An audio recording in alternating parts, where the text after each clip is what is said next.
Chapter 289, Beat Up the Drowning Dog, Protect Yang Yang. _6. Wang Jinfang looked at Sun Xuanxiang apprehensively. Who are you? Sun Xuanxiang smiled and said, my last name is Sun, my family's shop is right on the snack street next door. Upon hearing that the person was also a businesswoman, Wang Jinfang's caution faded quite a bit. Sun Xuanxiang continued, I noticed that your shop has been busy until now. You must be very tired after a day of work, aren't you?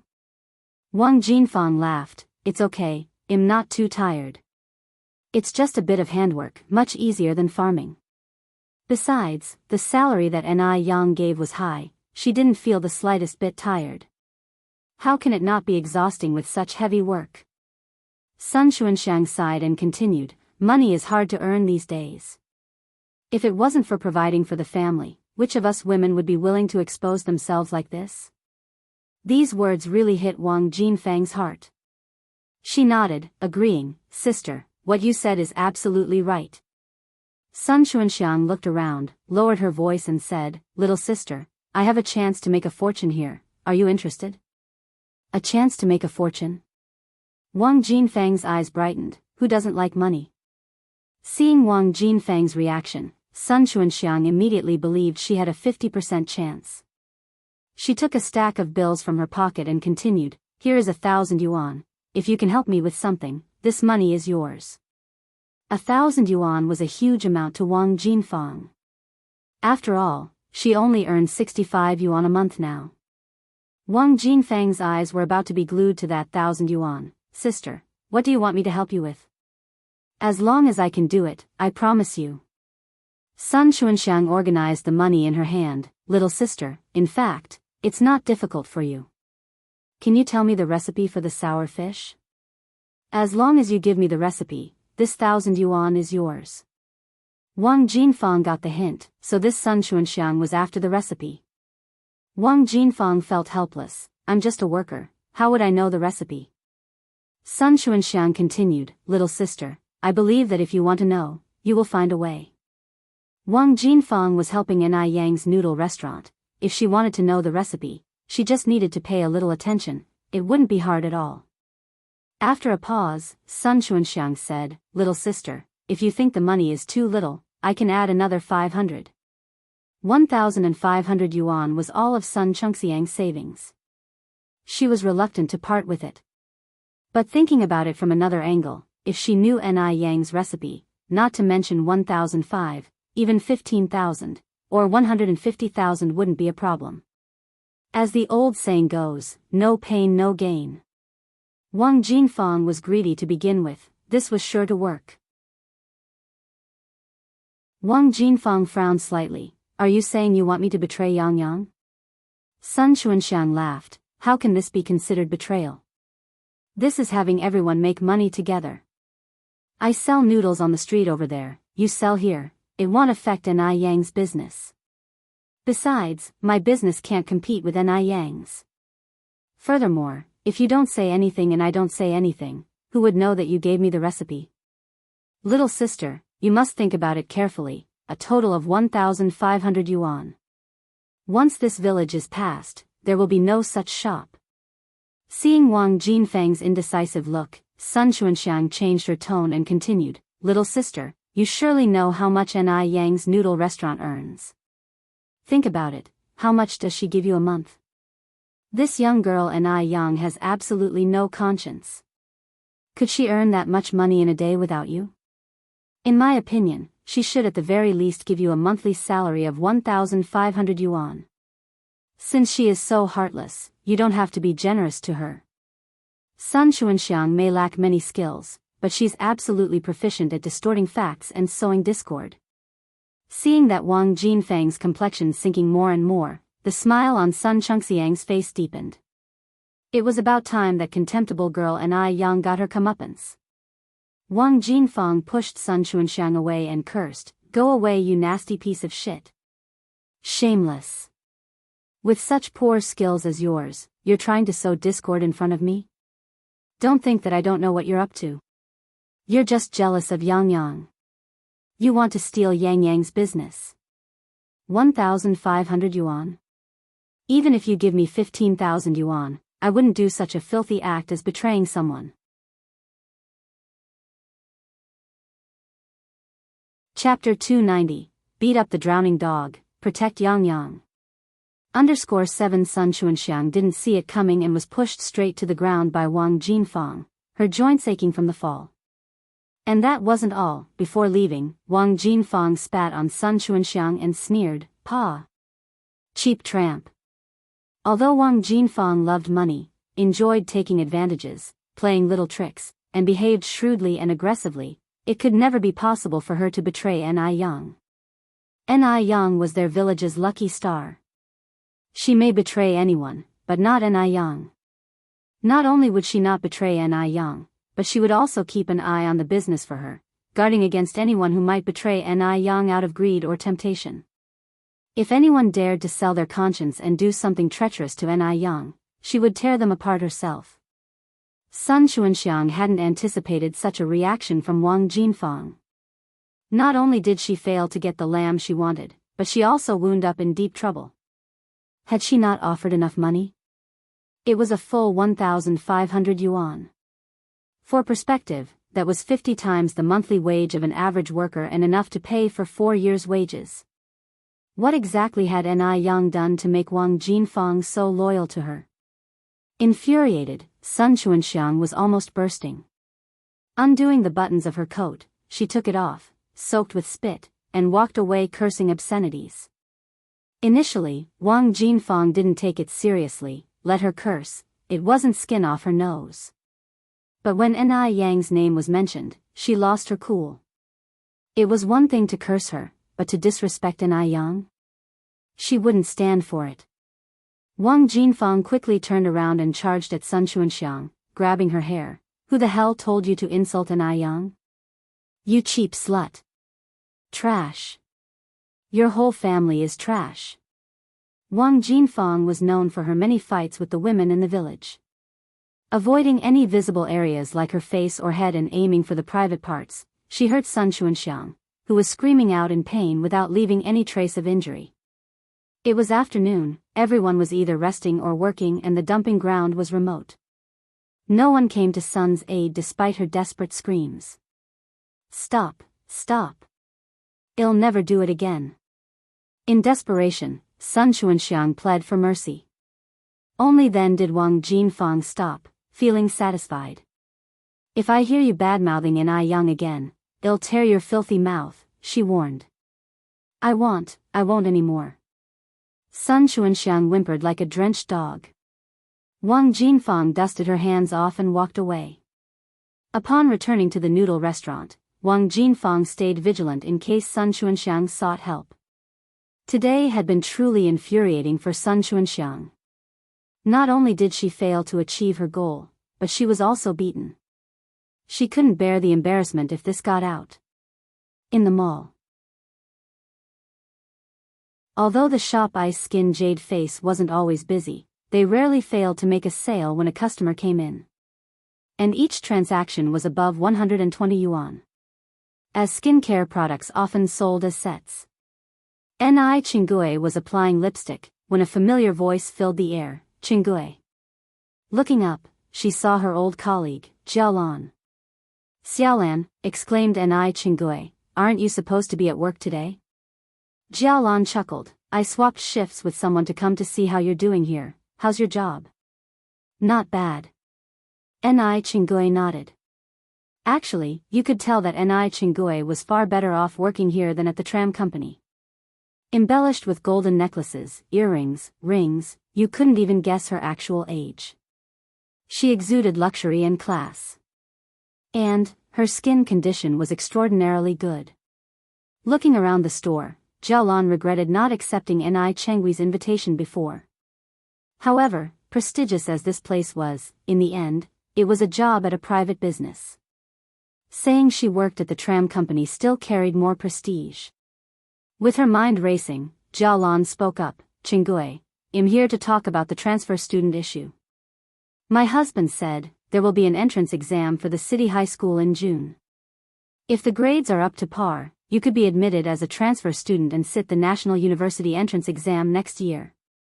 Given her husband's position, it was possible for Ni Yang to get directly into his class without an exam.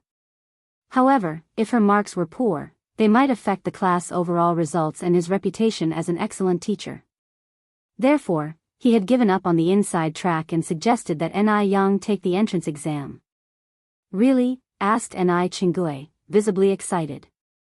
Jialan laughed. Do I have any reason to lie? The entrance exam is 3 more months down the line. Encourage your relatives' kid to hit the books. I have already reserved a spot for her. Her admission as a transfer student depends on her.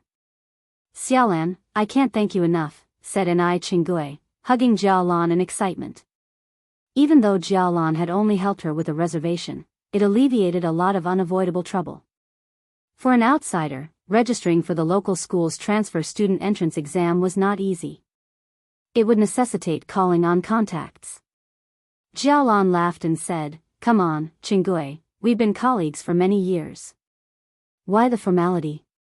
Oh, I heard that Ice Skin Jade Face has a new product out. Is that right? Jialan was no charity worker. She wouldn't help Ni Yang sign up for nothing. Ni Chinggui was no fool and she understood Jialan's implications immediately. She quickly handed over a box of eye cream to Jialan. Yes, this limited edition eye cream. It's the last one this month. It'll give you a 50% discount. Jialan glanced at the price tag. Wow. 108 yuan. This meant she just saved a whopping 54 yuan. Chapter 291, Popular Ice Skin Jade Skin. Sun Dalian's unknown past _1. The most important thing is, this eye cream is so popular. Other wealthy people can't buy it, but not only did she manage to buy it, she even got it 54 yuan cheaper. Jialan happily handed over the money. Chinggui, thank you so much. Whenever Bing Ji Fu releases a new product, you must let me know. Jialan is now a huge fan of Bing Ji Fu. As soon as a new product comes out, no matter how expensive it may be, she will buy it. Ni Chinggui laughed. Sure thing, just relax. As soon as a new product is available, they'll set it aside for you. Jialan put the eye cream in her bag and then said, Right, Chinggui, I told our old Zhang about this. He said the examination for transfer students this year is particularly difficult, especially for English and mathematics. At this time, English had just been incorporated into the college entrance examination for a short period, therefore the English foundation of the people was generally not good, and the awareness of studying English was not very high. Many people with excellent academic performance had tripped over it before they knew it. This English thing has to start from a young age, cramming won't work, that's why Jialan's husband was reluctant to accept Ni Yen who was from the countryside. One of the reasons was that he doesn't think a little girl from the countryside will be able to do English examination papers. Therefore, he preferred to give up a student rather than risk lowering the college admission rate. Ni Chinggui nodded. Okay, I'll tell Yang Yang as soon as I get home. That night, after Ni Chinggui returned home, she told Ni Yen about this. Ni Yen exclaimed in surprise, Really, Auntie Ni?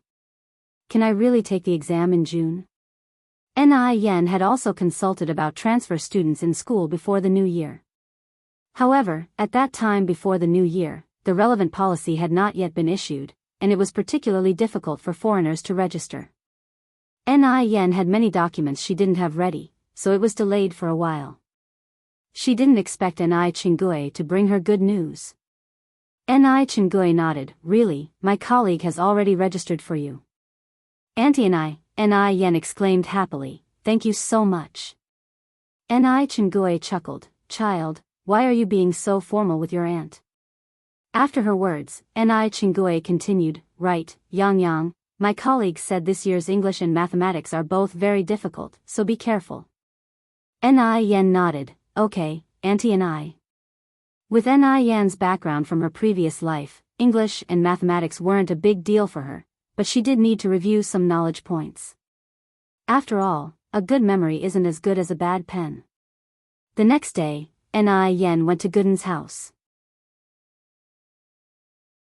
Gooden's older brother is called Li Fugui, nicknamed Gosheng. He is the same age as Ni Yen, currently in his senior year of high school, and will be taking the college entrance examination in June. When Ni Yen went, Li Fugui was sitting on the doorstep reviewing his lessons. Because the light in the house wasn't very good, and he didn't want to waste electricity by turning on the light during the day, he decided to study outside the house. Gosheng. Yang. Gosheng looked up at Ni Yen. Although Gaosheng's name sounds a bit unpleasant, he was actually quite handsome. He had thick eyebrows and big eyes, was tall as a northerner should be, a complete pretty boy. Come inside and have a seat. Gosheng stood up and led Ni Yen into the house. Once inside the house, Gosheng was busy making tea for Ni Yen, but Ni Yen said with a smile, "Gosheng, you don't have to be so busy, I came to borrow something from you." Gosheng asked, Yang, what do you need to borrow? Can I borrow your senior year textbooks? Ni Yen continued to ask. Sure. Gosheng nodded, and then asked, Yang, are you thinking of taking the college entrance examination this year? Gosheng was a smart lad, and he guessed Ni Yen's intention right away. He didn't worry about Ni Yen at all. For someone as talented as Ni Yen, the college entrance examination was no big deal. After all, Ni Yen was the pride of their whole village. Ni Yen explained, it's too late for this year, I want to take the city high school's transfer student exam, then take the college entrance exam next year. Gosheng nodded, fetched a big stack of textbooks and revision materials from the house. Yang, is this okay with you? Ni Yen flipped through the textbooks with her hand. It is, thank you Gosheng. It's no bother, Gosheng scratched his head shyly, these books have been sitting around at home anyway, you can use them as long as you want. It's normal for Gosheng to feel shy in front of such a beauty like Ni Yen. However, other than feeling shy, he didn't have any other thoughts. Gosheng was a very rational person, a person who was particularly self-aware.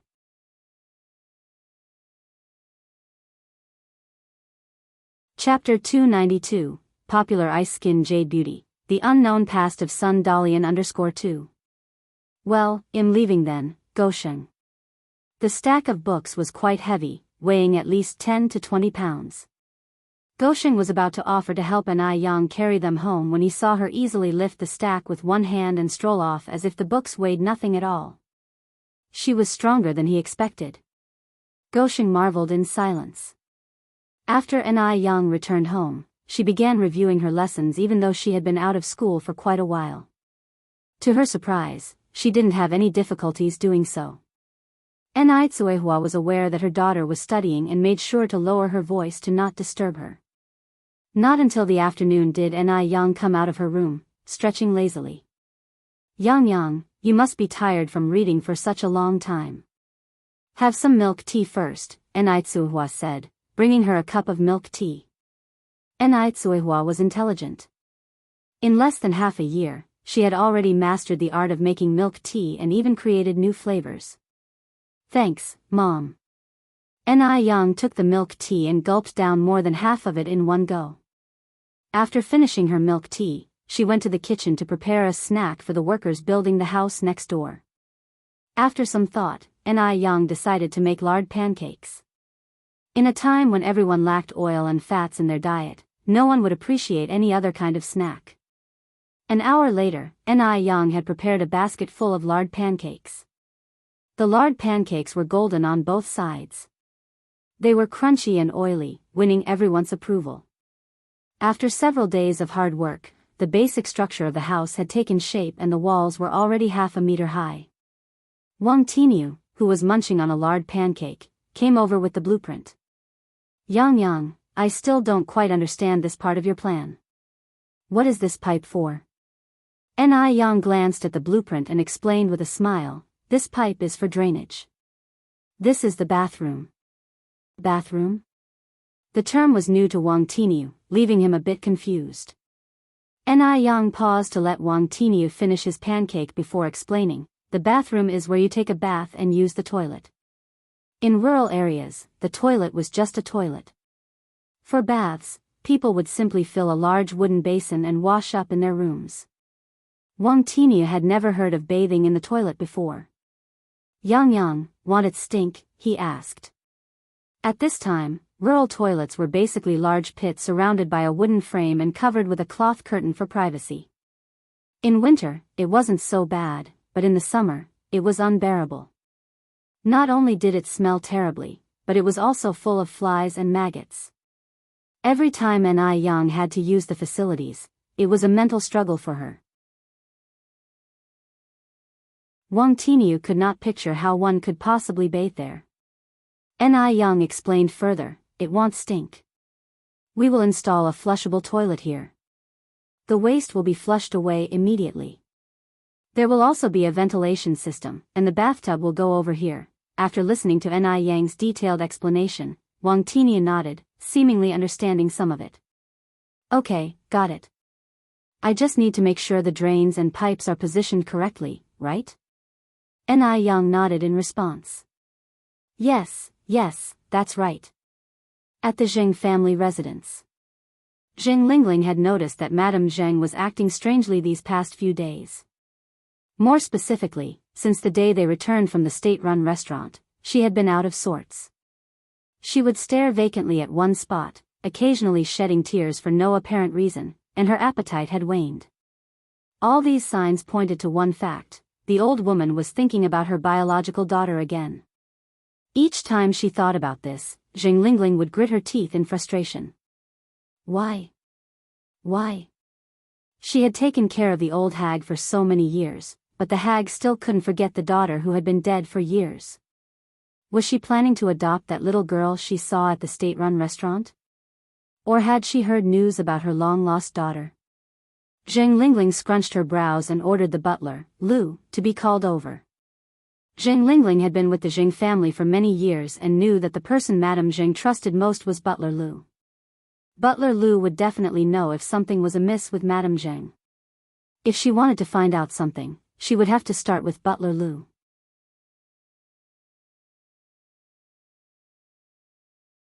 Chapter 293, Popular Ice Skin Jade Skin, Sun Dalian's Unknown Past _3.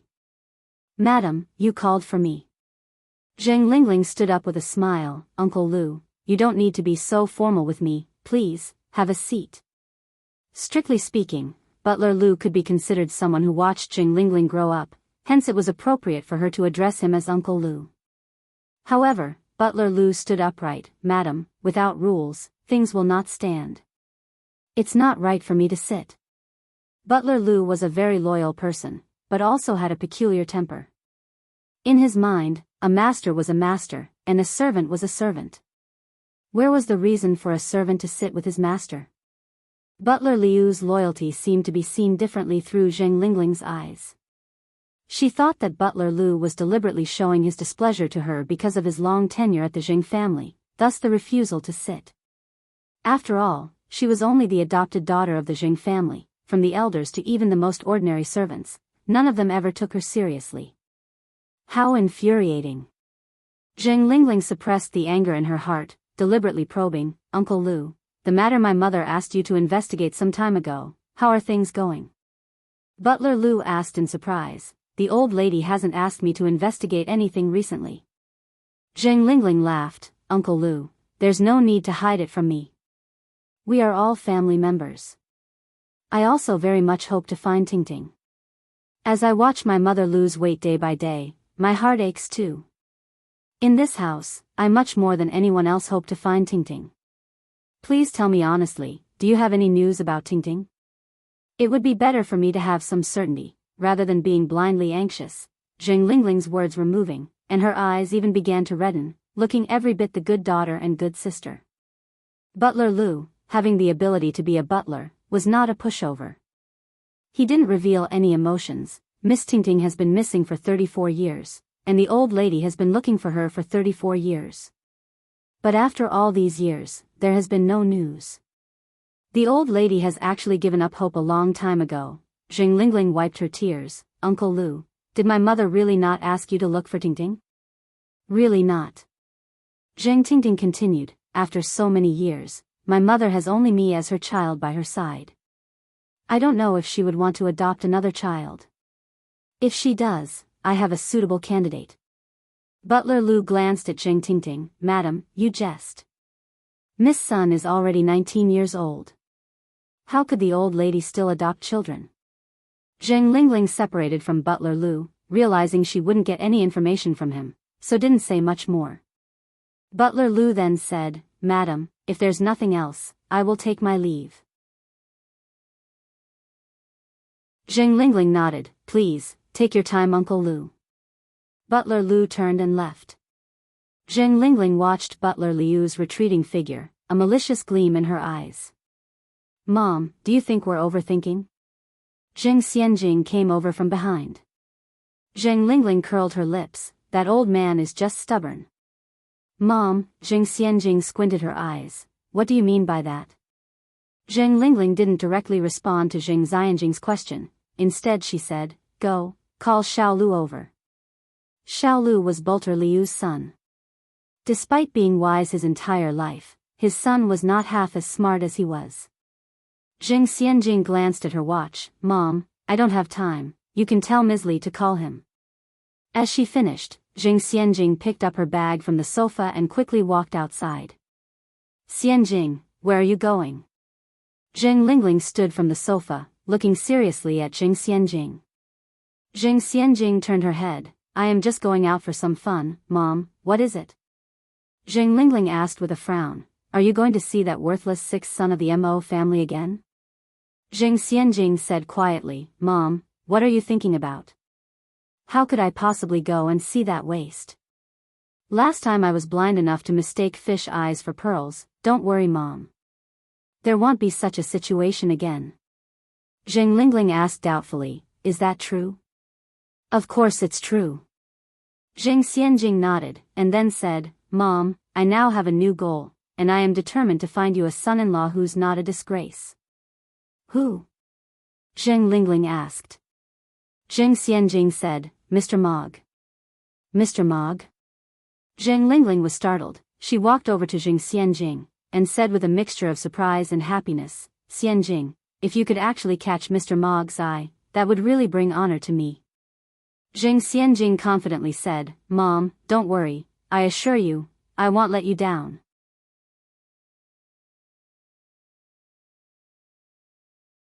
Chapter 294, Popular Ice Skin Jade Skin, Sun Dalian's Unknown Past _4.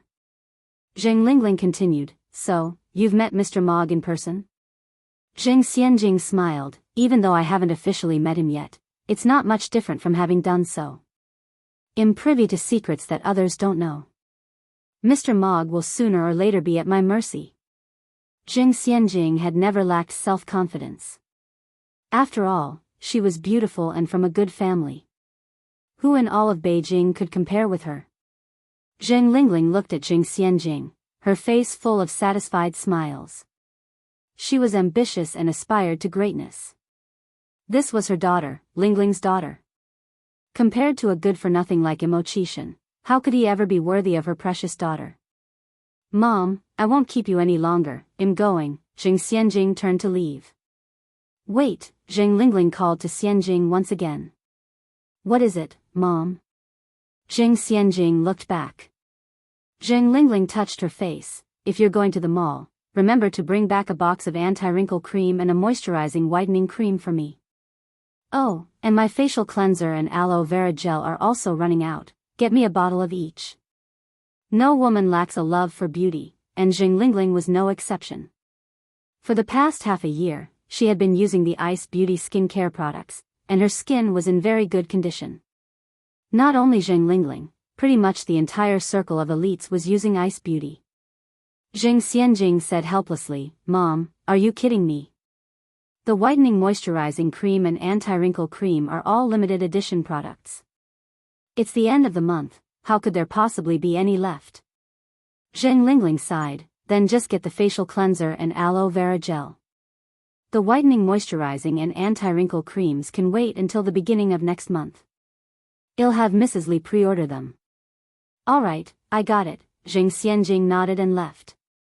After Zheng Xianjing left, Zheng Lingling had someone to bring Xiao Lu. Compared to his father, the butler Mr. Lu, Xiao Lu was far from competent. He was like a mouse in front of a cat when he saw Zheng Lingling. Zheng Lingling grilled him for a long time, but Xiao Lu only managed 2 sentences. No, I don't know. Zheng Lingling was so angry but didn't show it. She waved her hand to dismiss Xiao Lu. No way. It seemed she had to hurry up and get that old man to make a will. Otherwise, she wouldn't have a day of peace.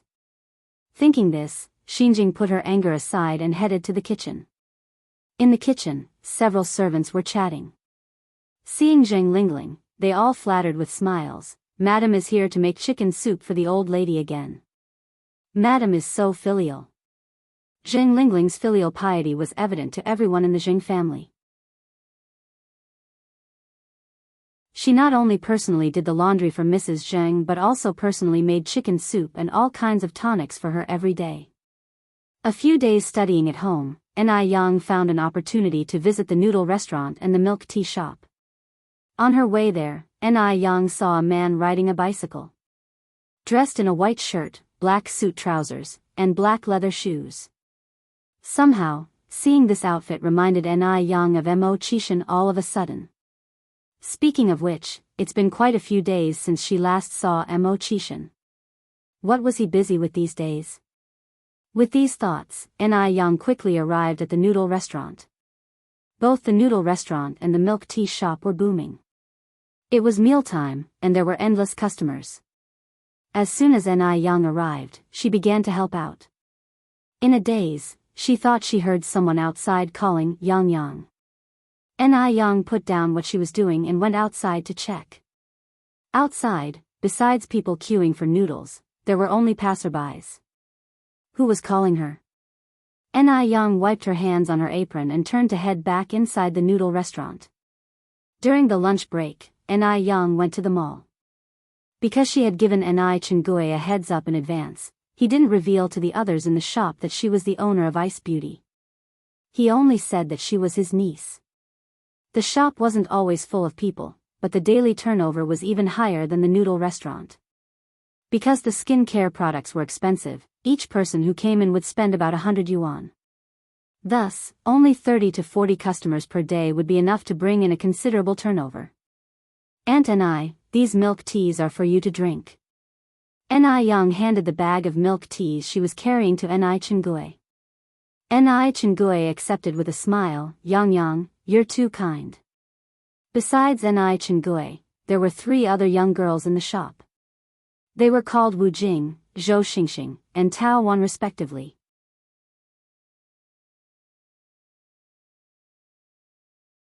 Chapter 295, Popular Ice Skin Jade Skin, Sun Dalian's Unknown Past _5. Ni Chengui was very selective. These 3 girls were all remarkably good-looking. The skincare industry is not like other industries. If the salesperson was not attractive, the sales of the skincare products would drop. So, all the salespeople in the beauty industry were exceptional looking. Additionally, Ni Yang had quietly observed that the service attitude of these 2 girls was quite good. Compared to other sales guides in the mall, they were much better. However, this might have something to do with Ni Yang's management plan. Because it was clearly stated in the contract that they would receive a cent commission for every bottle of skincare product sold. Who doesn't like money? Ni Chengui distributed the milk tea to the 3 girls. This is the milk tea that Yang Yang bought for you. The 3 girls thanked her in unison. Thank you, Yang Yang. Ah. I know this milk tea place. This is their upgraded version. It has grass jelly and tapioca pearls. It cost 50 cents a cup. Normally, there's a long queue to buy it. It tastes so good. I will buy it after work. While they were drinking the milk tea, Ni Yang looked around in the shop. Ni Yang was attractive. Even if she was behind a glass door, she still attracted many customers. Ni Yang was very professional in recommending skincare products, and in no time, she had made 800 yuan in sales. The 3 girls were stunned. This is amazing. Although the skincare shop was profitable, Ni Yang was still not satisfied because she couldn't always sell the same skincare products. If she remained stagnant, she would be eliminated by the market. Even though she had decided to develop rose water, before rose water, Ni Yang wanted to research a new product. What should she research? She already had facial cleansers, aloe vera gel, and various creams. Right. She could research face masks. Currently, there were no face masks in the market. In Ni Yang's memory, face masks were introduced to China by the Divine Water brand in 1993, and it was loved by all. The Divine Water brand was from our country. How could our country monopolize all the good things? As far as Ni Yang knew, the material for the first-generation mask was non-woven fabric. There was no production of non-woven fabric in Beijing. The only place that could produce non-woven fabric for beauty products was Guangguan. Guangguan was hailed as a beauty paradise in later generations. It was the first stop for many foreign skincare brands when they entered China. As long as there were designs, one could find manufacturers in Guangguan that could produce non-woven fabric face masks. As Ni Yang was thinking and wandering around in the shop, she already had a detailed plan. After staying in the shop for a while, she said goodbye to Ni Chinggui. The moment Ni Yang left, the three girls gathered around Ni Chinggui, exclaiming, "Sister Chinggui, your niece is so beautiful. She looks even better than the movie stars on TV." There wasn't a trace of flattery in the eyes of the three girls, they genuinely thought Ni Yang was beautiful. Hearing others compliment that Ni Yang was beautiful, Ni Chinggui was also very happy. She said with a smile, "Of course, could my niece be anything but beautiful?" Wu Jing's eyes wandered for a moment, then she said, "Sister Chinggui, does Yang Yang have a boyfriend yet?" "No." Ni Chinggui shook her head. Wu Jing continued, "Sister Chinggui, my aunt's son is 21 this year. Although he is not as good-looking as Yang Yang, he is a public servant. Could you help Yang Yang by mentioning him? Being a public servant was a big deal in this era. Who knows how many girls would fight to marry one?" "No, no," Ni Chinggui shook her head repeatedly, "Yang Yang is going to college. When would she have time for a relationship?"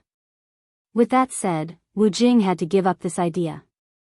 It wouldn't matter if Ni Yang didn't go to university, but if she did, being as beautiful as she was, she could marry any kind of man she wanted in the future. Just as Ni Yang left Crystal Radiance, on the first floor, she could hear a strange female voice behind her, "Ni Yang?" Ni Yang turned around and saw a young girl carrying big and small bags. Who was this? Ni Yang was stunned for a moment, then she realized, wasn't this her cousin Lu Xiangxiang? Ni Yang, long time no see. Lu Xiangxiang stood in front of Ni Yang in a haughty manner, her eyes were full of endless mockery and disdain. Ni Yang responded in a neutral tone, "Do you need something?" Lu Xiangxiang said, "Ni Yang, let me tell you. I am not the former Lu Xiangxiang anymore. I am now Gu Xiangxiang, take a look at this, and this. This is the whitening moisturizer from Crystal Radiance, this is anti-wrinkle cream. Money can't buy these. I specially had the maid in our house to reserve these for me. Ni Yang, we are no longer in the same world. I am the majestic young mistress of the Gu family, and you? What about you? You are merely a lowly individual business owner. What can you compete with me with?"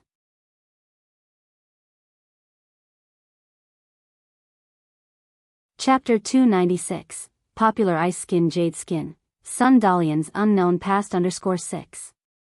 When she got to her last words, Lu Xiangxiang felt incredible exhilaration. She could finally trample all over this country bumpkin who came from the rural areas. Lu Xiangxiang, having been a common worker's daughter for over a decade, had finally turned her life around and became a lady of wealth, and of course, she wanted to show it off. "Your mom remarried?" Ni Yang raised her eyebrows slightly. For someone like Lu Wan who was money-obsessed, it wasn't surprising that she chose to remarry. It seemed like Lu Wan had latched onto some kind of rich big shot this time. The Gu family. Ni Yang frowned slightly. There were not many people with the last name Gu in Beijing's circle of wealthiest families. Moreover, Lu Wan was not young and had a daughter. It was unlikely that she would have many suitors. "My mom married into the Gu family." Lu Xiangxiang did not feel that there was anything low about her mother's actions. In fact, she was rather proud of it. Do you know the Gu family? One stomp of my father's foot, and Beijing would tremble. Ni Young, if you kneel down now and bow your head 3 times, they'll forget about the times you've wronged me in the past. Otherwise, I will have my father chase you out of Beijing. Your stepdad is Gu Yaozu? Ni Young continued. It seemed like her father was quite famous. Even a country bumpkin like Ni Young knew about him. Feeling even more triumphant at this moment, Lu Xiangxiang thrust out her chest and said, "That's right, Gu Yaozu is my dad." So what, are you scared now? If you are, you should kneel down before me at once. Ni Young laughed lightly. Are you sure Gu Yaozu is your father? Of course. Lu Xiangxiang lifted her head arrogantly. Ni Young then said, That's strange. Isn't Gu Yaozu old enough to be your great-grandfather? He's not 90, he's at least 80, right? Lu Xiangxiang, you flaunting the benefits your mother gets for selling her youth and her body, it's really quite disgusting. Ni Yang's tone was light, however every word stabbed deep into the heart, like a sharp sword slicing open Lu Xiangxiang's outer layer of pretense, exposing her most corrupt side to the air. Lu Xiangxiang was thrown into a panic immediately. How would Ni Yang, a mere individual business owner, know about the age of Gu Yaozu, a social elite? Having said that, Ni Yang turned around to leave. Lu Xiangxiang screamed in frustration, Ni Yang, stop right there. Aren't you afraid that my father will come after you? So what if Gu Yaozu is old? A skinny camel is still bigger than a horse. Besides, Gu Yaozu is already 80 years old this year, he won't live for many more years, and he doesn't have any biological children. She was his only daughter. When Gu Yaozu dies, she would inherit all the wealth of the Gu family. By then, she would still be superior to others, while Ni Yang would merely be a noodle seller. Ni Yang smiled faintly, turned to look at Lu Xiangxiang, sparks in her eyes, and provocatively said, "I'll be waiting." Now, it was a society ruled by law, and she wasn't taken aback by someone like Gu Yaozu. Moreover, whether Gu Yaozu would stand up for his stepdaughter Lu Xiangxiang was still an uncertainty. In her past life, Ni Yang had had business dealings with Gu Yaozu, she knew him too well. In her previous life, Gu Yaozu had married a young and beautiful wife who was 45 years younger than him. The young wife had stayed with Gu Yaozu for 18 long years. Just as she was about to inherit his wealth after his death, she didn't get a single cent. Because Gu Yaozu had written a will long ago, donating all his assets to impoverished mountain areas. So, the young wife had wasted 18 years with him and ended up with nothing in the end. As it could be seen, Gu Yaozu was even more ruthless than a wolf. But at that time, Ni Yang had never imagined that Gu Yaozu's young wife would be Lu Wan. Lu Wan really pushed it to the extreme. She actually married Gu Yaozu, a man whose face was covered with age spots, for money. As Ni Yang walked, she kicked the small pebbles on the lane, a faint smile playing on her lips, her dimples showing slightly. Like trying to suck you in, charming and dazzling. What Ni Yang didn't know was that Mo Baichuan had also walked out from the mall behind her. He had seen everything that just happened. He had originally thought that Ni Yang would surely be at a disadvantage when facing the overbearing Lu Xiangxiang, but unexpectedly, in the end, Ni Yang was even more imposing. This was not the demeanor that a common country girl should have.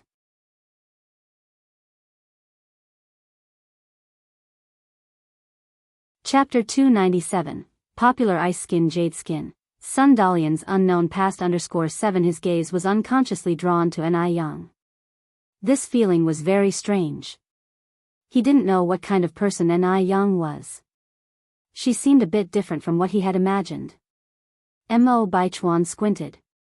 Only when he could no longer see Ni Yang's figure did he finally leave. The mantis stalks the cicada, unaware of the oriole behind. At this moment, Li Xianxian emerged from behind Mo Baichuan, her face filled with a gloomy expression, her eyes filled with malice, as if she were poisoned. Mo Baichuan's attention was ultimately drawn away by Ni Yang. No. She absolutely couldn't let anyone steal her stuff. Mo Baichuan could only belong to her. It seems, she could no longer simply sit idly by. Li Xianxian clenched her fists. If you looked closely, you could see her entire body was trembling. Ni Yang went straight to the detective agency. Miss Ni, you're here, Xiao Zhou greeted Ni Yang with a smile. Please, have a seat. Ni Yang leaned over to sit down on the bench. Mr. Xiao Zhou, the matter I asked you to check last time, is there any progress? It's been clarified, Xiao Zhou continued. Sun Dalian gave birth to a child when she was 16 with a local scoundrel. The following year, before the child had even turned 1, she ran off with her mother and there was no news of her thereafter. According to the villagers, Sun Dalian seems to have died in a car accident. After the investigation, this was the only shocking thing about Sun Dalian's past, so Xiao Zhou of course brought up the most important part. Is the information reliable? Ni Yang's eyes lit up. So this was why Li Xianxian had changed her name and was so afraid of her past being known. It was because of this. An unwed mother, yet she still wanted to marry into the Mo family. TSK, her ambition was truly not small. Of course it's reliable.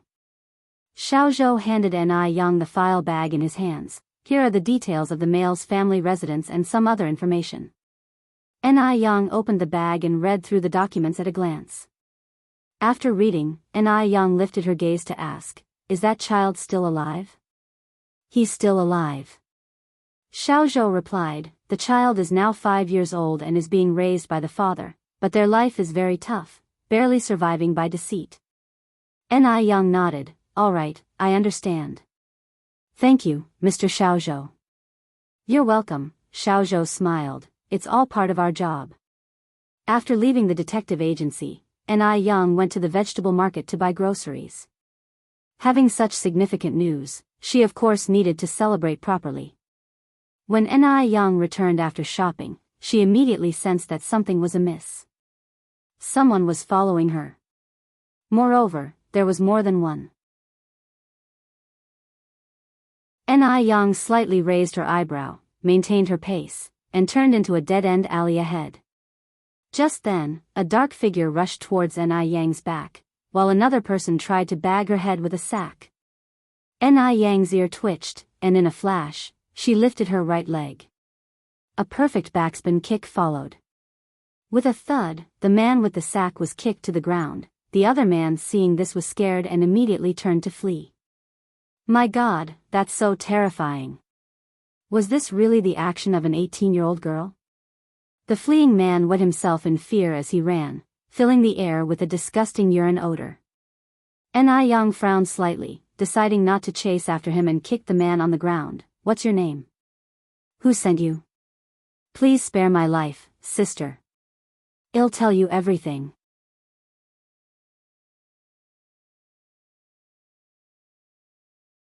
Chapter 298, A Very Important Person. _1 The man was scared out of his wits. He never imagined that a young girl could knock him down with a single kick. My name is Sun Shiwu, an old woman sent me. She's veiled, so I don't know her identity, but we agreed to meet in a small alley on the northwest side after I finish my task this late afternoon. Scared out of his wits, Sun Shiwu confessed all his past involvements. Sun Shiwu? Ni Yang raised her eyebrows slightly, a hint of cunning flashed in her eyes. It was a good thing she had previously done a background check on Li Xianxian, otherwise, she would have missed this critical figure. Ni Yang's face changed instantly. She quickly squatted down to help Sun Shiwu up. Turns out you're Uncle Shiwu. What a case of not recognizing one's own kin. I am Yang, don't you remember me? Sun Shiwu looked at Ni Yang in confusion and fear, worried that if she were displeased she might kick him again. He did not remember Ni Yang. He was very sure that he had never seen Ni Yang before. Because Ni Yang was too beautiful, and if he had met this attractive girl, he would definitely remember. However, he had absolutely no impression of Ni Yang. Seeing Sun Shiwu's reaction, Ni Yang continued, Uncle Shiwu, I used to play with Dalian all the time. Do you remember me? I was the Yang who always had a runny nose.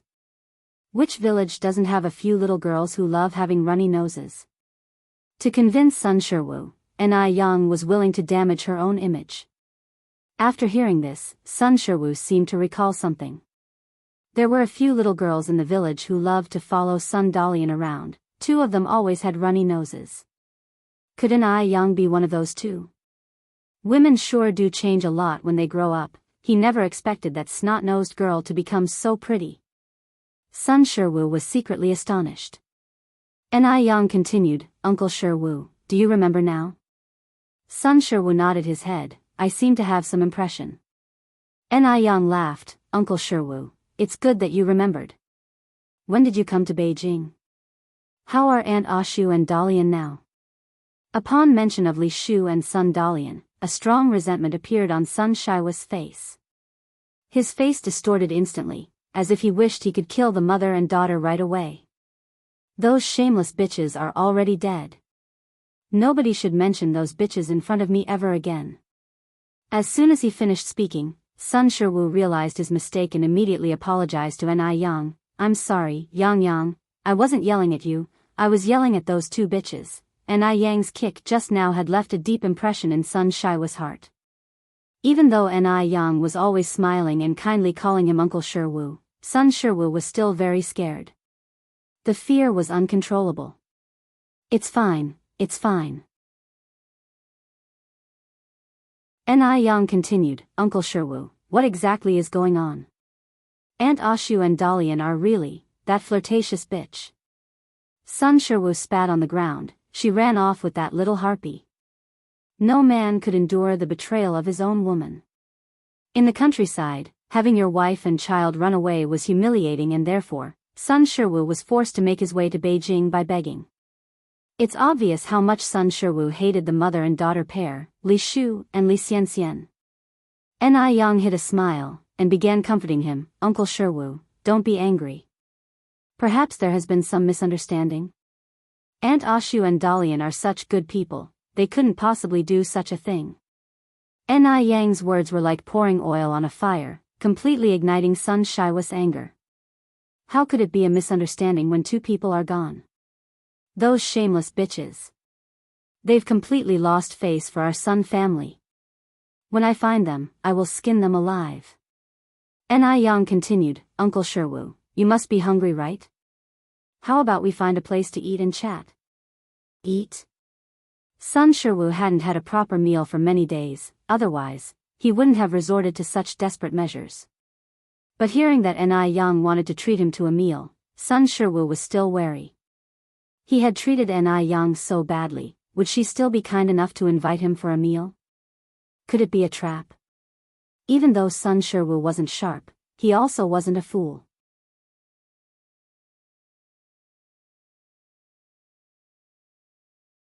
Chapter 299, A Very Important Person. _2. Ni Yang seemed to discern Sun Shiwa's wariness, and continued, Uncle 15, it's kismet that we fellow townsfolk bumped into each other in such a large city like Beijing. You're my elder, so it's only right that I treat you to a meal.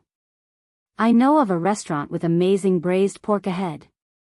The chicken soup there is also good, and so is the lamb noodle stew. Sun Shiwa's eyes were practically gleaming, and he kept swallowing hard. Meat. He hadn't had meat for nearly half a year now. No matter what. As long as he could devour some meat, even dying wouldn't matter. Even in death, he'd be a spirit satiated by meat. Sun Shiwu squared his courage and continued walking with Ni Yang. Ni Yang took Sun Shiwu to a small restaurant, and together, they ordered a full 10 dishes, all of them hearty meat dishes. Even before the food was served, Sun Shiwu was drooling, so much food, can we finish it all? Ni Yang just smiled, this place is delicious, well definitely finish everything. Before long, all the dishes were served. Ni Yang continued, Uncle 15, dig in. You don't have to stand on ceremony with me. At her words, Sun Shiwu didn't even bother reaching for the chopsticks, he just grabbed a chunk of fatty meat with his hand and began wolfing it down. Delicious. So incredibly delicious. Sun Shiwu was so touched, he almost shed tears. After half a year, he was finally eating meat. He had suffered a lot for sure, Ni Yang sat across Sun Shiwu and spoke. Boss, a bottle of baijiu, please. The boss was quick to serve a bottle of erguotu liquor. Ni Yang personally served Sun Shiwu a cup. Uncle 5, eat slowly, let's have a drink first. Sun Shiwu mumbled his thanks and then downed the entire drink. Great liquor. Really great liquor. Yang, I won't lie to you, ever since that damned woman ran off with that little bastard, I haven't had a drink. Sun Shiwu felt like he was dreaming. Not only did he have meat, but now he was drinking as well. Ni Yang said, Uncle 15, drink slowly. Don't rush, all this liquor is yours. After devouring all 10 meat dishes, Sun Shiwu was left satisfactorily burping. It was amazing. The food was absolutely amazing. Yang, thank you so much. Sun Shiwu gratefully looked at Ni Yang. I've never been as satisfied as I am today in my entire life. Ni Yang laughed. Uncle 15, you don't have to be so polite. After all, Sister Dalian and I grew up together. You're her father, so that makes you my elder. Thanking me would be too formal. Even an outsider like Ni Yang knew how to respect elders. What about his own daughter? She ran off with that flighty woman. The little wretch. If he knew where that wretch and the old hag were, he would make sure they wouldn't have it easy. Thinking about it made Sun Shiwu increasingly agitated. Knowing when to stop, Ni Yang didn't say anything more. She turned to look at the restaurant boss. Boss, bring 2 bowls of braised pork and 2 grilled chickens please. Sun Shiwu immediately said, Yang, there is no need to order anymore, Uncle is already full. Ni Yang smiled faintly. Uncle, this is for you to take home and eat. Sun Shiwu, feeling a lump in his throat, didn't know what to say. Ni Yang was such a good girl. How did he end up raising an ungrateful daughter? The restaurant's boss soon brought the packed braised pork and grilled chicken. Sun Shiwu took it with heartfelt gratitude towards Ni Yang. Ni Yang smiled and dismissed his thanks. Uncle 15, where do you live? I'll visit you sometime. Sun Shiwu didn't hesitate. I live at number 18 in the alley behind the street. The residents of 18th alleyway were all people struggling to get by. It was clear Sun Shiwu wasn't lying. Ni Yang nodded. All right, I will surely visit when I have time. Leaving the restaurant, Ni Yang took Sun Shiwu to a roadside stall and bought him 2 sets of new clothes. When he got home, Sun Shiwu found 50 yuan in the pocket of the clothes. 50 yuan. Not only had Ni Yang treated him to a meal and bought him clothes, but she had also given him money. She was several times better than his own daughter. Thinking of Sun Dalian and Li Shu, Sun Shiwu's eyes filled with a vengeful glare. Wait and see, you wretches. One day, he will ensure their painful demise. As night slowly deepened, Sun Chuanxiang anxiously waited in the courtyard. She had no idea if those 2 had succeeded yet. They should have been successful, right? After all, Ni Yang was just a young girl, and the 2 she had sent were robust men.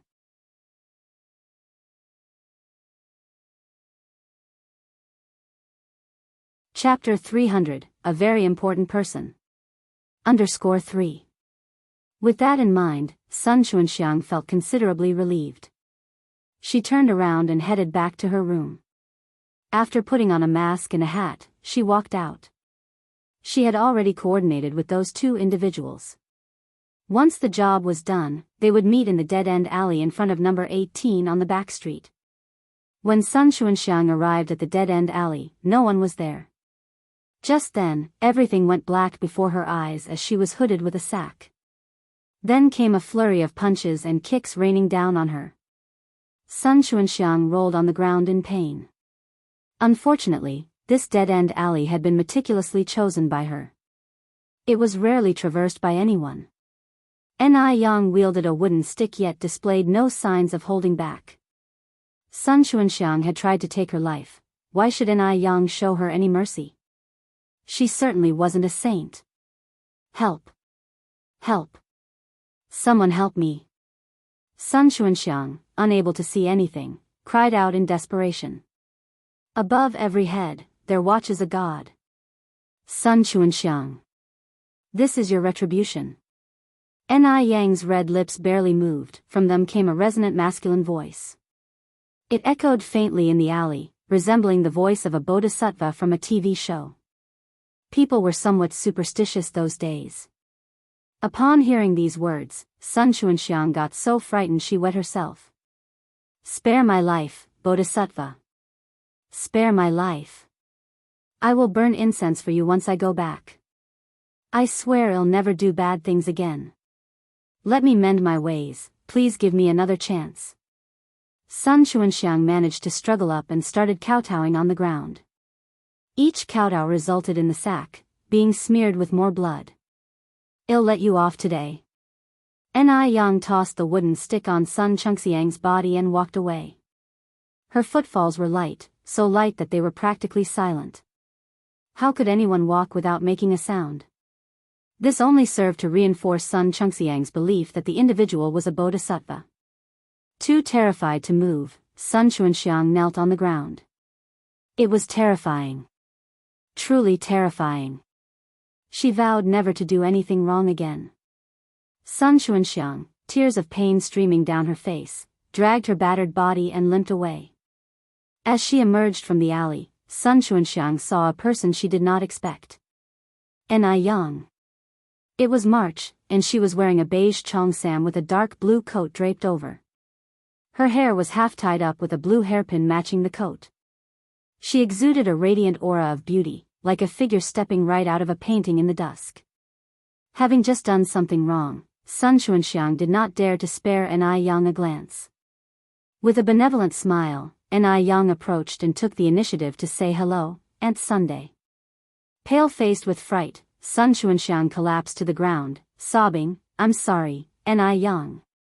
I was wrong. I shouldn't have been led astray and engaged those two to hurt you. Can you forgive me?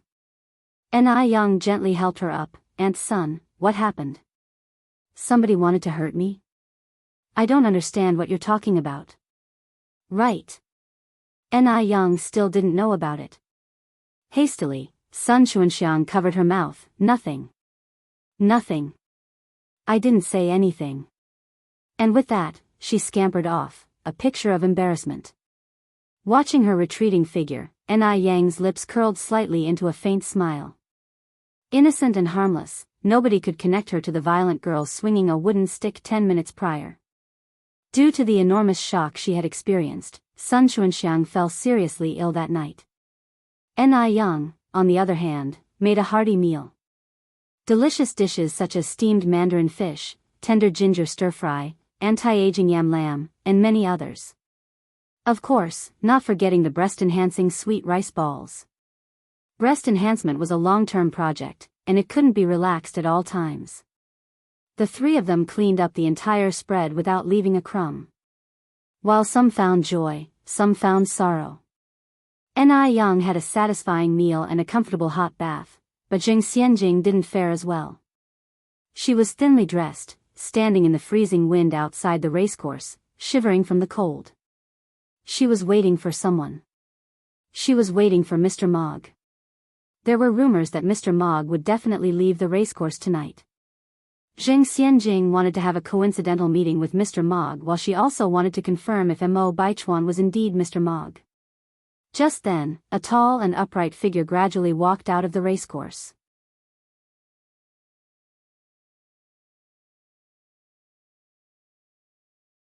Chapter 301, A Very Important Person. _4. He was dressed in a black trench coat, a subtly glowing cigarette dangling from the corner of his mouth. His chiseled features concealed in the darkness of the night were somewhat elusive, but his entire being radiated a sense of mystery and elegance. It was Mr. Mogg. It was him. Emotions surged in Jing Xianjing. Quickly, she brushed her wind-blown hair hastily. But, in the next second, her smile froze on her lips. Wasn't that Mo Qishan? Could it be possible that Mo Qishan was actually Mr. Mogg? If Mo Qishan was indeed Mr. Mogg, then how could she explain what happened last time? Before Jing Xianjing could react further, 2 more figures slowly emerged from the darkness. That was Mo Baichuan. Relief washed over Jing Xianjing. She had known all along that a useless man like Mo Qishan couldn't possibly be Mr. Mog. The real Mr. Mog must be Mo Baichuan. Ignoring Li Xianxian, Jing Xianjing walked directly up to Mo Baichuan. Brother Baichuan. Xianjing, why are you still here this late? Mo Baichuan frowned slightly. Jing Xianjing was 6 years younger than Mo Baichuan. Plus, the Mo and Jing families had always been close. Hence, she and Baichuan had practically grown up together and shared a sentimental bond. Mo Baichuan had always treated Jing Xianjing like a younger sister. Jing Xianjing continued, our car broke down, and the driver has gone to get it repaired. Could you give me a ride home, Brother Baichuan? As she finished her sentence, she gently pulled Baichuan's sleeve, looking like a helpless kitten. With her decent looks, this gesture only heightened her appeal. Li Xianxian, standing next to Mo Baichuan, was left grinding her teeth in irritation. She was a woman. Couldn't she see what Jing Xianjing was trying to do? How shameless.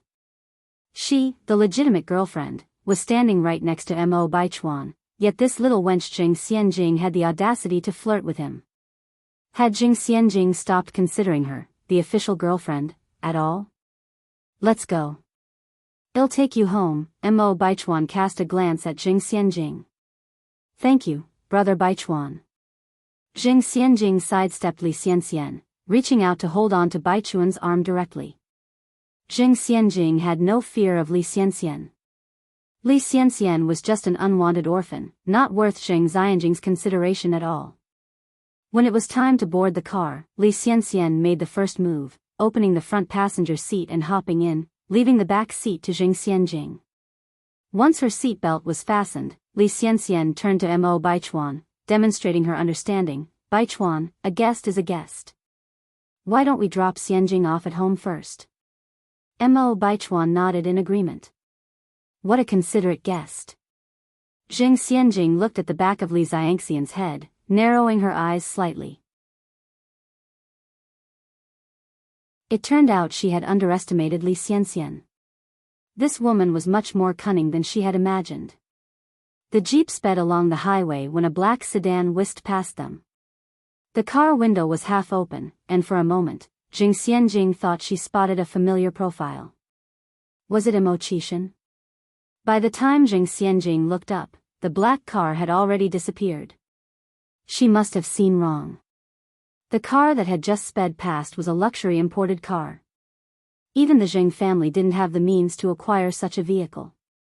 Could a small fry like Mo Qishan afford one? With that thought in mind, Jing Xianjing's eyes filled with contempt once more. In fact, Jing Xianjing was right. The man in the car was indeed Mo Qishan. The driver was Wu Daming.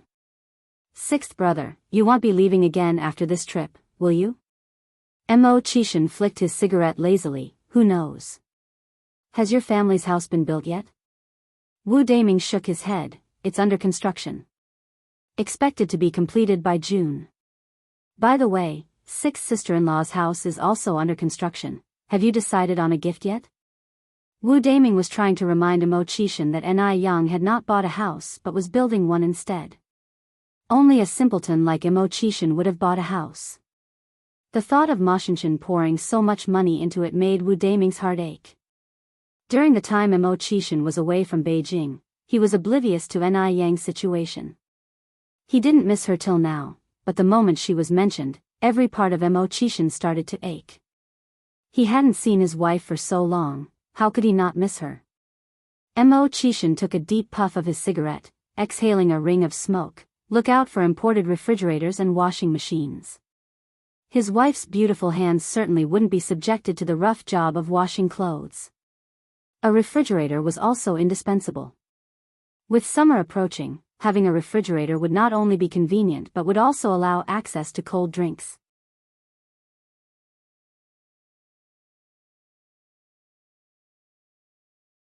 Chapter 302, A Very Important Person. _5. After some thought, Mo Qishan added, also, keep an eye out for window units. In this era, air conditioning did not exist yet, but window units did. A window unit functioned in the same way as an air conditioner and was its predecessor. However, it was a self-contained unit that provided cooling, but not heating.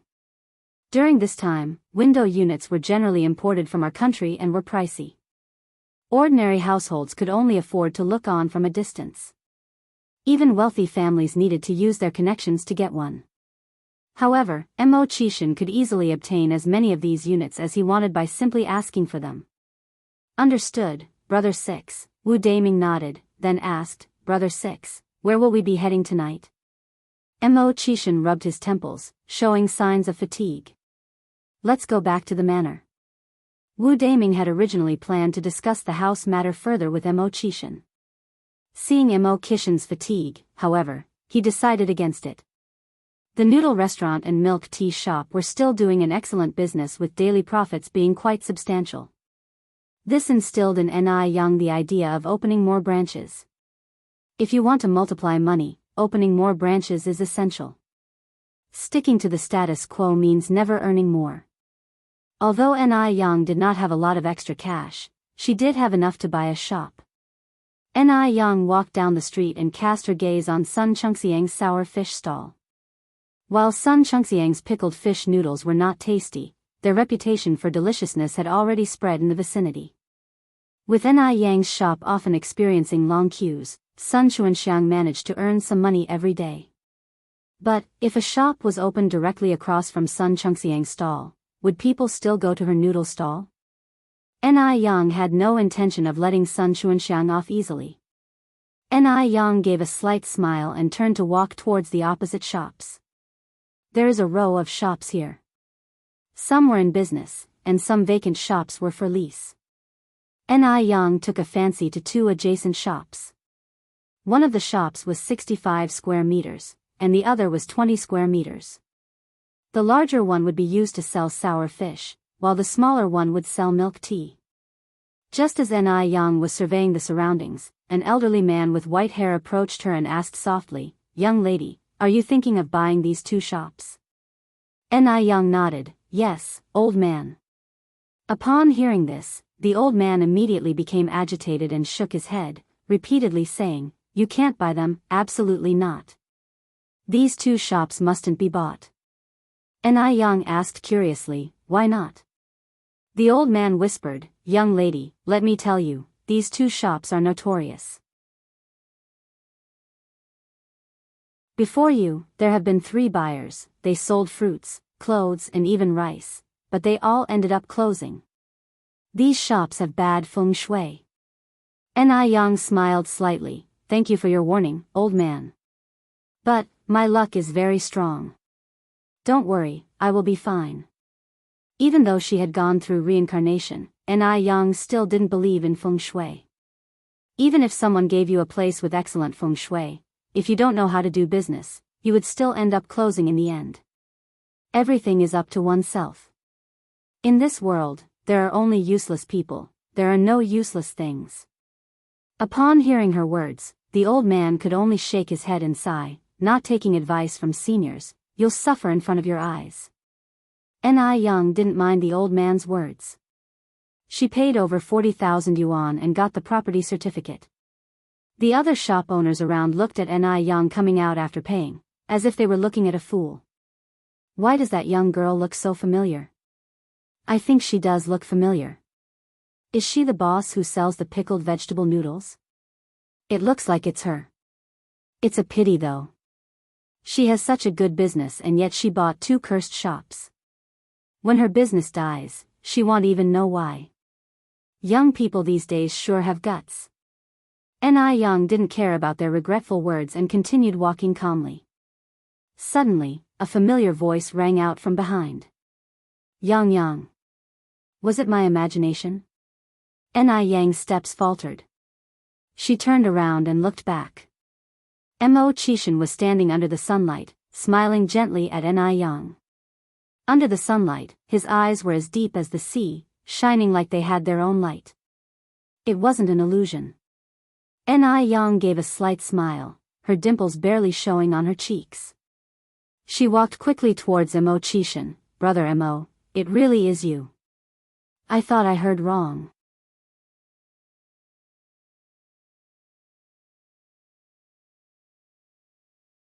Chapter 303, A Very Important Person. _6. After almost 2 months apart, his wife seemed to have become more beautiful. The sight of her 2 shallow dimples made Mo Chishan feel slightly dazed. Brother Mo? Ni Yang waved her hand in front of his face. Mo Chishan snapped back to reality, instinctively revealing his whereabouts. I had to leave town on the 2nd day of the month, and just returned yesterday. The trip was so rushed, I didn't have a chance to inform you. Ni Yang nodded. I was wondering why I hadn't seen you for such a long time. The two walked and talked, and in no time they arrived at the noodle restaurant. It was break time, so there were no clients lining up outside the noodle restaurant.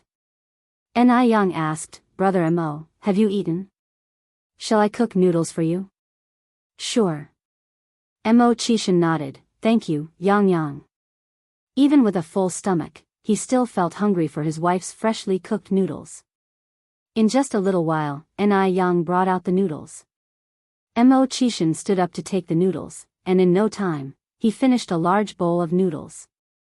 Seeing him eat so quickly, Ni Yang stood up and said, Brother Mo, I'll cook another bowl for you. He must have been ravenous, otherwise he wouldn't have eaten so quickly. In truth, Mo Chishan was overly stuffed.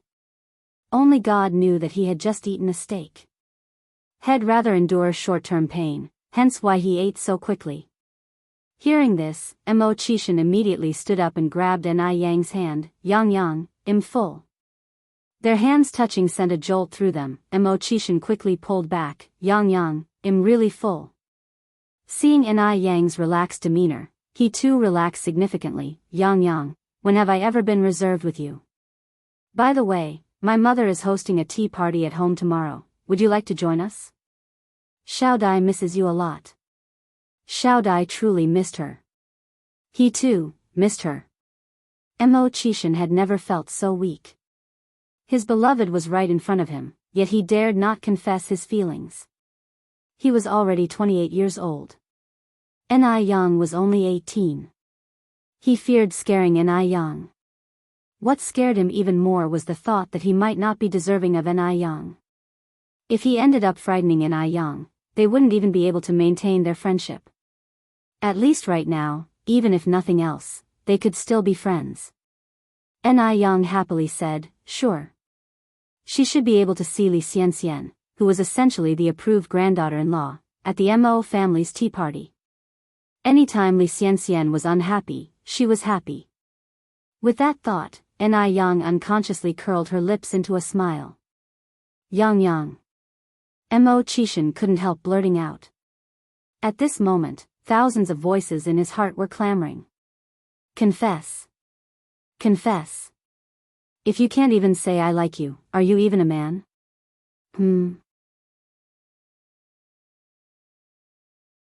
Ni Yang lifted her eyes to look at Mo Chishan, her exquisite peach blossom eyes crystal clear. Seeing those crystal clear eyes, the confession Mo Chishan intended died on his lips. He said instead, Yang Yang, I'll pick you up tomorrow morning, okay? Ni Yang said, I'll wait for you at home. Mo Chishan maintained his calm demeanor after he spoke, however, he was already feeling utterly defeated inside. Sigh. He really was useless. In order to show his best self in front of Ni Yang, Mo Chishan didn't return home in the afternoon but stayed behind to help at the noodle restaurant instead.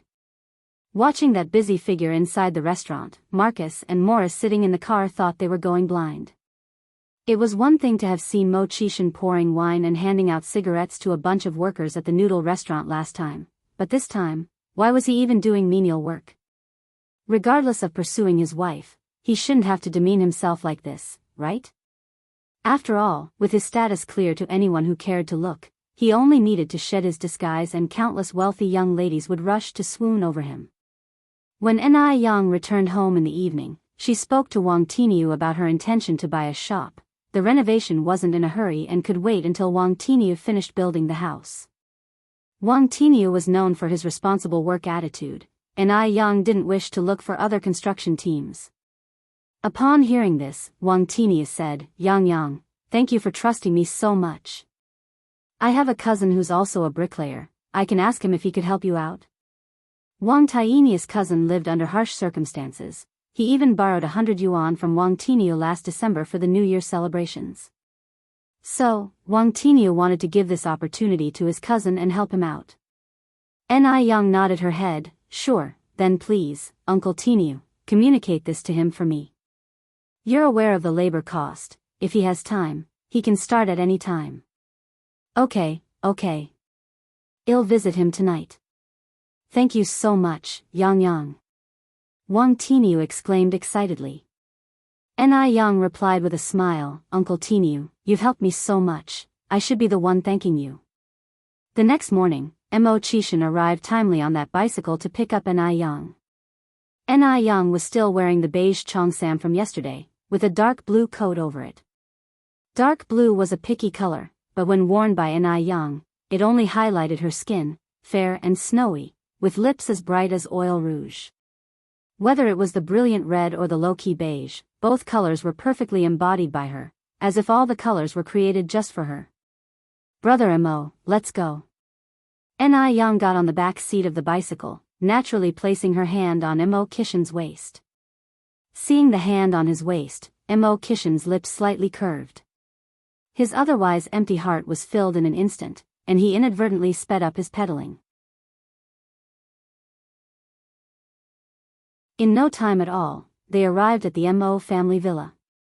Since it was a tea party, many well-known young ladies and wealthy wives who had a good relationship with the Mo family were gathered in the villa's hall. As soon as Yang stepped in, she was warmly greeted by Lady Mo and Mo Hyudi. Yang is here. Sister Yang.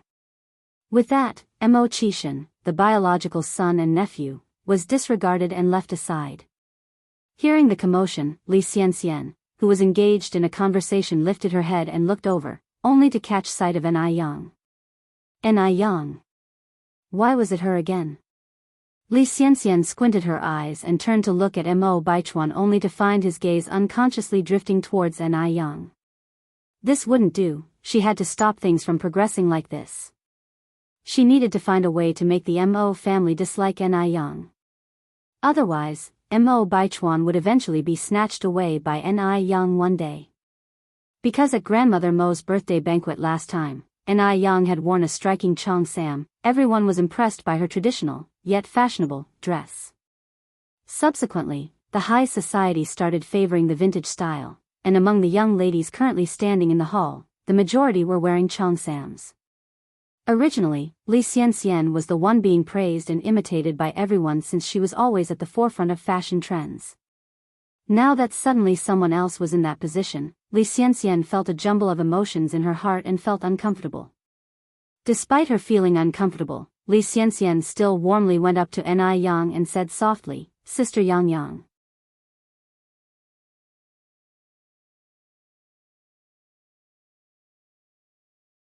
Chapter 304, Defeating Li Xianxian, Gaining Little Fangirls _1 Li Xianxian was still at the forefront of fashion today.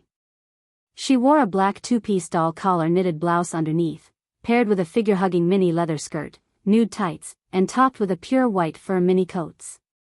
It was a dazzling and beautiful outfit, but standing next to the understated elegance of a cheongsam, it seemed somewhat vulgar. Especially since Yang was naturally a clothes horse with a good figure and exquisite facial features. Even with minimal makeup, her beauty was captivating. In fact, Li Xianxian was quite attractive herself, or else she wouldn't have caught Mrs. Mo's eye. Before Yang appeared in the Mo family, she was definitely considered outstanding among the society ladies and young misses. But everything changed since Yang made her appearance. Even the popular elements within their circle had changed. How is it that her trendy attire couldn't compare to the outdated cheongsam? A flash of jealousy swiftly passed through Li Xianxian's eyes, wishing she could scar Yang's face. Yang pretended not to see the look in Li Xianxian's eyes, holding Li Xianxian's hand, Sister Xianxian. Li Xianxian was already acting very cordially, but Yang was even more enthusiastic. To outsiders, the two of them seemed like close sisters. If it's acting, who couldn't? A smile danced in Ni Yang's eyes. Li Xianxian pulled Ni Yang to sit down on the sofa. Yang, we've known each other for so long, but I still don't know where you're from. Ni Yang gave a small smile. I'm from Dam Village in Haiqing City. Dam Village? A calculating glint surfaced in Li Xianxian's eyes. How honest of her. She's still young and naive. I will make sure she won't know what hit her. Dam Village? Li Xianxian acted as if she had discovered something astonishing. So you really are from Dam Village, Yang? Ni Yang nodded, confusion flickering in her eyes, playing along with Li Xianxian. Soon, she'd make Li Xianxian dig her own grave. Sister Xianxian, do you know who I was before? Li Xianxian smiled. It's not that I know you, but one of my classmates saw you and felt like she knew you. However, she said your name was Mu Yang back then, so I wasn't sure. There was a hint of contemplating in Li Xianxian's voice as she trailed off. Mu Yang? Upon hearing this, both Mrs. Mo and Lin Pingping looked over in their direction. Ni Yang didn't deny it, her smile remained. Yes, my last name used to be Mu. Everyone has a past, and Ni Yang wasn't someone who would cover up. Moreover, she hadn't done anything shameful. Li Xianxian hesitated. I also heard from my classmate that your parents seem to have divorced. Yang, couples quarrel all the time, no matter what, you can't just abandon the family. Go back and convince your mother, make her think clearly. You're still young, and so is your sister, you can't go on without a father. In this era, getting a divorce isn't a good look. Divorced women are regarded with disdain. The Grand Mo family, how could they tolerate a granddaughter-in-law with such a stain? Li Xianxian wanted Ni Yang to embarrass herself, she wanted everyone in the Mo family to dislike her. Moreover, Li Xianxian was painting Ni Tsuehua as a sinner, a woman who abandoned her husband and family. Isn't that why Ni Tsuehua and Ni Yang abandoned their family in Haiqing to come to Beijing? Upon hearing this, the expressions in the other's eyes changed. Like father like son, like mother like daughter. Can a bad woman raise a good daughter? Of course not. The tea party was meant for mingling and chatting, who would have thought there would be so much drama? Ni Yang gave a slight smile, then turned to Li Xianxian. My dad abused my mom and even had an affair, he even had an illegitimate child. Should we keep such a man and celebrate the new year with him? Li Xianxian was stunned, she didn't expect Ni Yang to counterattack like this. Shouldn't Ni Yang be feeling ashamed and discomfited? Is divorcing something to be proud of? But that's okay, the more agitated Ni Yang becomes, the more she'll embarrass herself. Li Xianxian sighed, then continued, Yang, I think you're being too radical. As a child, you should try to look at things from your father's perspective, and understand why he sought other women. Long live understanding.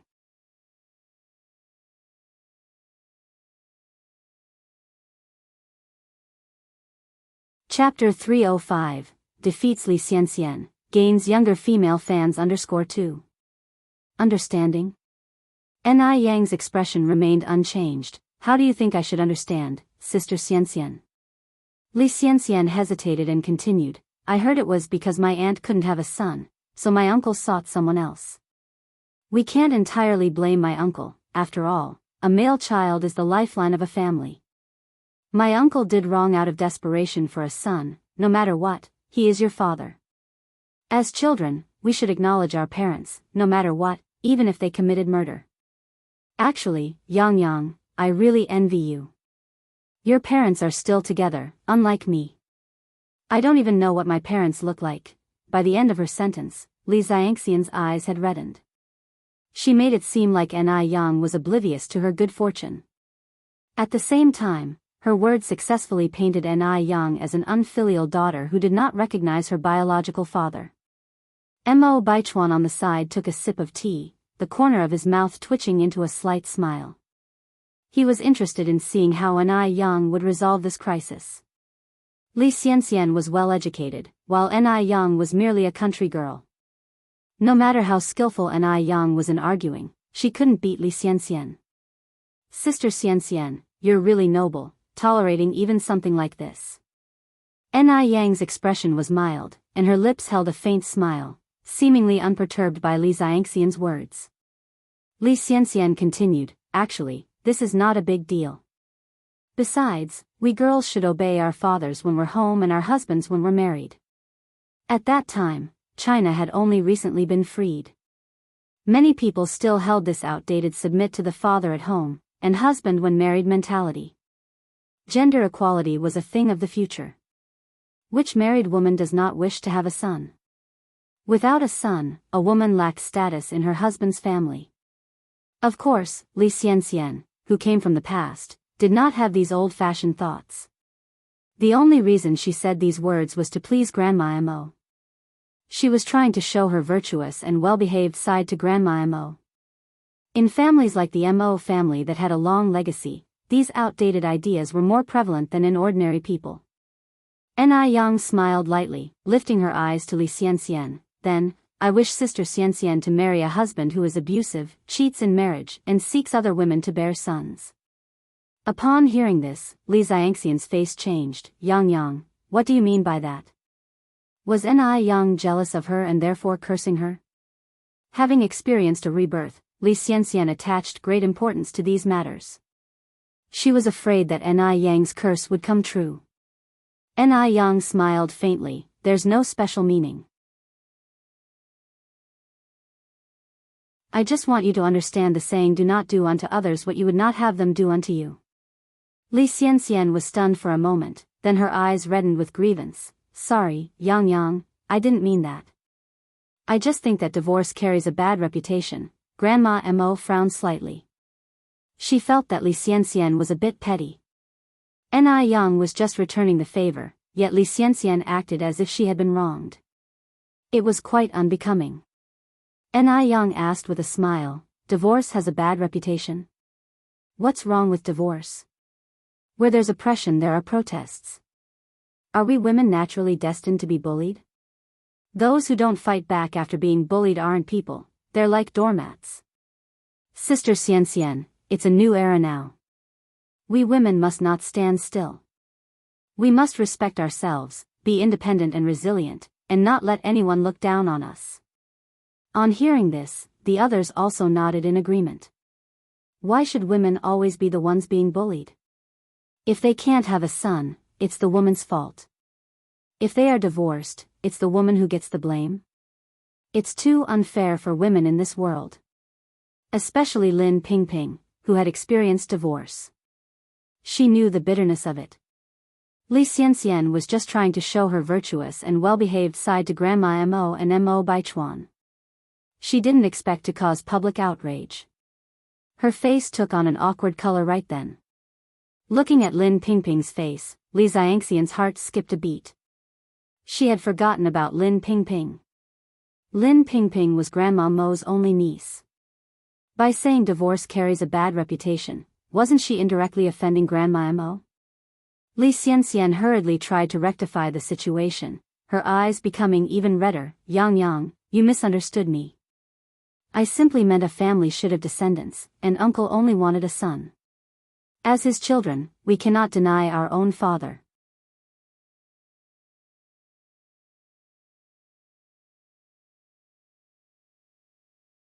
Chapter 306, Dominating Li Xianxian, Gaining Little Fangirls _3.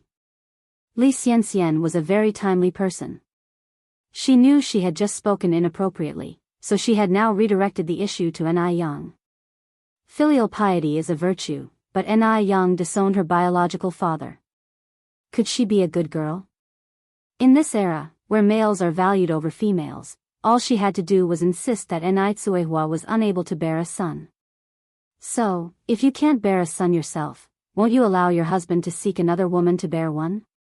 Li Xianxian never gossiped about others, but she was adept at speaking ambiguously, changing the subject and letting others fill in the blanks.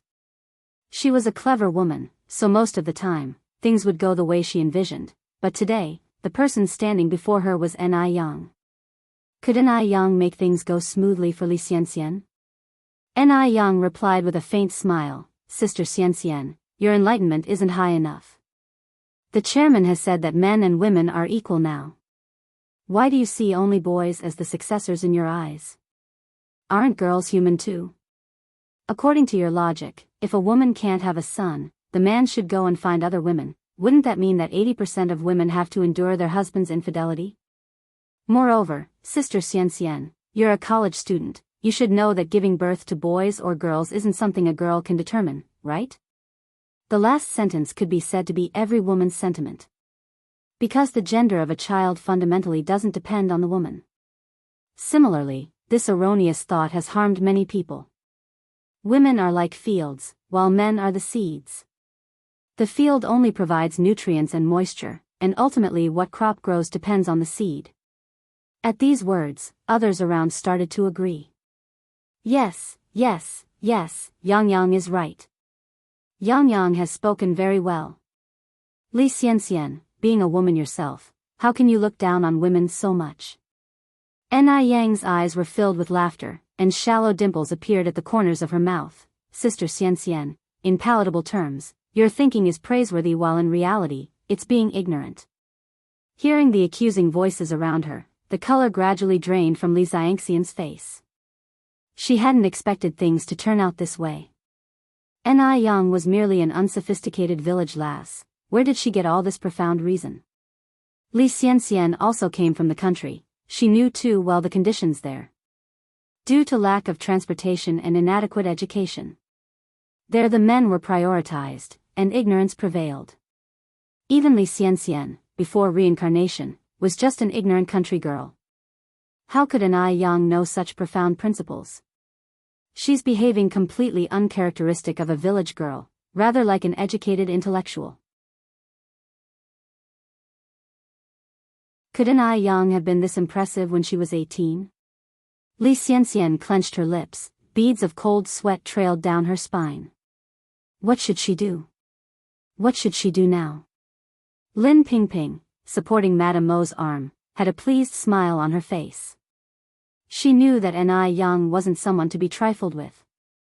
Calm and composed, articulate and clear, this child could tackle big situations. Madame Mo looked at Ni Yang, with satisfaction in her eyes. Turning her eyes to Li Xianxian, the layer of liking in Madame Mo's eyes had been replaced by disappointment. Mo Kishan's eyes were practically sparkling. How amazing was his wife! He liked his wife more and more. Yang Yang, have some water.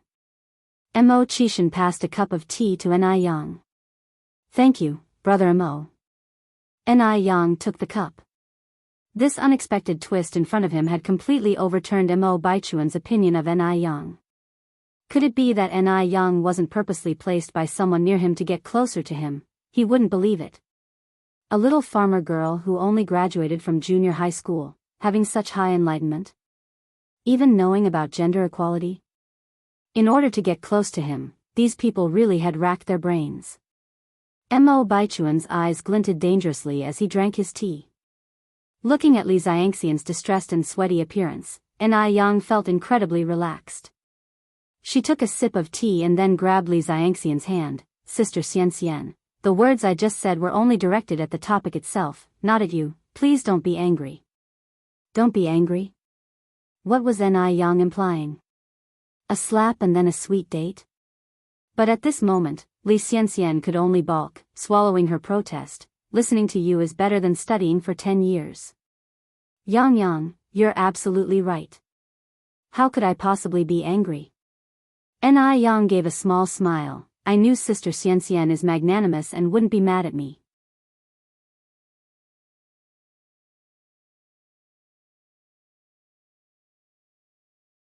Chapter 307, Defeating Li Xianxian, Gaining Little Fangirls _4. Li Xianxian managed to keep a smile on her face, though she was so angry that her fingertips were shaking. Oh! Ni Yang exclaimed in surprise. Sister Xianxian, why is your hand shaking? She did it on purpose. Ni Yang absolutely did it on purpose. As Li Xianxian looked up, she met Ni Yang's peach blossom eyes overflowing with laughter, the corners of her mouth lifted in a faint dimple. It was blinding.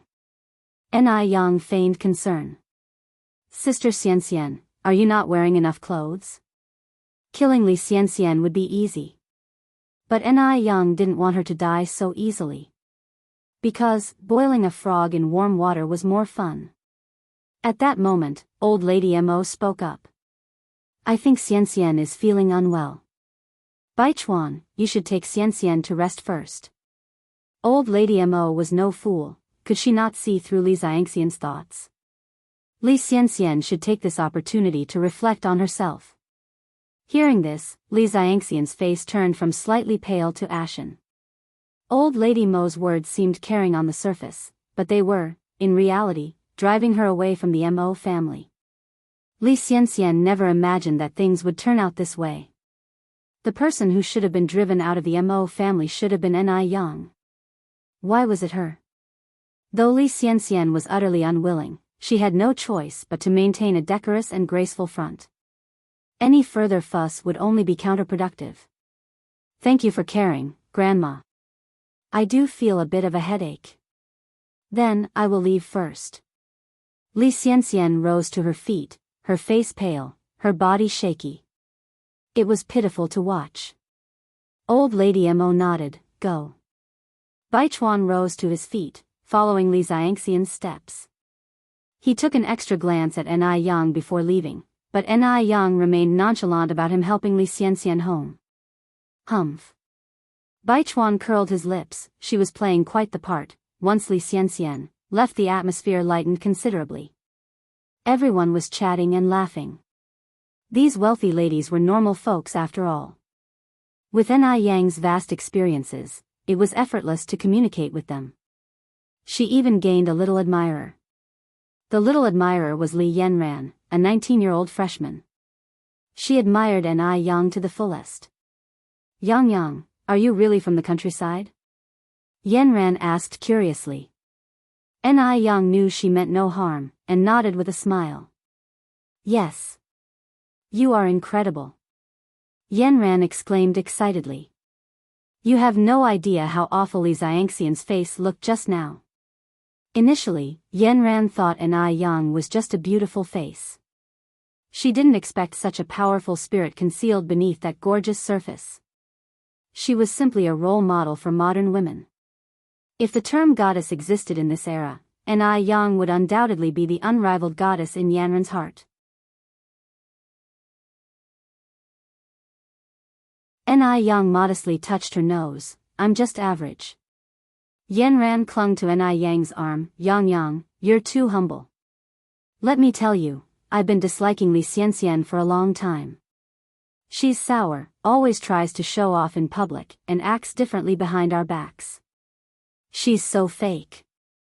And all she does is disgrace our Li family. Before Ni Yang could answer, Yanran continued, Yang, where do you live? Can I visit you in the future? Of course, Ni Yang wouldn't refuse a kind social invitation, and she nodded with a smile, of course, I live at 58 Jinghua Village. Yanran said, we live in Wanqing Villa, Block 68. You should come and visit me when you have time as well. For the entire afternoon, Yanran stuck to Ni Yang. It was hard for Mo Qishan to even say a word to Ni Yang. Fortunately, Yanran was a girl. Otherwise, Mo Qishan would have thought Yanran was taking a liking to his wife. Only when the tea party finally ended and Yanran left was Mo Qishan able to chat with Ni Yang. After the tea party ended, Ni Yang bid old lady Mo farewell, preparing to go home. The duty of sending Ni Yang home naturally fell on Mo Qishan. The same familiar bicycle. Ni Yang sat on the back seat, her lips curved in a faint smile, her dimples shallow. The setting sun stretched their shadows long. Brother Mo, stop at the vegetable market up ahead. I want to buy some groceries to take home. Okay. This was Mo Qishan's first time visiting the vegetable market. Although it was winter, the smell inside was less than pleasant. Mo Qishan was tall and lanky, with handsome features adorned with a touch of elegance. Standing in the bustling vegetable market, he attracted a lot of attention. Countless young women stole glances at him, their eyes gleaming with curiosity.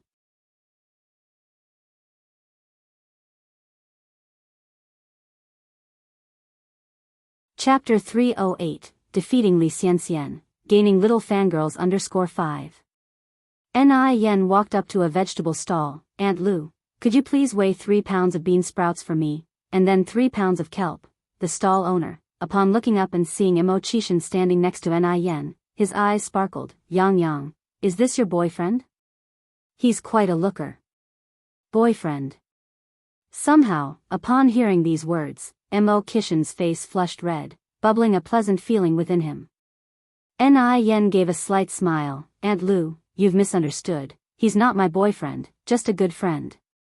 The stall owner laughed. Yang Yang, stop beating around the bush. Look at how red this young man's face has become. Still saying he's not your boyfriend? Hearing this, Ni Yen decided not to explain any further. The more she explained, the more unclear it became. But why was Imo Qishan's face so red? As a grown man, his skin seemed too thin. Ni Yen then went with Imo Qishan to buy some beef, lamb, and pork. She bought a lot, at least 3 pounds to start off with. Imo Qishan, intrigued, asked, Yang Yang, can you finish all this? Ni Yen replied, I'm planning to go to Guangguan tomorrow, so I'm buying a bit more. It's inconvenient for my mom to go grocery shopping with the kids. Going to Guangguan? What time is your train? Imo Qishan asked next. Ni Yen shook her head, I haven't bought the train ticket yet. I'm not in a rush, I'll just get one tomorrow whenever it's available. Imo Qishan said, train tickets to Guangguan are not easy to get. It just so happens that I have some matters to attend to there as well. I can accompany you. Guangguan is near the border and it's not safe for a young girl like you. Leave the train tickets to me, I'll get the ones for tomorrow morning at 8 o'clock. Guangguan indeed was in an unrest state, with gangsters running rampant, and Ni Yen drawing attention due to her looks. Although he knew Ni Yen was well capable of defending herself, she was after all a girl. If anything were to happen, it would indeed be her at loss. Ni Yen quirked an eyebrow. Didn't you say train tickets are hard to get? Imo Qishan smilingly said, I happen to have a classmate who's a ticket seller. All right. Ni Yen nodded, thank you then, brother Imo. You agreed, Yang Yang? The sudden surprise caught Imo Qishan off guard. He had assumed that Ni Yen, given her personality, would certainly reject his offer. Ni Yen laughed, why wouldn't I agree if I have a free bodyguard? She didn't dislike Imo Qishan, quite the contrary, she enjoyed the feeling of being with him. Life is short. If you like someone, why not accept their offer? Given a second life, Ni Yen did not want to compromise her happiness and satisfaction. Imo Qishan masked his excitement, responded, all right, I'll wait for you at the station tomorrow morning. Sure.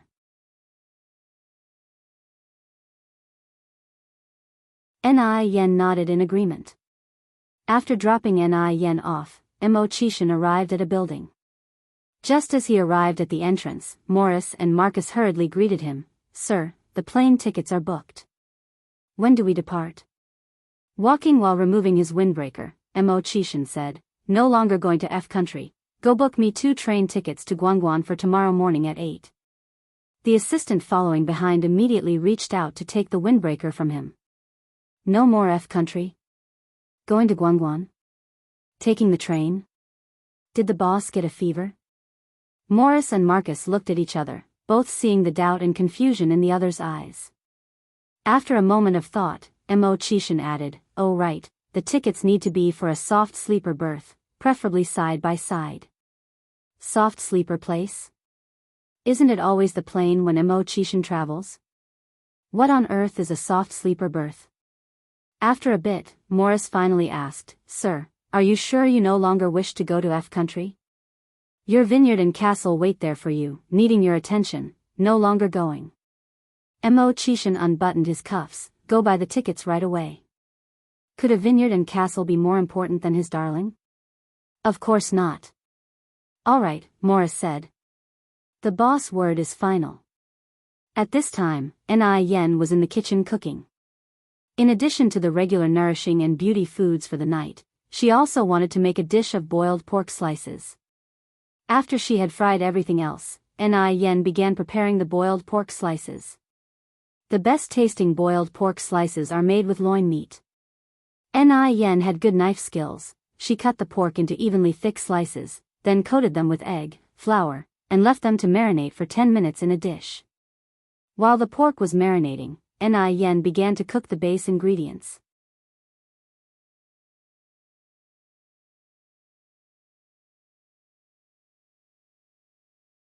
Chapter 309, Defeating Li Xianxian, Gaining Little Fangirls _6. First, heat up the rapeseed oil, then add in the broad bean sauce to bring out the reddish oil, followed by a fragrant blend of green onion, ginger, garlic, star anise, cinnamon bark, and Sichuan pepper. Soon, the kitchen was filled with a tantalizing aroma. Once the base sauce was ready, add water and bring it to a boil. Add the marinated meat slices, then place the pre-boiled bean sprouts and tofu skin in a large bowl and ladle in the boiled meat slices. The meat slices should not be boiled for too long, otherwise they will become stiff and tough, which will affect the texture.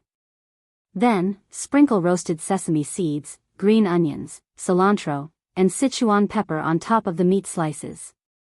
Finally, pour the heated rapeseed oil over it. With a sizzling sound, a large bowl of appetizing boiled meat slices was ready. Yang could control the heat perfectly, so the texture of the boiled meat slices was superb. It had a spicy, fresh scent, and was incredibly tender. It was so good that one could hardly stop eating. With a piece of boiled meat slices, one could eat several mouthfuls of rice. Delicious, it's so delicious. Chinggui excitedly said, Yang, what is this dish called? Yang replied with a smile, this is called boiled meat slices. Boiled meat slices? Where does this dish come from? Chinggui asked. Yang replied, this is a dish from Sichuan and Chongqing.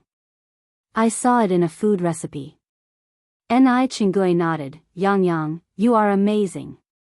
After dinner, Yang told Tsuehua that she was going to be out of town the next day. Tsuehua expressed her concerns, Yang, is it safe for a girl like you to travel that far? Chinggui said, Yang, if you like, I can go with you. The shop will be fine with Jean, she has 2 others to help her. I heard that Guangguan can be quite chaotic. Guangguan is near our country, where it has always been rather turbulent, with a mix of different types of people and plenty of hooligans. Yang smiled and said, don't worry. We are living in a society governed by law now, and besides, I am not alone. Brother Imo is coming with me. Upon hearing that Imo Chishan would be accompanying her, Tsuehua and Chinggui were immediately relieved. When will you be back then? Tsuehua asked. Yang answered, it takes 2 days to travel from Beijing to Guangguan by train, and they'll need some time to run errands. All in all, it'll take about a week to return. Knowing that Yang had important things to do, Tsuehua did not say more, and simply nodded, all right, Yang, you can go without worries. Your auntie and I will take care of the home. Don't stay up late tonight, rest early. You'll need to get up early tomorrow. The next morning, Yang woke up at a little past 5. By 7:30, when she arrived at the train station, she saw that Imo Chishan was already waiting for her on the platform with his suitcase. Brother Imo. Imo Chishan raised his eyes and saw the girl running towards him. Yang, no need to run, we still have plenty of time. Imo Chishan extended his hand to steady Yang's arm. Shall we go into the station? Yes. Imo Chishan nodded and reached out to take her suitcase. The 2 of them walked side by side to the sleeper car. A sleeper car compartment had 4 beds. When Imo Chishan and Yang entered, the 2 upper bunks were still unoccupied. Yang stowed her suitcase under the bed, then took out some money from her bag. Brother Imo, here is the money for the train ticket. Imo Chishan was about to refuse. After all, what's wrong with buying a train ticket for his future wife?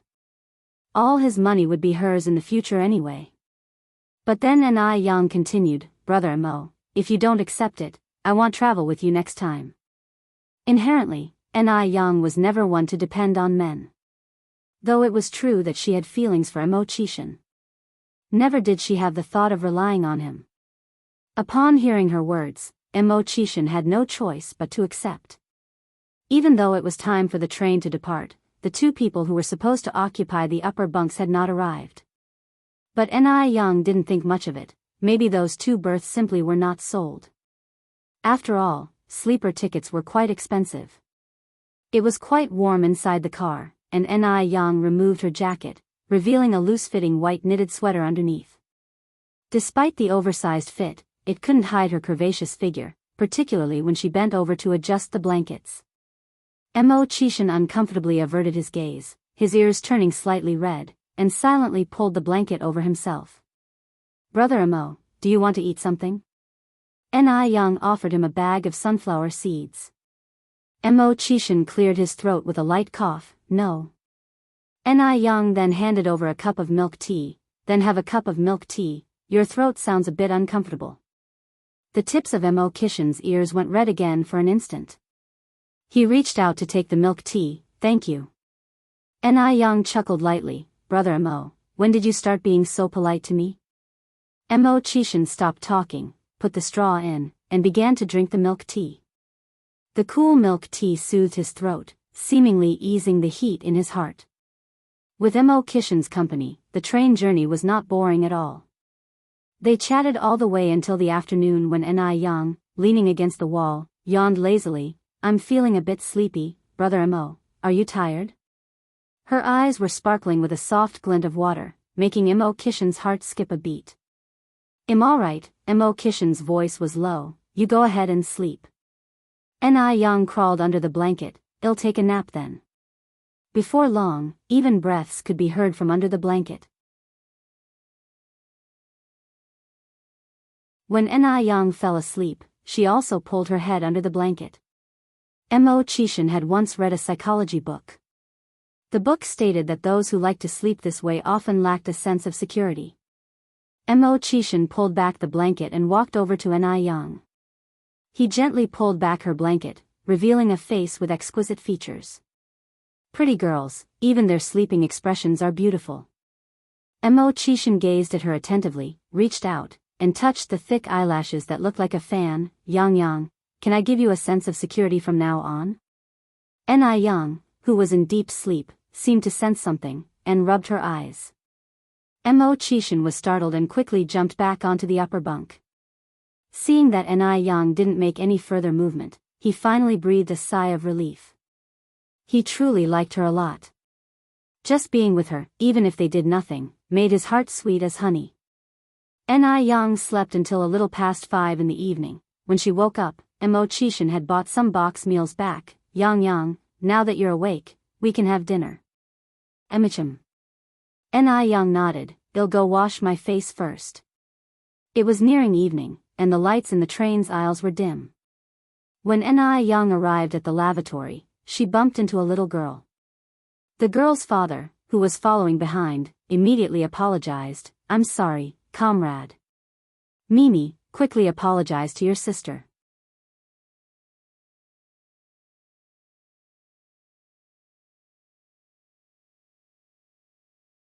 Chapter 310, Righteous Yang, Mystery Boss Confession _1. The little girl, wearing a white shirt and denim overalls, with red little leather shoes and 2 small braids, was quite eye-catching.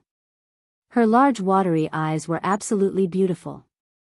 Upon hearing this, she immediately bent over to apologize. I'm sorry, sister. I didn't mean to. Ni Young bent down to pat the little girl's head, laughing as she said, it's all right. The father and daughter left the aisle and Ni Young turned into the restroom. The little girl whispered softly, Dad, that lady just now was so pretty. Even prettier than Mom. Shush. The man made a quiet gesture. Mimi, lower your voice.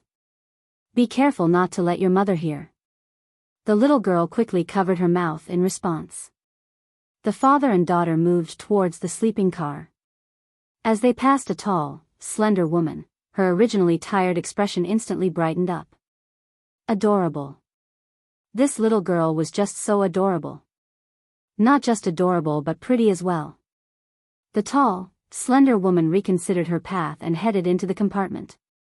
Inside the compartment, various voices of snoring could be heard. The tall, thin woman slapped the sleeping man beside her. "Wake up already, there's business to be had."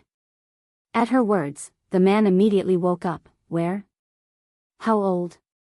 The tall, thin woman lowered her voice. "She seems to be around 4 or 5 years old. We should keep a close eye." There were 3 types of boxed meals on the train. One was 3 cents per serving. Another was 8 cents. The last one was 2 yuan.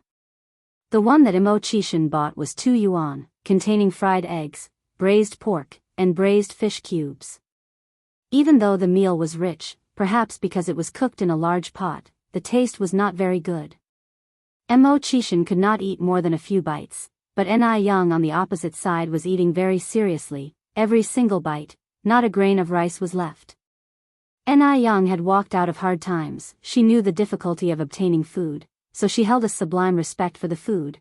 No matter when, she would not waste it. This feeling might only be understood by those who have experienced hunger. Seeing her like this, Immerse felt a twinge of guilt. He picked up his chopsticks again, finishing the rest of his boxed meal. After undergoing nearly 40 hours on the train, they finally arrived in Guangguan on the noontime of the 3rd day. Guangguan is a coastal city near Hong Kong in our country. Compared to the often bustling mainland, Guangguan had many skyscrapers, fashionable young people, and some even using pagers. At the same time, the temperature in Guangguan was much higher than in Beijing. The current temperature in Beijing was 10 to 12 degrees Celsius, needing a cotton-padded jacket and a coat. But on the streets of Guangguan, people were in short sleeves and jeans, wearing sunglasses, as if it were still summer. At this time, the jeans trend had just come over from abroad, so every young person on the street was wearing jeans. Young knew that the temperature in Guangguan was much higher than in Beijing, so when she got off the train she was particularly wearing just a thin knit sweater. But, unexpectedly, it still felt scorching. Yang, Immerse looked at Young. "Shall we look for a clothing store first?" Young nodded, "Sure." The two entered a clothing store they found. Young didn't bother to choose. She randomly grabbed a set of clothes and headed to the changing room. However, when she came out of the changing room, Immerse was dazzled. At this moment, Immerse suddenly remembered a phrase. When a person is good-looking, they'll look good in anything, even a rag. A simple light pink top and a pair of black baggy pants brought out a unique charm on her. The shopkeeper immediately went to meet her. "Miss, you look absolutely stunning in this outfit." Usually, shopkeepers say things that are half-truths, but today, she had not uttered a single false word. Throughout her time selling clothes, she had never seen such a beautiful girl. Young smiled slightly. "Thank you. How much is this set?" 28 yuan. Young took out the money and handed it to the shopkeeper. There were many factories in Guangguan, among them plenty produced non-woven fabrics. However, due to the large area of Guangguan, finding manufacturers that produced non-woven fabrics was a bit challenging. Although Young had memories from her previous life, those memories were of her future experiences, and it was the 1980s now after all. Immerse took out 2 pieces of paper. Yang, these 2 factories can produce non-woven fabric. Which one do you want to visit first?" Young took the paper. "Let's go to the nearest one first then." "Sure." Immerse nodded.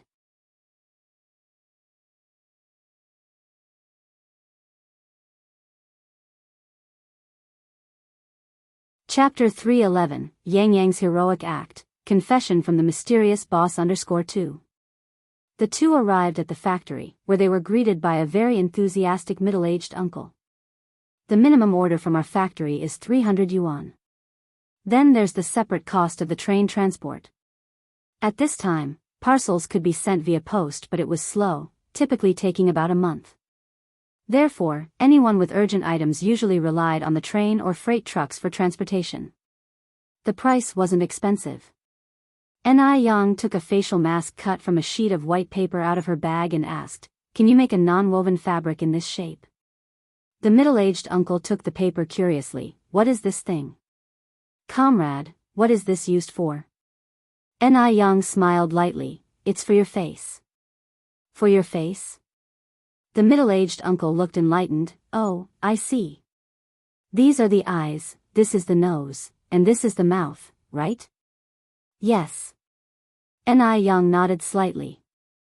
The middle-aged uncle was a very curious person. He put the paper on his face. "Comrade, what effect does this have when it's placed on the face?" Just as Ni Yang was about to answer, a person entered the room, and, upon seeing the middle-aged uncle looking that way, let out a frightful yell. "Ah! A ghost!" Guangguan people were rather superstitious.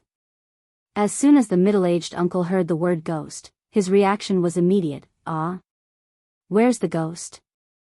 Upon hearing his reaction, the person breathed a sigh of relief. "Li Ku. It's you. What are you doing with this on your face?" "You scared me." The middle-aged uncle turned to look at Ni Yang. "Comrade, you haven't told me yet, what's the use of this on the face?" Not only was the middle-aged uncle curious, Mo Chishan was also curious. Ni Yang didn't hide anything. She laughed and explained, "I plan to use it to make a skincare product, which after being manufactured, could be adhered to the face for skin maintenance." The concept of a facial mask only reached China in the 1990s, so it was normal for people to not know about it. The middle-aged uncle laughed. "Interesting, this is the first time I've seen such a skincare product." "Oh, Xiaochen, you came just in time. You work in the technical department. Can you check if our non-woven fabric can be made in this shape?" Xiaochen took the paper was in the shape of the mask, and frowned slightly. "We may not be able to make this." The middle-aged uncle looked regretfully at Ni Yang. "Comrade, why don't you check another factory?" Ni Yang nodded. "I've troubled you." Watching Ni Yang and Mo Chishan disappear through the door, the middle-aged uncle turned to Xiaochen. "With your technical department skills, you all can't make something as simple as this shape?"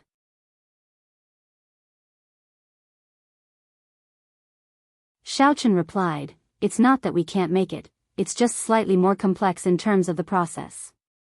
We need to recast to make a new model. If there's a big order, it's okay, but for small orders, we can hardly make any money because we can only break even. Factories prioritize profits, no one would generate power out of love for no reason." Ni Yang only ordered a few hundreds worth, which was not even enough for the recasting cost. The middle-aged uncle nodded. As Ni Yang and Mo Chishan walked out the door, they brushed past a man with a look of urgency on his face. He seemed a little familiar. But by the time Ni Yang looked back, the man had already disappeared around the corner. The two visited 3 factories in one afternoon, and all 3 factories said they couldn't do it. Ni Yang's brow furrowed slightly. This result was too different from what she had imagined. Mo Chishan comforted her. Yang, don't worry. Guangguan has many factories, and it's the birthplace of skincare products. We are sure to find a factory that can make facial masks." Ni Yang nodded. "It's getting late. Shall we go eat something?" "Sure," Mo Chishan said. "I know there's a street with lots of food nearby. Shall we eat there?" "Okay." The food street was located in the center of Guangguan. Plastic cloth covered the large sheds overhead, illuminated by hanging lights. Many street food stalls had long lines. Noodles, 50 cents a bowl. Dumplings, 30 cents for a large bowl. Seafood fried noodles, teppanyaki squid, pot stickers. The cries of the vendors and the alluring scent of food filled their ears and noses. Ni Yang looked at this dish, then at that one, unsure of what to eat. Mo Chishan suggested, "Guangguan is a coastal city, and seafood is their specialty product. Why don't we eat seafood?"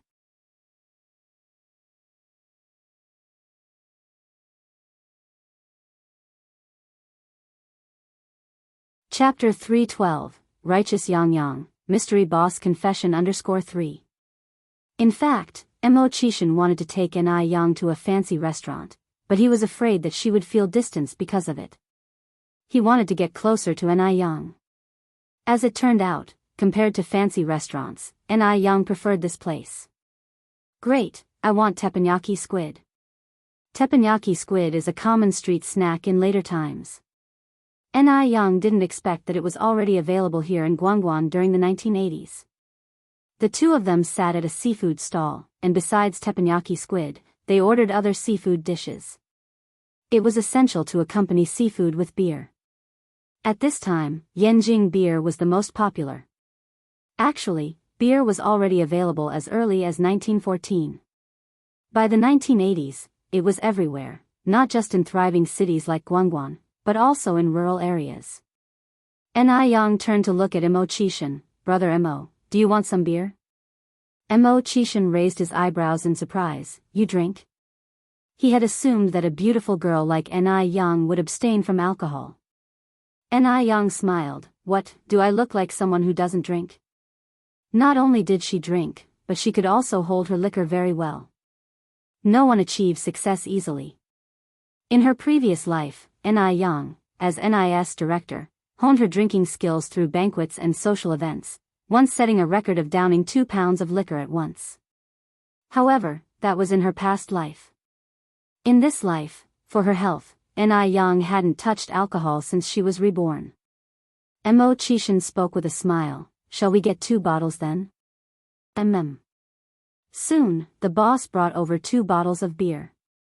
Just as Mo Chishan was about to open the beer, he realized he didn't see any opener. Boss, could I get a bottle opener please? Before he could finish speaking, a hissing sound of opened beer came from across him, followed by N.I. Young spitting out the beer cap from her mouth. In that instant, Mo Chishan saw his future standing in the household. Good heavens! That was a bit too bold.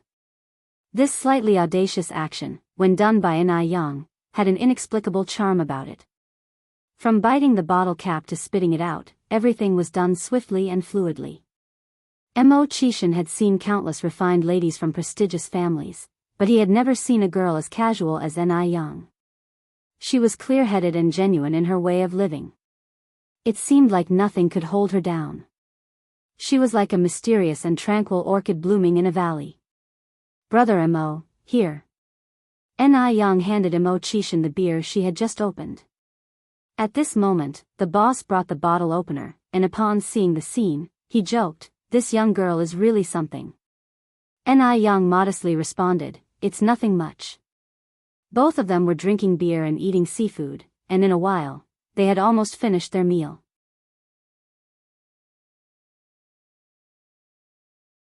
N.I. Young had her arms crossed and was leaning against the back of the chair. She didn't feel like moving at all. It had been such a tiring day.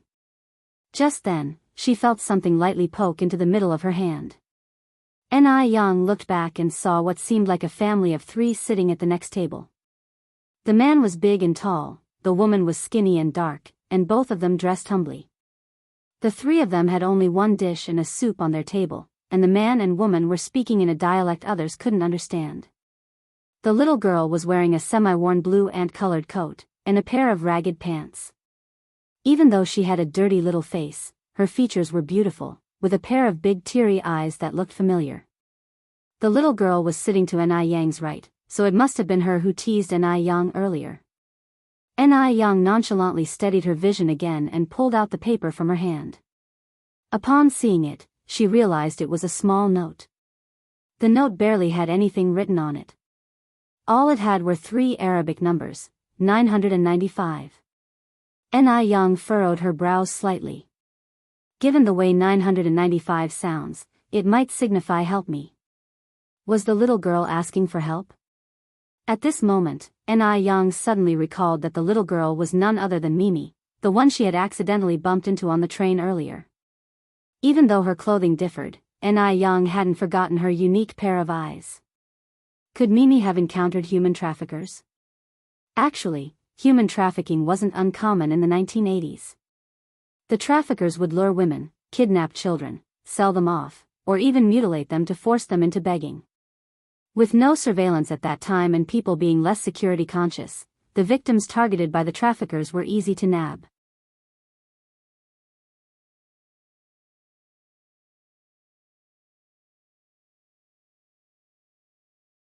Chapter 313, Righteous Yang Yang, Mystery Boss Confession _4.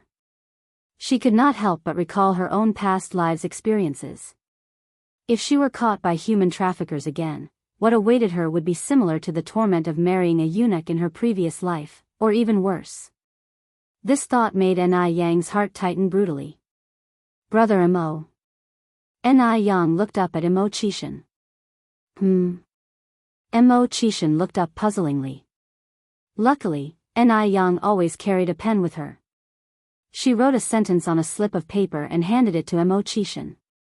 Imo Chishan read the note, his gaze flickering. He held Ni Yang's hand to signal her not to act rashly. Human traffickers usually worked in groups and had an organized hierarchy. They couldn't simply be one or two people acting alone, there might even be their accomplices nearby. If they acted rashly, it could backfire. At this moment, the couple sitting behind them had finished paying their bill and were about to leave with the little girl. Ni Yang suddenly stood up, took the little girl's hand, and exclaimed in surprise, "Mimi. Isn't this Mimi?" The sequence of events happened too fast, leaving the little girl bewildered. Ni Yang continued, "This silly girl, your aunt. Don't you recognize your aunt and your uncle? Who are these two? Are they the nannies hired by your mother and father?" The tall and skinny woman yanked the girl back and retorted angrily, "Who are you? Have you mistaken us for someone else? Who's this Mimi you're talking about?" "This is my daughter, Yaya." "When did my niece become your daughter?" Ni Yang's face changed. She scooped up the little girl and retorted, "Are you a human trafficker?" The little girl clung tightly to Ni Yang's neck, fearing she would be snatched away by the tall and lean woman any moment. The commotion attracted some attention. The diners put down their chopsticks and crowded around. The skinny woman shrieked hysterically, "This is my daughter Yaya. From a young age, she has been mute and even has some IQ issues. You claim to be her aunt, so let her call you aunt and we'll see." Thief playing a cop. "I say you're the real human trafficker, somebody help, she's trying to kidnap my daughter." Every human trafficker retains a poker face and excels in bluffing. As long as they can convince the crowd, things will work out for them. After all, the child isn't able to speak, and the person abducting her from them is Ni Yang. The one holding disparities will forever hold the advantage. That child really can't speak.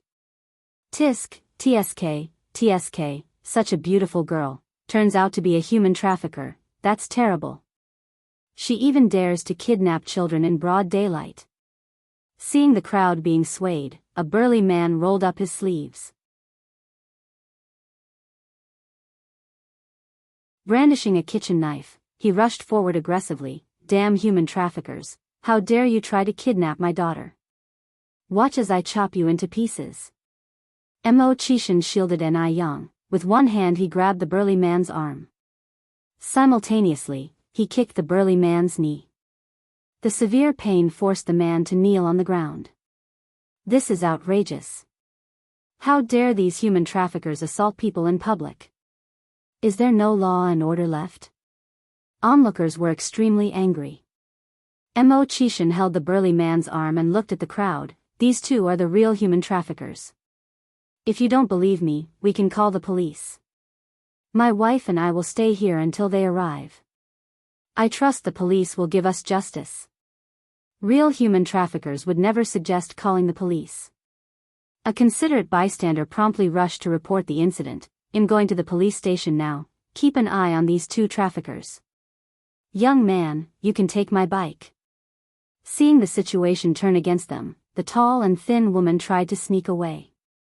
However, as she turned to leave, a hand detained her. A gentle voice came from above her, "Feeling guilty?" Ni Yang was beautiful, especially her delicate peach blossom eyes. On any normal day, the tall thin woman would surely be captivated by Ni Yang's allure. Such a catch was not easy to come by. But today, all she felt was endless fear. The police arrived promptly, and as victims and suspects, the group was taken to the police station. The little girl clung to Ni Yang's neck unwillingly to let go. After a doctor's diagnosis, it was found that the human traffickers had administered a large amount of forbidden drugs to the girl, causing her to lose her speech.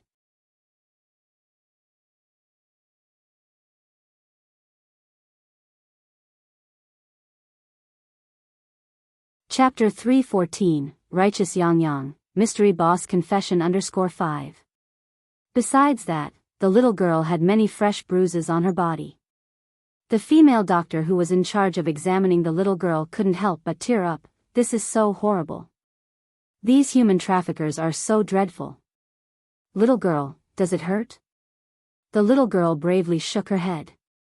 Upon interrogation, the two human traffickers quickly confessed to their crimes. The little girl's parents also rushed over upon hearing the news. Mimi.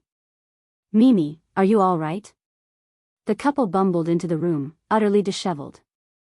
Only those who have almost lost their child could truly understand the pain they felt. The little girl shook her head, her eyes brimming with sudden tears. Why did you take so long to come? Weren't you supposed to pick me up immediately? She had been too frightened earlier and had been forcing herself not to cry. Seeing her parents now was the only time she felt safe enough to let go of her control. The young woman took the little girl into her arms. I'm sorry, Mimi, Mommy and Daddy are so sorry. The police officer at the scene said, as parents, you have to be more careful next time, especially in crowded places like railway stations. You should always keep your child within arm's reach. Now you must sincerely thank these two people. If it wasn't for their courageous actions, you probably wouldn't be able to see your child now. Thank you both. The couple exchanged a glance and immediately knelt down in front of Ni Yang and Mo Chishan with their child. Thank you. Ni Yang and Mo Chishan quickly helped the couple up. You don't need to do this. It was Mimi who was quick on her feet and clever enough to give us a note for help. If it wasn't for that, we wouldn't have realized something was wrong. Just then, the young man suddenly said, Aren't you the young man we met on the train? Ni Yang nodded. Yes, it's me. Thank you so much for your help. The young man continued, My name is Han Shulin, this is my wife Lin Xiaoxue, and this is our daughter Han Mimi. The five of them left the police station, chatting among themselves. Lin Xiaoxue said, Young man, judging from your accents, I'm guessing you're not from Guangguan, right? Ni Yang nodded, we came from Beijing. Lin Xiaoxue continued, you came all the way from Beijing. Are you planning to stay and develop here, or are you just visiting? Ni Yang said, we came here for some business. Lin Xiaoxue, being a warm-hearted person, and considering that Ni Yang and Mo Chishan had saved her daughter's life, immediately said, business. Have you successfully handled your affairs? If you don't mind, you can tell us about it, maybe we can help a little. Han Shulin echoed, that's right. You're newcomers to Guangguan, and we've been living here for decades. We know many people and can certainly handle matters more conveniently than you. No matter what it is, locals can always manage it more conveniently than outsiders. Ni Yang, therefore, didn't hide anything and briefly explained the situation to the couple. After listening to it, Han Shulin smiled and said, Rest assured, this little matter, I've got it covered. Ni Yang looked at Han Shulin in surprise. Lin Xiaoxue explained, My husband is the manager of the non-woven fabric factory on Liufu Road. As a non-woven fabric factory manager, this matter would indeed be trivial for him. This was indeed a case of good actions are rewarded. So, the next day, Ni Yang and Mo Chishan met again with the middle-aged man surnamed Li. This time when they met, the middle-aged man was even more enthusiastic than before. Come in and have a seat. If you had told me earlier that you knew Manager Han, none of this would have happened. Ni Yang smiled lightly and sat down with Mo Chishan. Ni Yang knew very well that the reason no factory was willing to take on the job before was because the quantity of face masks she ordered was small. The cost of the non-woven fabric was low, and only a small amount was needed for each face mask. A few hundred yuan would be enough to make several thousand masks. With a small quantity, the profit was small. The profit was small, but the time spent on the initial setup was significant, which was why no factory was willing to accept the order. But Ni Yang was confident that neither the factory nor Han Shulin would regret taking this order. Because once the face mask gained popularity, the sales would not be as simple as just a few thousand. After a successful contract signing, Ni Yang and Mo Chishan bought tickets for the 7 p.m. train that evening.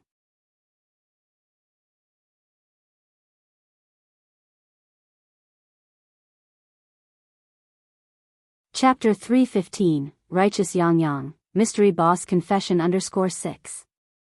With half a day left, Ni Yang wanted to stroll around the streets, and pick up some local specialties to take back home. Water chestnut cake and pineapple cake were specialties of Guangguan. There were also many fruits not available in Beijing, such as durian, dragon fruit, and wax apples. Ni Yang bought a bit of each, as well as a giant durian. Durian was known to have a really strong smell, but the taste was genuinely good. Seeing Ni Yang buying so much, Mo Chishan also bought a lot of things. That night, Han Shulin and Lin Xiaoxue, holding their daughter Mimi, came to the train station to see them off. Ni Yang and Mo Chishan waved goodbye to the family of three. Brother Han, sister-in-law Han, you must come to Beijing to play when you get the chance. Sure. We will certainly disturb you when we do. Goodbye, Sister Yang Yang. Goodbye, Mimi. By the time they returned to Beijing, it was a little after 8 at night. The temperature in Beijing was more than 20 degrees lower than Guangguan. As soon as they got off the train, Ni Yang wrapped herself tightly in her down jacket. Though they were walking side by side on the street, not talking, the atmosphere was not awkward at all. The night always seemed to make people more impulsive. Mo Chishan found his heart fluttering like a scared deer as he looked at Ni Yang's profile. They seemed to have grown closer during this Guangguan trip, but also not at all. He felt he couldn't wait any longer. If he continued to wait, what if someone else beat him to it? Engrossed in his thoughts, Mo Chishan didn't notice the stone on the road and stumbled, almost falling over. Be careful, Brother Mo. Ni Yang quickly reached out to steady him. Thank you, Yang Yang. The dim light of night hid Mo Chishan's blush. They slowly walked and quickly arrived at the noodle restaurant. Ni Yang opened the door and wheeled her bicycle out. Yang Yang. Mo Chishan softly called out, his voice resonating clearly in the quiet night. Ni Yang looked up, her bright eyes sparkling in the dark. Yang Yang, Mo Chishan's palms started to sweat. The usually articulate Mo Chishan suddenly found himself at a loss for words. What is it? Ni Yang raised her eyebrows slightly. Mo Chishan found that he wasn't just at a loss for words, he was also stuttering. Brother Mo, don't be nervous. I won't bite, what are you afraid of? Ni Yang chuckled, her dimples showing, as she slowly approached Mo Chishan. Mo Chishan stepped backward, tension mounting, until he was pressed against a sturdy wall. This situation was a common scene in the arrogant CEO's TV dramas. Ni Yang didn't expect it to happen to her that day. And it was her who had cornered Mo Chishan. Wasn't Mo Chishan's reaction too cute? Looking at his reaction, he wasn't like a 28-year-old man at all, but rather like an 18-year-old naive boy. Did she just get herself a treasure? Yang Yang. Mo Chishan suddenly found it hard to meet Ni Yang's gaze. He was so nervous, what should he do? What if he couldn't breathe? At this moment, Mo Chishan's usual calm, self-composed demeanor seemed to have completely vanished. Ni Yang looked at him with a smile. Brother Mo, if you have something to say, just say it. Hesitating is not a man's style. Right. He was a man.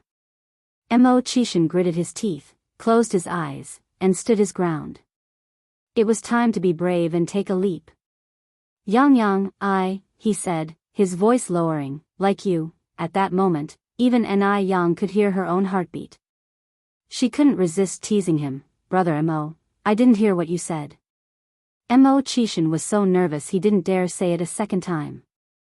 Ni Yang frowned slightly. Brother Mo, did you just say you hate me? No, no. Mo Chishan turned white with anxiety. Yang Yang, you heard wrong. How could I hate you? Then what did you say just now? He had already said it once, so why couldn't he say it again? Worst comes to worst, he could take another hit. Mo Chishan took a deep breath and loudly said, Yang Yang, I like you. I want you to be my girlfriend. After saying this, Mo Chishan watched Yang intently. He had never been so nervous in his life. His heart felt like it was about to jump out of his chest. If cold stones could be warmed, what about human hearts?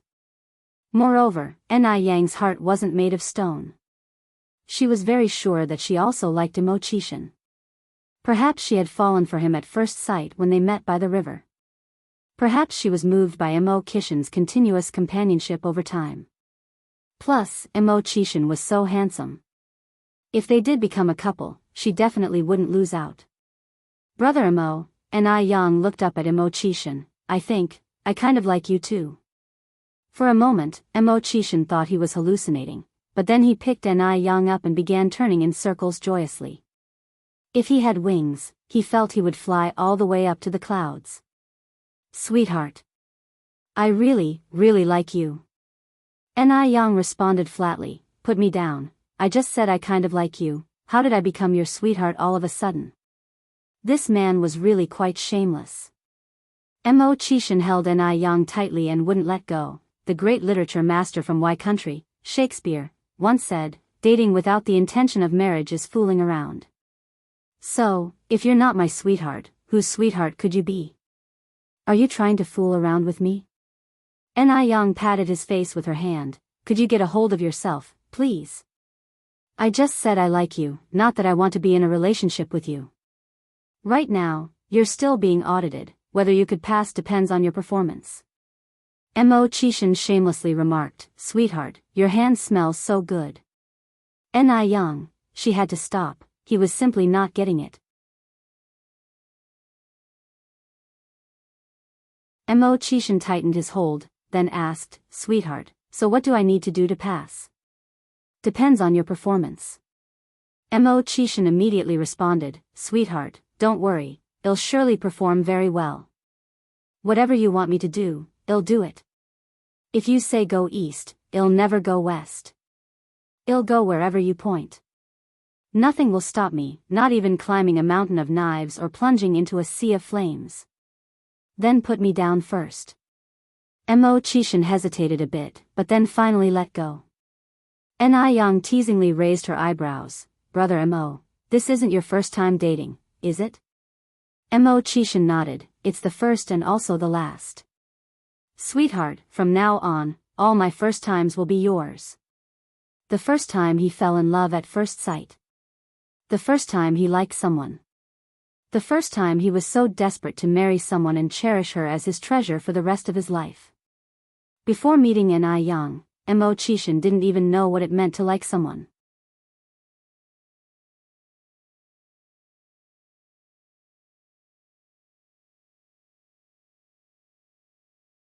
Chapter 316, I always listen to my wife, personally unmasking you _1 Yen stared at him, don't call me wifey. Mo Chishan scratched his head, then what should I call you? Lady? Darling? Beloved? Wife? These don't seem to sound as nice as wifey, right? Yen interrupted his imagination, call me whatever you used to. Okay, wifey. Mo Chishan quickly nodded, I will listen to wifey. Mo Chishan then said, wifey, when can I officially become your other half? Yen replied indifferently, once you've changed how you address me, I'll consider it. Hearing this, Mo Chishan didn't dare to tease her anymore. Yang, can I officially become your other half now? Yen replied with a smile, I can consider it now. Mo Chishan, women's mouths, can't trust a word they say. Mo Chishan sneakily reached for Yen's hand. Yang, can I hold your hand? Yen squeezed his hand, aren't you holding it now? Mo Chishan curled his lips in satisfaction, a smile of pure contentment on his face. So happy. So content. With their hands locked together, they walked leisurely on the desolate streets, the frosty moonlight casting a silvery glow on them. Both of them, without any romantic experience, strolled hand in hand from one end of the street to the other. They made a trip up and down the normally 1-hour-long street as though it only took moments. Time seems to fly when one is with the person they love. Once they reached the noodle restaurant again, Yen stopped. "Brother Mo, it's late. You should head home now." Mo Chishan reluctantly halted. He still hadn't had enough of holding his wifey's hand. He wished he could stay glued to his wifey all the time. Yen smiled. "Please hurry back. Remember what you promised me earlier."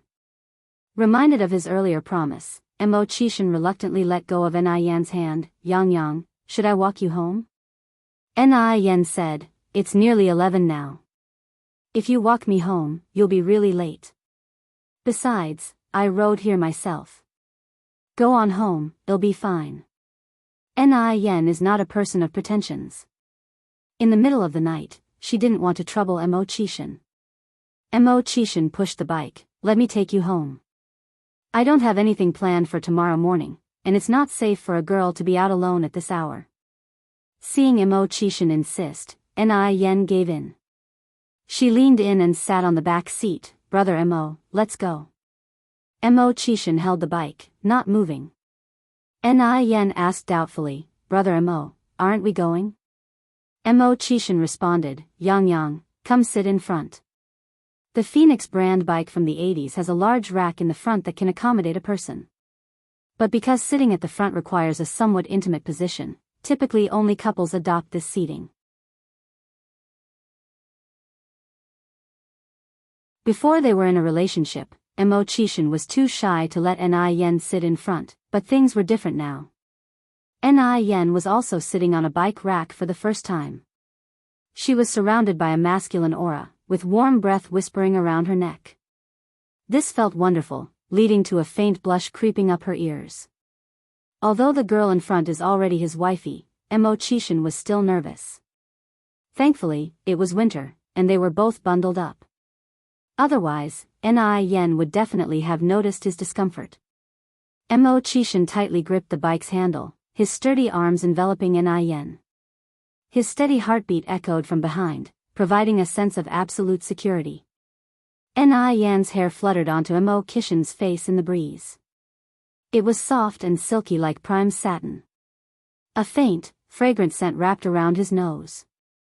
The hazy night enveloped them as Mo Chishan leaned forward slightly, all but surrounding her. To enjoy their time together more, Mo Chishan deliberately slowed down. However, they soon arrived at Jinghua village. Mo Chishan was slightly annoyed. Why did the time pass so quickly tonight? Yen jumped from the bike. "Brother Mo, you should go home now. It'll help you push the bike into the courtyard." Yen laughed. "Take the bike and ride home. From the city to Jinghua village is more than 10 kilometers. She can't possibly let Mo Chishan walk home." Mo Chishan responded, "If I ride home, how will you get to the city tomorrow morning? I can take the tram."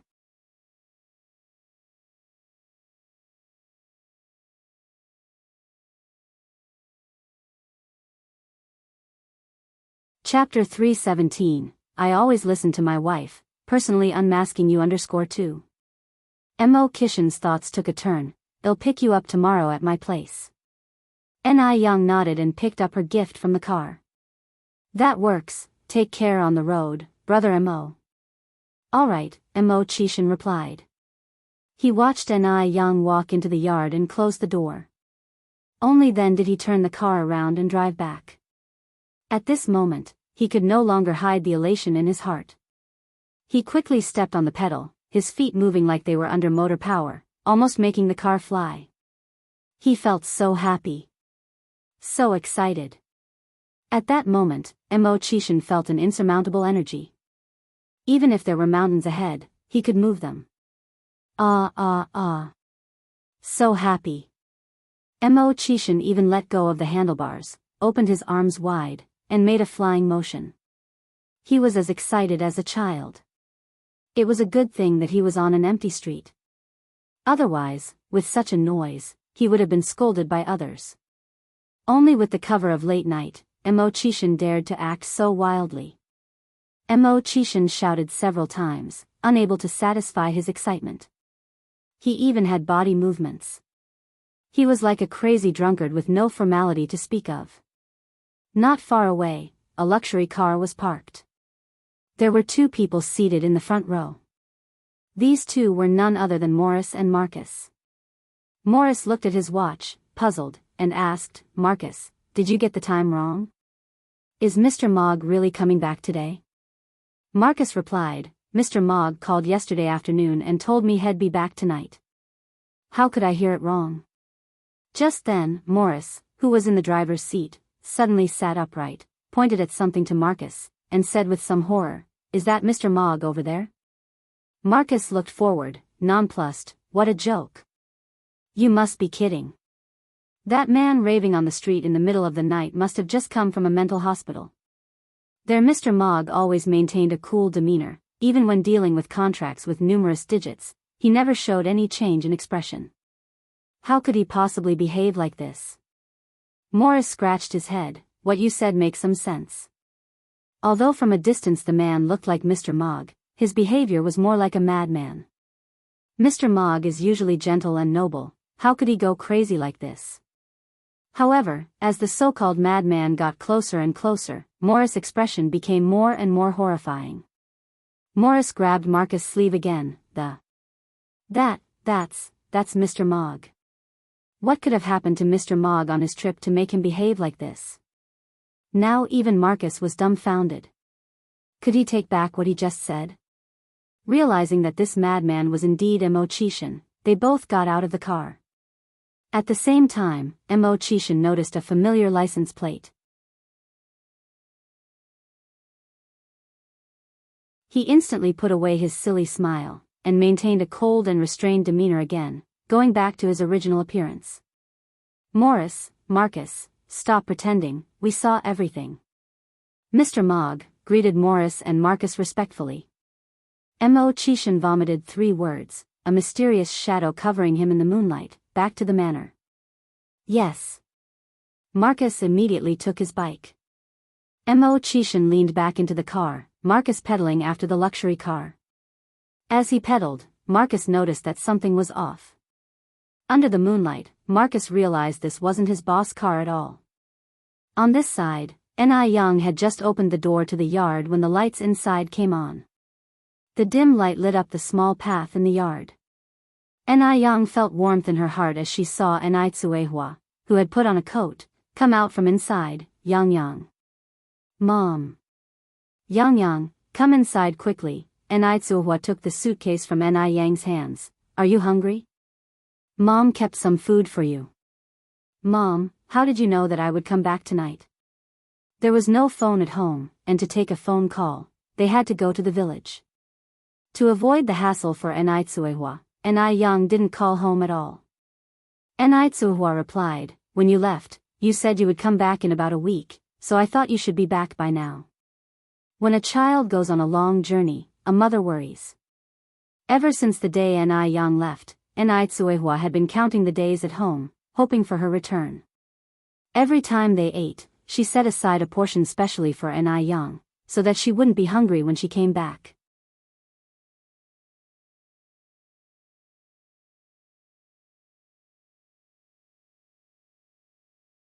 Chapter 318, I always listen to my wife, personally unmasking you _3. Being together every day, Young and her mother Tsuehua didn't think much about it. However, on the day Young suddenly left, Tsuehua felt out of sorts everywhere. Now that she saw Young return safely, a big load was finally off Kuihua's shoulders. As the mother and daughter entered the living room, they heard little Yun in the inner room call out sweetly, "Sis." A 9-month-old baby couldn't talk much yet. The only words she could say were mama and sis. Young was startled and asked in surprise, Yun isn't asleep yet? Tsuehua replied with a smile, she was still sleeping when I got up, she probably just woke up. I'll go check on Yun. Young swiftly made her way into the room. Tsuehua went into the kitchen to serve Young dinner. In the room, little Ni Yun, wearing her autumn clothes, had already crawled over the blanket. Seeing Ni Yang come in, she laughed happily. Sis. Little Yun Yun, did you miss sis? Ni Yang picked up little Ni Yun. Little Ni Yun couldn't talk yet, she just shouted excitedly, Sis. Sis. Ni Yang gave little Ni Yun's small face a big kiss. The temperature was low at night, Ni Yang was afraid that little Ni Yun would get cold, so she quickly put her back under the blanket. Yun Yun can't crawl outside the blanket, otherwise sis will spank. Little Ni Yun held Ni Yang's hand, babbling away, who knows what she was saying. Ni Yang looked at little Ni Yun's side profile, the corner of her mouth revealing a slight smile. In her previous life, she came to the realization too late and let this little sister fall into the jaws of a wolf. This time, she'll protect her no matter what. And the 3 other sisters who got thrown away, she wondered if they were still amongst the living. For some time, Ni Yang was lost in thought. At that moment, Ni Tsuhua came in with a bowl saying, Yang Yang, stop playing with Yun Yun and eat. Ni Yang nodded, standing up to take the bowl from Qihua's hands. The bowl was only half filled with rice, but the meat and vegetables were piled high.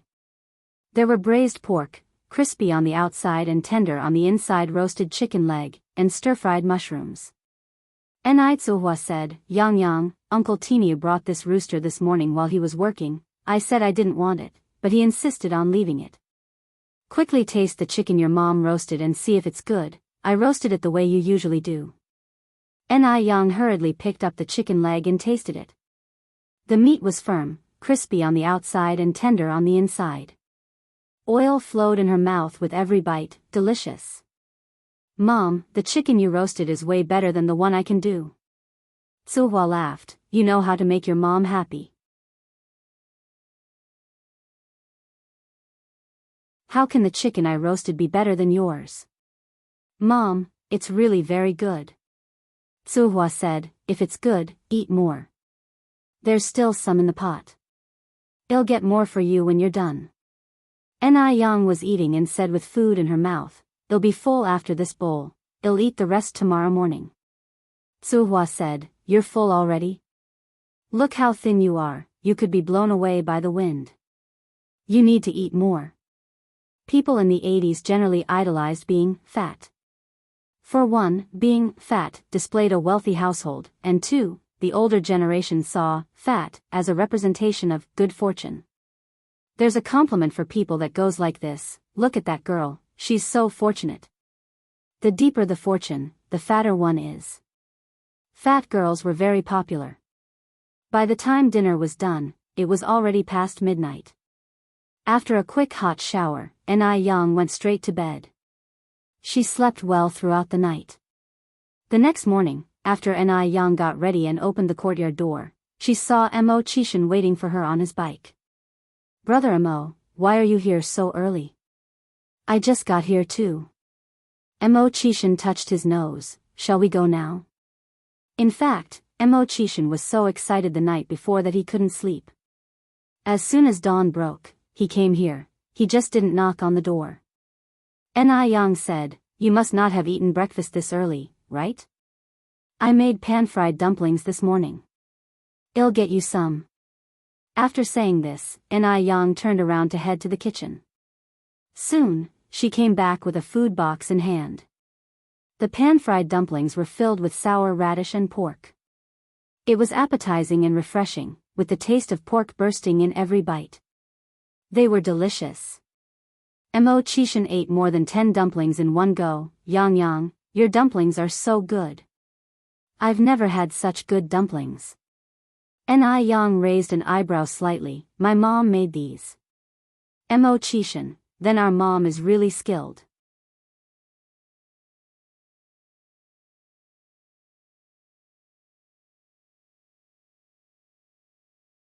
Chapter 319, I always listen to my wife, personally unmasking you _4.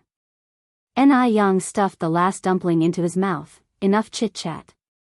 After finishing the dumplings, Ni Yang returned the lunch box, got into the car, and went to the city with Mo Chishan. Mo Chishan, with one hand on the steering wheel and the other secretly slipped around Ni Yang's waist, rested his chin on her shoulder, and gently sniffed the fragrance of her hair.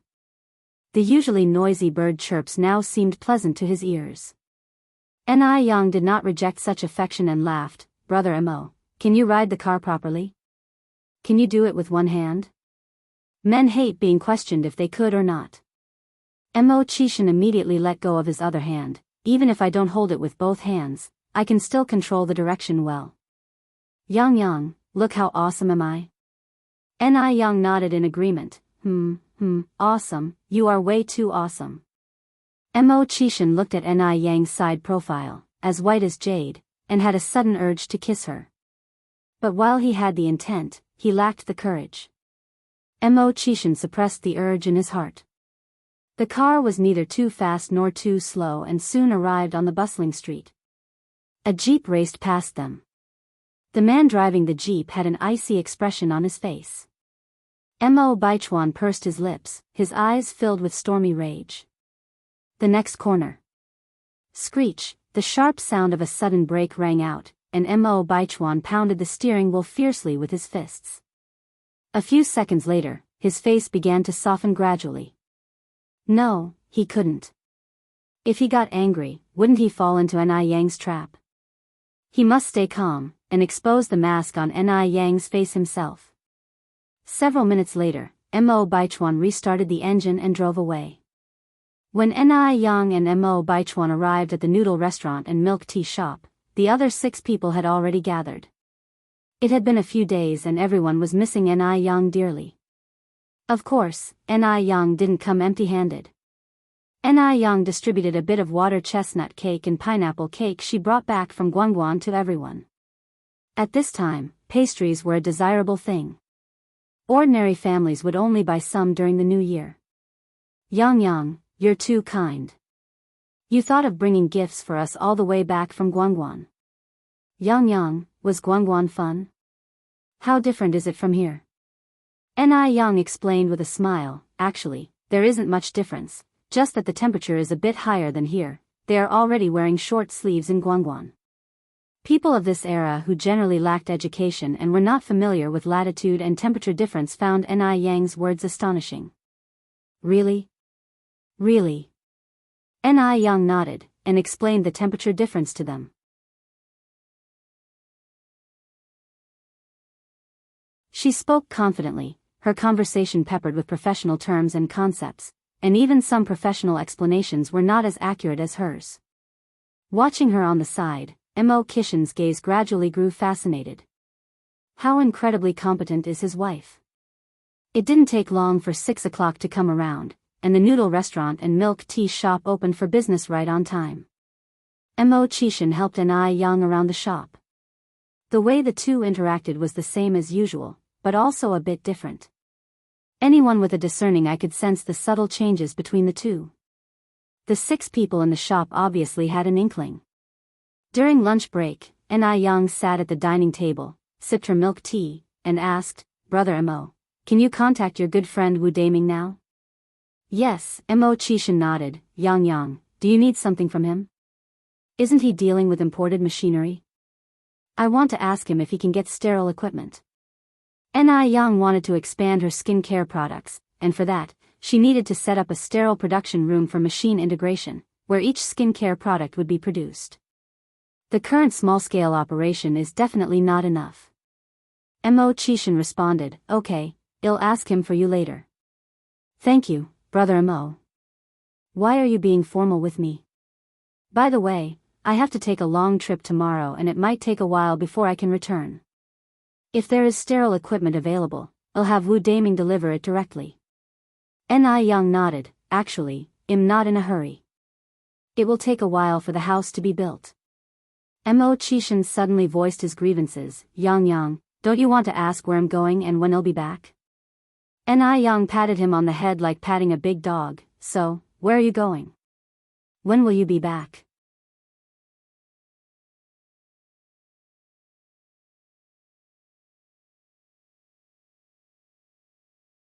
Chapter 320. I always listen to my wife, personally unmasking you _5.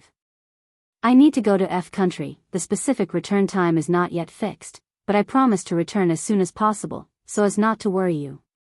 Initially, Mo Chishan planned to visit F country before going to Guangguan, but he cancelled the trip to accompany Ni Yang to Guangguan. Unexpectedly, after returning, he still had to take a trip to F country. With such an outstanding wife, he couldn't afford to remain stationary. He had to strive for a more brilliant future for his wife, ensuring that she wouldn't be undermined anywhere she went. Since he was departing for F country tomorrow, Mo Chishan spent the whole day with Ni Yang. It was not until past 6 in the evening, at Ni Yang's insistence, that he reluctantly left the noodle restaurant. After the noodle restaurant closed, Ni Yang took a trip to the vegetable market. "Miss, would you like to buy some flowers?" Ni Yang turned her gaze to meet a pair of lively eyes. It was a girl of about 10 years old with beautiful eyes. Regrettably, there was a deep scar on her left face that disrupted her overall beauty. She wore a patchy flowery cotton jacket of blue and red, her hair was all over the place, and her small face was dirty. In her hand, she held a large bunch of red camellia flowers. "Big sister, could you buy a flower, please?" The girl timidly tugged at Ni Yang's coat, her eyes pleading. Before Ni Yang could react, the owner of the braised pork shop came out looking stern and chased the girl away. "Scram! Off you go!" The girl, seeing the shopkeeper, immediately took off running. The owner of the braised pork shop was well acquainted with Ni Yang and turned to her. "Yang Yang, don't be fooled by this little rascal. This child is a well-known con artist around here, pretending to be pitiful and deceiving people. Her parents are deadbeats, and she's just like them. Not a decent one among them. Don't let her outward appearance deceive you, her family is actually quite well off. They eat well, drink well, and still scam people everywhere." Hearing this, some people nearby chimed in, yes, I've been duped by her as well. I was also conned by her. This kind of scam, exploiting children, is quite common in later generations. Ni Yang listened without much thought. After buying some vegetables, she started pushing her cart away. At this moment, someone tugged at her coat again. When Ni Yang looked back, it was the same girl. "Big sister, could you please buy a flower?" The girl lifted up the flowers, looking at Ni Yang with a face full of longing. Ni Yang leaned over slightly. "Where are your parents, little girl?" Possibly aware of what people in the market had said to Ni Yang, the girl quickly explained, "Big sister, I'm not a scammer. Today, I haven't sold a single flower.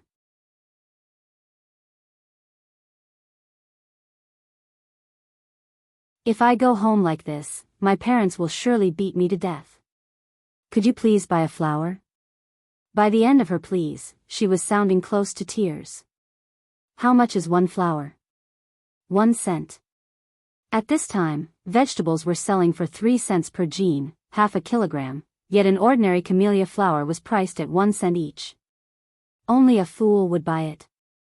The girl had sized up Ni Yang as someone kind-hearted and good-looking, so she dared to ask for a high price. Ni Yang looked at her, and even though she knew the girl was a swindler, she couldn't harden her heart to refuse. "Little girl, how many flowers do you have here?" "I'll take them all." "Really?" The girl's eyes lit up. Ni Yang nodded. The girl counted the flowers in her hand, then said, "Big sister, I have exactly 21 flowers. Are you really going to buy them all?" "Yes." Ni Yang took out 2 1-cent coins and handed them to the girl. The girl hesitated for a moment, her gaze falling on the bag hanging from the cart handle. She swallowed. "Big sister, I'll take your 2 cents, but could I trade the remaining 1 cent for a pancake?" Ni Yang removed the bag. "You can have all of these, and the money as well." "Thank you, big sister." The girl took the bag, bowed towards Ni Yang. "May you have peace all your life." After saying this, she turned and ran off into the alley. The fact that the girl knew to bow and give thanks indicated that she was not inherently bad. Ni Yang wondered what kind of parents she had as she watched the girl's retreating figure, her eyes narrowing slightly. Once the girl was back in the alley, she took out a pancake and started eating ravenously. In less than a minute, she had finished 1 pancake. Though her stomach was barely half full, she couldn't bear to eat the remaining pancake. Looking around and seeing no one, she walked over to the edge of the alley. She took a brick from the wall and cautiously hid the pancake and a 5-cent coin inside the wall. After hiding her precious stash, she carefully put the brick back in place.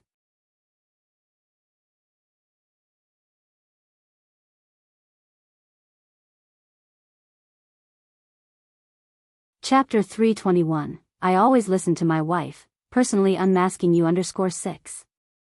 The generous sister had given her 2 yuan today. Normally, she could only manage to save 1 or 2 cents. She would keep the remaining 60 cents to account for when she got back. The little girl was named Qian Zhaodi. The name Zhaodi, as the name suggests, was given because the adults in her family wanted to raise a boy. After safely stashing away the money, Qian Zhaodi dragged her frail steps back home. As she passed a small puddle, she carefully washed her face, and thoughtfully, she slurped up some water to rinse her mouth. She couldn't let her parents know that she had snuck a bite. Qian Zhaodi stopped in front of a brick house with a shining light, took a deep breath, and went in. The light inside the house was warm, and you could hear such dialogue: "Son, eat more meat. You can grow taller by eating more meat." Meat. Qian Zhaodi couldn't help but lick her lips. She couldn't even remember the last time she had meat. But the little boy in the house protested, "I don't want to eat meat. I want to eat chicken legs. I want to eat braised chicken legs." The gentle female voice soothed, "Son, Mom didn't buy any chicken today. I'll make you braised chicken tomorrow, okay? Just have 1 bite today, be a good boy." "No, no." Qian Zhaodi walked into the room. The room fell silent. The little boy at the head of the table glanced at Qian Zhaodi in a threatening manner. This little boy was Qian Zhaodi's younger brother, Qian Wangkai. The woman sitting on Qian Wangkai's left was the mistress of this house, Zhao Xiaoxi. The man sitting to the right of Qian Wangkai was the master of this house, Qian Xingqian. "Worthless girl, you're finally back. Where's the money?" Zhao Xiaoxi stood up cursing and swearing, reaching out to her. Qian Zhaodi took out the crumpled 60 cents from her pocket and handed them to the woman. The next second, her ears were harshly twisted. "You always bring back so little. Confess. Have you worthless girl, been squirreling money away?" Qian Zhaodi cried out in pain, "No. Mom, I haven't." Qian Xingqian swung a duster harshly onto the girl's face and arms, leaving glaring red marks. "You worthless piece of trash. If you dare hide money, I'll beat you to death. Beat her to death. Beat this money-wasting good-for-nothing to death." Qian Wangkai clapped joyously on the chair, his eyes flashing with excitement. Qian Zhaodi immediately knelt down. "Mom, Dad, I didn't conceal anything, really I didn't. Please, stop hitting me." Only then did Qian Xingqian and his wife Zhao Xiaoxi stop. "Unlucky thing.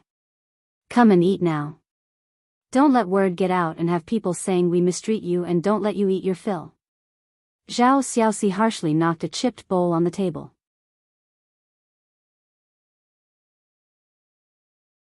The broken bowl contained half a bowl of rice soup, with only a few grains of rice in it, a sharp contrast to the other rich dishes on the table. Qian Zhaodi got up from the ground, trembling hands holding the bowl of rice soup, sipping it in small mouthfuls. This was the life she lived at home. It was also the reason why, even though she was 12 years old, people always thought she was only 7 or 8. Qian Wangkai picked up a piece of meat and held it out to Qian Zhaodi. "Money wasting good for nothing. Do you want to eat meat?" Qian Zhaodi swallowed. Yes. How could she not? Even in her dreams, she wanted to. The next second, Qian Wangkai threw the meat onto the floor. "If you want to eat meat, pick it up from the floor with your mouth. Remember not to use your hands." Qian Zhaodi's eyes tightened, but before she could react, her ear was once again violently twisted. "You worthless wench. Didn't you hear what your brother said to you? He kindly offered you some meat, and you dare to glare at him. Eat that piece of meat right now, or I'll beat you to death." Although the meat had fallen on the floor, it was still a piece of meat after all. Thank you, little brother, I'll eat it now. Qian Zhaodi placed her bowl on the table, leaned down, and bit into the fatty meat with her mouth. The fat on the meat was cut quite thick, providing a satisfying mouthful. Yet, Qian Zhaodi's eyes were welling up with tears. Being brought up in a family that values males more than females, she could only struggle to survive. But she would not accept her fate. Once she had saved enough money, she would leave this place. What Qian Zhaodi didn't know was that without an introduction letter, she wouldn't even be able to buy a train ticket. Without an introduction letter, even if she did manage to escape, she would likely end up as a vagabond. Ha ha ha. Mom, Dad, doesn't she look like a dog? The dog at the Tian's house also eats this way. Just like it. My precious son is so smart. Qian Wangkai scooped up another piece of meat and threw it on the floor, exclaiming in excitement, money-losing goods, you bark like a dog. Bark now. Are you deaf? Woof. With a piece of meat in her mouth, Qian Zhaodi swallowed all her grievances and unwillingness. The laughter in the room grew louder. From a distance, it sounded like a warm and happy family. After Anai Yang returned home, she started to make dinner. She had stayed in Guangguan City for 6 days, so she planned to make a hearty meal that night. Soon, a sumptuous meal of 4 dishes and a soup was served. The braised pork belly wasn't greasy at all. Braised pork belly is a good source of quality protein and fatty acids, providing heme and cysteamine to improve iron absorption, useful for correcting iron deficiency anemia. It also nourishes the bodice and moistens dryness. Therefore, fatty meat is a good thing for women. The shrimp stir-fried with peas was refreshing.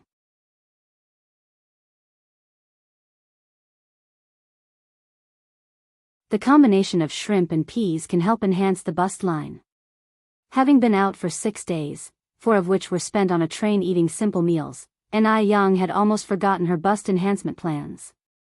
Now that she was back home, she had to pick it up again. The spicy and delicious boiled fish. Water-boiled fish not only tastes good but also helps to curb cravings. Anai Yang's water-boiled fish was so delicious that at the end of the meal, Anai Chinggui and Anai Tsuihua even used the remaining soup to make a rice soup. Shepherd's purse tofu soup. Shepherd's purse contains a lot of oxalic acid, tartaric acid, malic acid, protein, fat, etc., which can treat red and swollen pain, conjunctivitis, night blindness, glaucoma, etc. Furthermore, the combination of mustard and tofu has the effect of beautifying the eyes and refreshing the body. Eating more shepherd's purse will make your eyes speak. As soon as Anai Yang brought the dishes to the table, Anai Chinggui walked in holding his bag. Yang, glad you're back. Since you left, your mother has been waiting for you every day. Anai Yang said with a smile, Anai auntie, we can eat now. Several little white rabbits hopped in behind Anai Chinggui. Anai Yang squinted her eyes. These rabbits seem pretty chubby. They have been raised for more than half a year, how could they not be fat? Anai Tsuhua walked in holding a child. Anai Yang stroked her chin. Mom, Anai auntie, would you prefer roasted rabbit or braised rabbit? What? They're planning to eat rabbit? Hearing this, it seemed that the rabbits understood. They got scared and ran out of the room.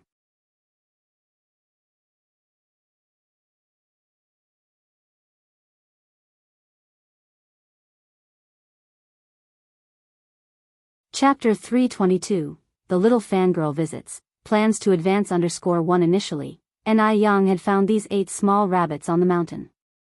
Now the little rabbits have all become fat rabbits. Moreover, these rabbits are very smart, knowing to take a stroll during the day and return at night. However, they are quite destructive and have nibbled all the green plants and fresh grass around the house to the point where nothing grows anymore. At this moment, the 4 of them sat at the dining table, eating and discussing how to cook the rabbit meat. Why don't we cook spicy rabbit meat? I had it once in Inner Mongolia. The spicy rabbit meat didn't have the slightest gamey taste. Anai Chinggui picked up a piece of braised pork belly. Spicy rabbit meat is also good. Anai Yang nodded. Wow! This pork tastes so delicious. After Ni Chingue took a bite of the pork belly, his face was full of astonishment. The meat was tender and melted in the mouth, with layers of fat and lean pork. When you bite into it, you get a burst of juices. It was layered, rich but not greasy, truly heaven on earth, rarely seen in the mortal world. Ni Yang laughed and said, "This is braised pork belly." Braised pork belly? Ni Chingue in surprise, "Is it one of the 4 treasures of Dongpa?" Ni Yang nodded. Ni Chingue further said, "Yang, you are so amazing. You even know how to cook braised pork belly." Had only seen this dish in books before, he didn't expect to taste it today. He felt so lucky.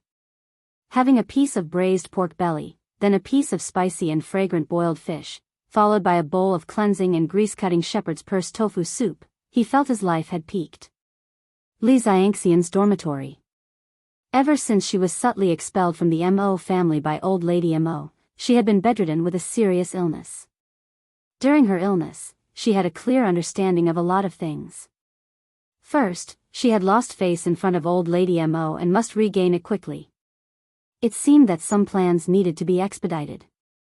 Second, Ni Yang was a stumbling block in her life, and this stumbling block must be removed. Otherwise, her future life will continue to be overshadowed by Ni Yang. Li Xianxian had a good memory and clearly remembered many things from her past life. She took out a notebook and started to write. This time, she had to make everyone look at her with new eyes. The light in the room wasn't very good. Li Xianxian took a piece of clothing and draped it over herself, then got up to open the curtains, letting the warm light in from outside. Just then, the door was pushed open and a short-haired girl walked in. This was Li Xiangxian's roommate, Zhang Yingying. Zhang Yingying was a very kind girl.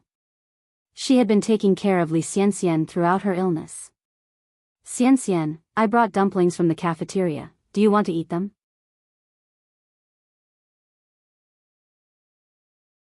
Zhang Yingying offered the lunchbox to Li Xianxian. Li Xianxian didn't look up and said, "Thank you, just put it there, I'll eat it later." "Okay." Zhang Yingying put the lunchbox aside, and leaned over curiously. "Xianxian, what are you writing?" Li Xianxian quickly closed the notebook. "Sorry Yingying, I'm writing a piece that I plan to submit to the newspaper agency in a few days, so I can't show it to you right now." Zhang Yingying exclaimed, "Writing? Does that mean we'll have a famous writer in our dorm soon?" Being a writer in this era was a very lofty and remarkable profession which ordinary people could hardly achieve. Li Xianxian modestly smiled. "I wouldn't say a famous writer, I'm just writing casually." Zhang Yingying excitedly grabbed Li Xiangxian's arm. "Xianxian, you are so amazing." Li Xianxian continued, "Don't rush to praise me yet, I'm just trying. It's not certain whether the newspaper agency will publish it." Zhang Yingying said, "With your talent, Xianxian, the newspaper agency will definitely not reject it." Li Xianxian laughed. "I'll take that as a good sign." Zhang Yingying added, "Xianxian, you're not fully recovered yet, you should eat first. Only when you're full, can you write better." Li Xianxian nodded. That night, Li Xianxian stayed up all night writing, without any sleep. By the time Zhang Yingying woke up at 8 o'clock, Li Xianxian was still writing at the desk. Zhang Yingying exclaimed, "Xianxian, you didn't sleep all night, did you?" Li Xianxian nodded. Zhang Yingying continued, "Xianxian, this isn't good. You shouldn't neglect your health for writing. Go wash up and sleep now, it's past 8 already."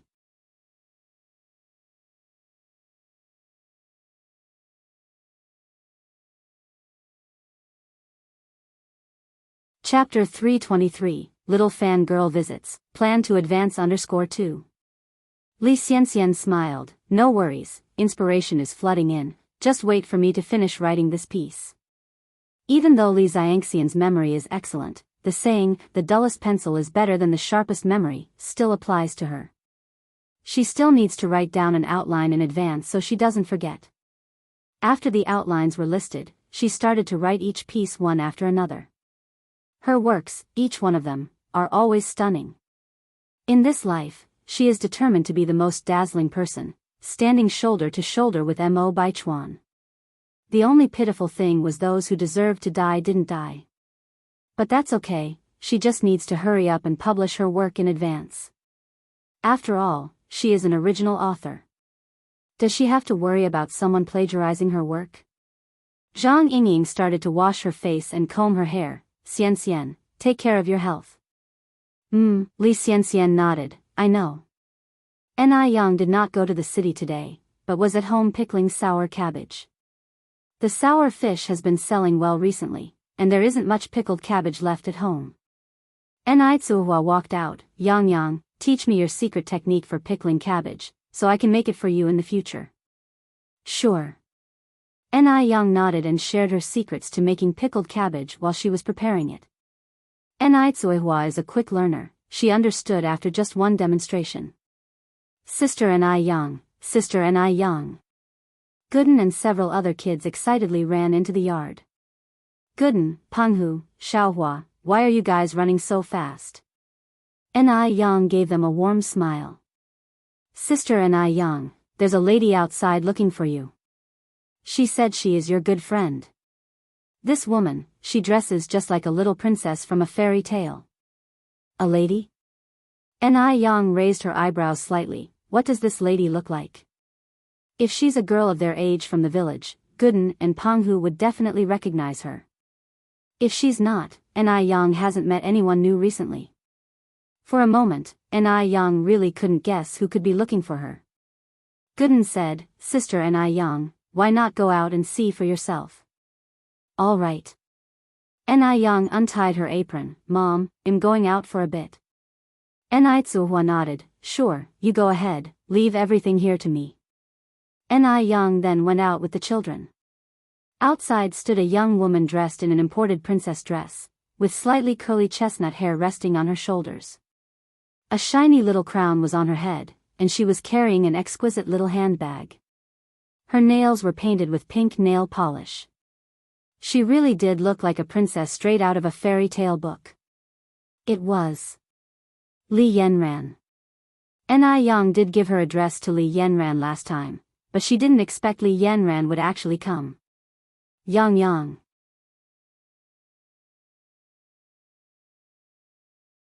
Li Yanran came running towards Ni Yang and hugged her excitedly. Yanran. Ni Yang hugged Li Yanran back. Yang Yang, Li Yanran continued, you have no idea how long it took me to find this place. Ni Yang said with a smile, you could have just called me beforehand. I could pick you up. Our place is indeed hard to find. Li Yanran replied, I didn't want to inconvenience you by having you leave the village to take a call. Even though Li Yanran is a wealthy young lady, she still understands the ways of the world. Moreover, she truly admires and respects Ni Yang, so she chose to visit Ni Yang intentionally. I'll introduce you, Ni Yang went on, this is Gooden, this is Penghu, and this is Xiaohua. You three can just call this beautiful lady, Sister Yanran. The three children greeted Li Yanran politely, hello, Sister Yanran.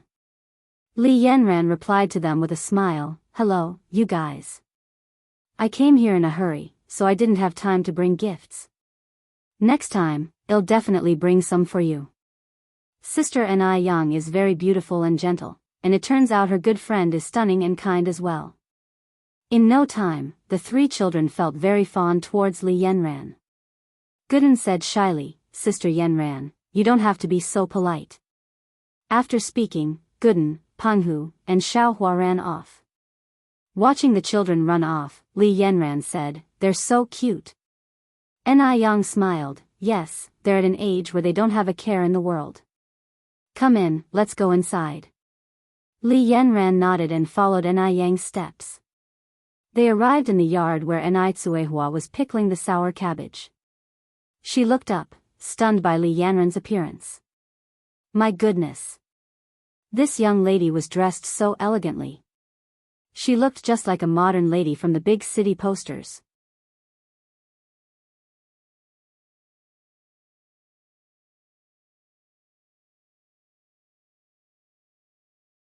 Chapter 324, The Little Fangirl Visits, Plans to Advance _3. Ni Yang introduced her, Mom, this is my good friend Li Yanran. Yenran, this is my mom. Li Yenran also gasped in surprise. No wonder Anai Yang is so beautiful. It's all because of the good genes. Li Yenran suppressed her astonishment and politely said, "Hello, Auntie, you can just call me Yenran." Anai Tsuhua wiped her hands on her apron. Hello, come in and take a seat. It hasn't been long since mother and daughter arrived in Beijing. It's not easy for Anai Yang to have a good friend. Anai Yang brought Li Yenran into the house. Yenran, you sit first. I will make you a cup of tea. Li Yenran quickly stood up. Yang, I can just sit casually, don't make me feel embarrassed. Anai Yang laughed and said, what's there to be embarrassed? I'll come over with the tea. Anai Yang turned around and went into the small kitchen. Li Yenran sat in the living room looking around. A very simple farmhouse, simple but elegant and cozy.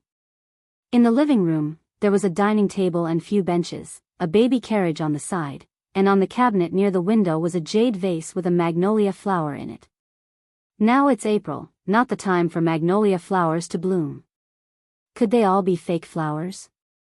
Li Yenran walked over curiously and found to her surprise that it wasn't a fake flower but a dried flower. The flower still had a faint fragrance. That's incredible.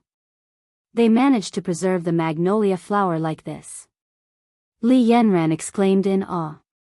Yenran, come taste the milk tea. Anai Yang brought a tray from outside. Li Yenran excitedly pointed at the magnolia flower. Yang, where did you buy this magnolia flower? Anai Yang smiled and said, I didn't buy it, I picked it from our yard last summer. Picked? Li Yenran exclaimed, then how did you preserve it like this? Anai Yang explained, first pick the fresh magnolia flower, remove the leaves, then allow it to air dry in a ventilated area, away from sunlight. Finally, use a bunch of herbal medicine to smoke it. Li Yenran nodded, that sounds complicated. Yang, you're amazing. Anai Yang placed the tray on the table. Yenran, come taste the milk tea. Milk tea? Li Yenran's eyes lit up. She ran to Anai Yang's side, picked up the milk tea and took a big gulp. This tastes exactly like the New York milk tea. Upon saying this, it dawned on Li Yenran. She exclaimed, New York wouldn't stand for Anai Yang, would it? Anai Yang nodded slightly, smart. Oh my God. Li Yenran was so astonished she did not know what to say. Turns out New York milk tea is Anai Yang's. You have to understand, Li Yenran is a loyal fan of New York milk tea, she drinks it almost every day. But she rarely buys it herself, it's usually brought by the servants at home. She thought Anai Yang was just an ordinary farm girl who cured a mohuti.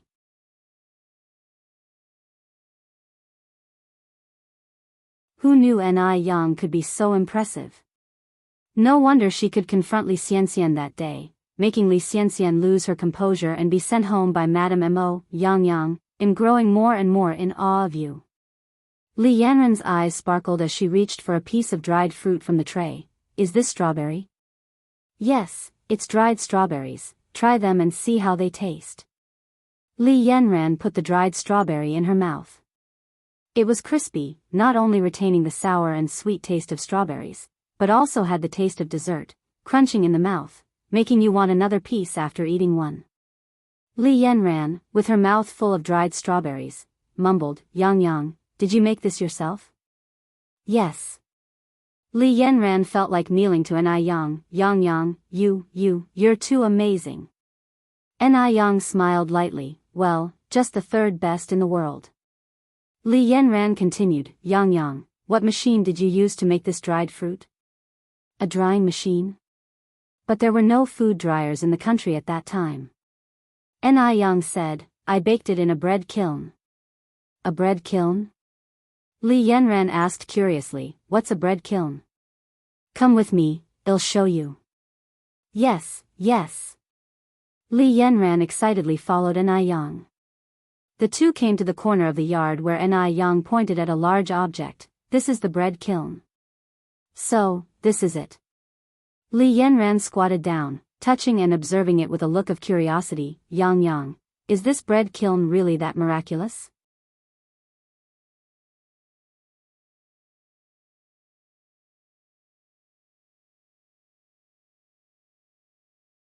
Chapter 325, The Little Fangirl Visits, Plans to Advance _4.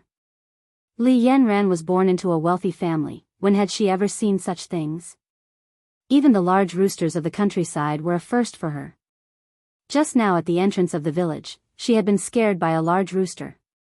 Ni Yang laughed, saying, "Of course there is such magic. A baking oven can roast anything, only limited by what you can't imagine. There's nothing a baking oven can't bake." Li Yanran's eyes turned toward a little rabbit gnawing on a carrot. "Can you roast a rabbit?" Ni Yang nodded. "Of course. Why don't we have roasted rabbit for lunch?" "Yes, yes." Li Yanran nodded and swallowed. The rabbit nearby thought, "Why do people always want to eat us nowadays?" "Then I'll go catch the rabbit now." "I'll go with you." Li Yanran followed behind Ni Yang.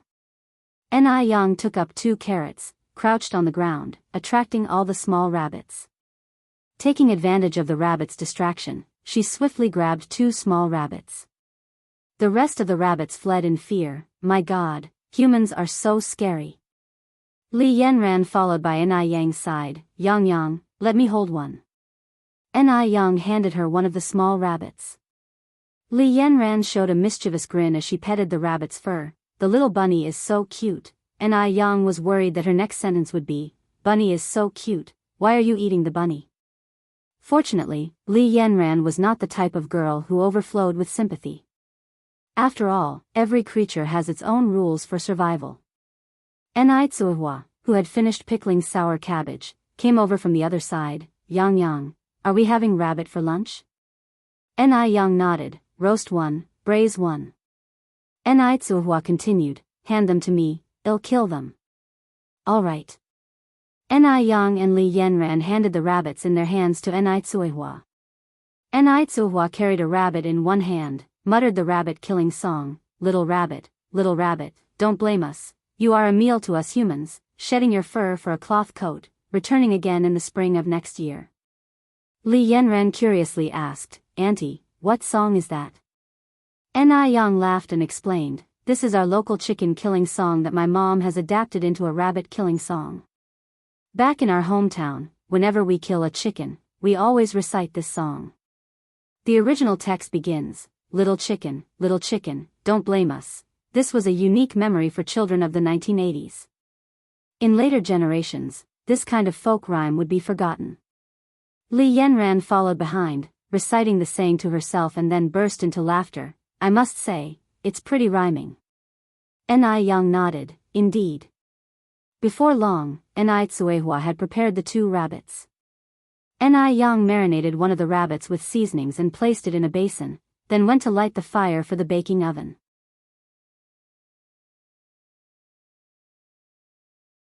Li Yanran followed Ni Yang's side. "Yang Yang, let me try, okay?" "Sure." Ni Yang handed the match to Li Yanran. Li Yanran, being a wealthy heiress, when had she ever done this before? After trying for a good while, she only managed to create thick smoke without starting the fire, and had to give the match back to Ni Yang. "Yang Yang, you do it." Ni Yang took the match, lightly struck it. Flick. The match lit up. Soon, flames came up from the dry grass in the baking oven, becoming more and more vigorous inside. Li Yanran, quite upset, said, "This damn oven. It's unfair to newcomers." Ni Yang laughed softly. Li Yanran then asked, "Once the fire is started, where will you put the rabbit to roast?" Ni Yang explained, "Once the oven's temperature reaches a certain level, you take out the firewood, you can roast things inside. It's like a natural oven." Li Yanran was skeptical. Can it really be fully cooked? Ni Yang remained mysterious. "You'll see soon." After getting the fire ready in the oven, Ni Yang went to the kitchen to prepare other dishes.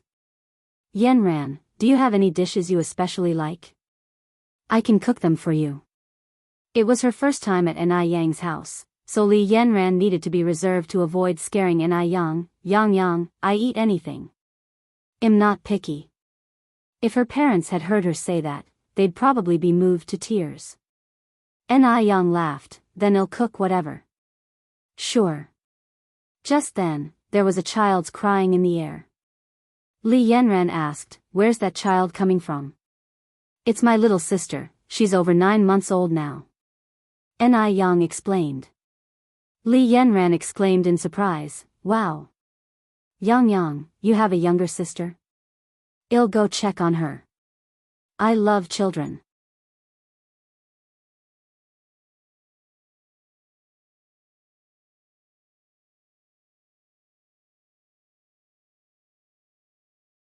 Chapter 326, The Little Fangirl Visits, Plans to Advance _5. Go ahead. Ni Yang nodded slightly. Li Yanran truly adored children, and little Ni Yun was equally fond of her. Peals of laughter, big and small, echoed continuously from the courtyard. Ni Yang rolled up her sleeves, preparing a table filled with fine dishes such as sour fish, grilled rabbit, spicy rabbit meat, fried river shrimp, vegetable tofu soup and so on. It was a feast for the eye, nose, and palate. Li Yanran almost drooled as she watched from the side. It smelled incredibly delicious. Even better than what the chef they'd hired from abroad could make. Ni Tsuhua warmly said, Yanran, don't be shy, come sit down and eat. Thank you, Auntie. Li Yanran expressed her thanks politely and took a seat. Since it was her first time visiting Ni Yang's house, she was a bit reserved and hesitant to help herself to the dishes. Ni Tsuhua stood up and used serving chopsticks to serve Li Yanran. Yanran, don't be shy when you're here at Auntie's house. We might not have any fancy dishes to offer, but go ahead and eat and drink as you wish. Please, don't starve yourself. Li Yanran smiled and said, Auntie, you're too kind. Yang has prepared a whole table full of delicious dishes and you're still saying there's no good food. Then eat up. Don't be shy. Li Yanran nodded, picked up a slice of fish and put it in her mouth. Truthfully, she didn't have any particular expectations for the fish dish. After all, fish has a strong smell. But the taste of this piece of fish astounded her. The fish was not only exceptionally tender but also sour and spicy, making it extremely appetizing. It was so good that Li Yanran wished she could swallow her own tongue as well. She never knew fish could be cooked to taste this delicious. It's delicious. Li Yanran gave Ni Yang a thumbs up. Yang, your cooking is absolutely amazing. Ni Yang smiled slightly, thank you. Li Yanran thought the fish was already delicious enough, until she tasted the grilled rabbit.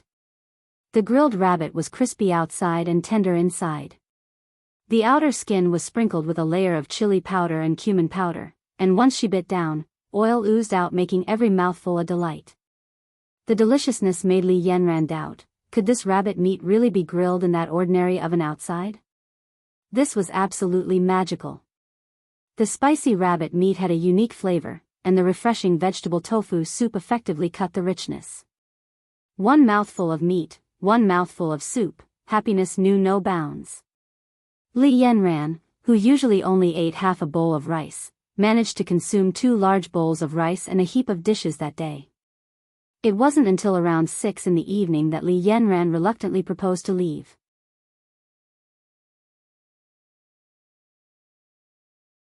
If possible, she even wanted to become Ni Yang's real sister, so she could live in Ni Yang's house and eat Ni Yang's cooking every day. Ni Yang was truly amazing. Not only was she a year younger than Yanran, she was also more beautiful. And not just that, she could cook and had excellent medical skills. She was nearly omnipotent. Even Yanran, the heir to a wealthy family, couldn't compare to half of her. She completely overturned Yanran's understanding of country girls. When she got home, she saw her brother Li Tingji sitting on the couch in the living room, carving something out of a piece of wood. Li Yanran curiously asked, "Brother, what are you doing?" Without looking up, Li Tingji replied, "Carving a handicraft." Li Yanran continued, "Why are you making a handicraft? Is it for Li Xianxian?" Li Tingji didn't answer, just continued carving the object in his hand. The crystal lamplight cast a gentle glow on his face, highlighting his focused and serious demeanor. Li Yanran sighed, "Brother, are you out of your mind? Li Xianxian doesn't like you at all. She likes Mo Baichuan." Li Tingji didn't reply. He was never much of a talker. His way of liking someone was simple, quietly loving, silently protecting. As long as that person was happy, that was enough. Li Yanran continued, "Brother, are you listening to me at all?" Li Tingji remained silent. Li Yanran said, "Brother, you're not blind. How could you be attracted to someone like Li Xianxian? She's not worthy of you at all. Don't you dare badmouth Xianxian." Li Tingji looked up at Li Yanran. Xianxian is knowledgeable and talented. He had never met a girl as talented and knowledgeable as Li Xianxian. What truly conquered Li Tingji was a poem by Li Xianxian, published in a wall newspaper. "I came by the moonlight, only because you were in the mountains. The mountain breeze brushed my hair, neck, bare shoulders. And the moonlight clothed me in splendor."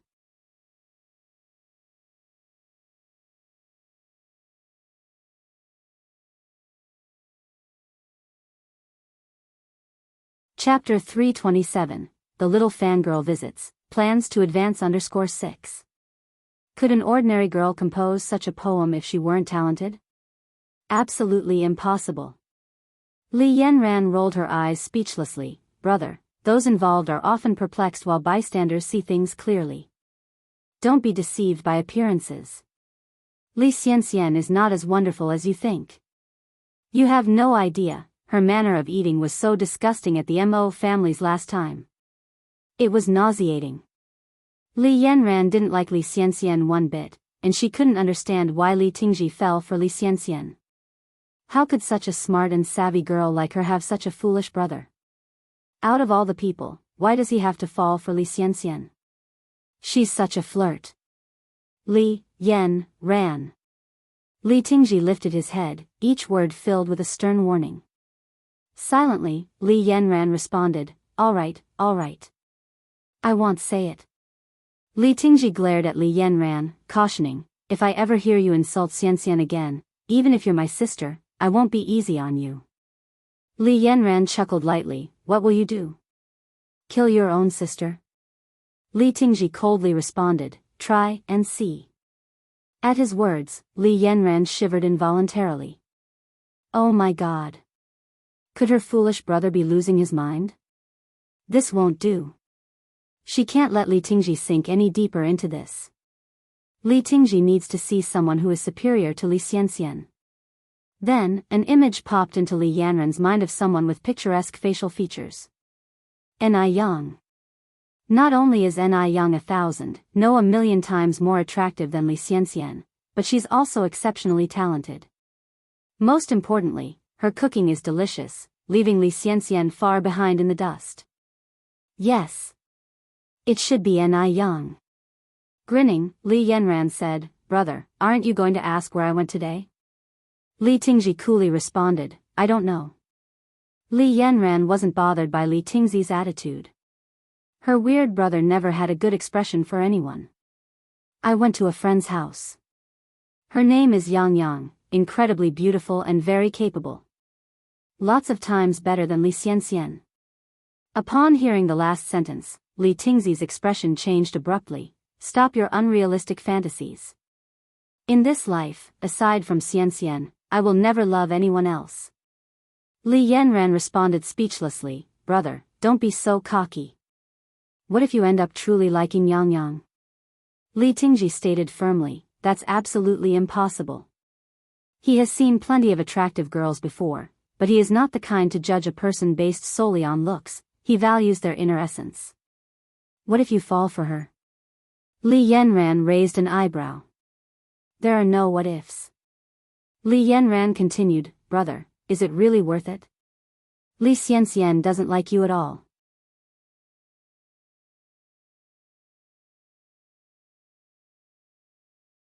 Not only does Li Xianxian not like Li Tingji, but she's also stringing him along, giving him mixed signals, which is what Li Yanran dislikes most about Li Xianxian. Yet, Li Tingji can't seem to see it, treating Li Xianxian like a treasure.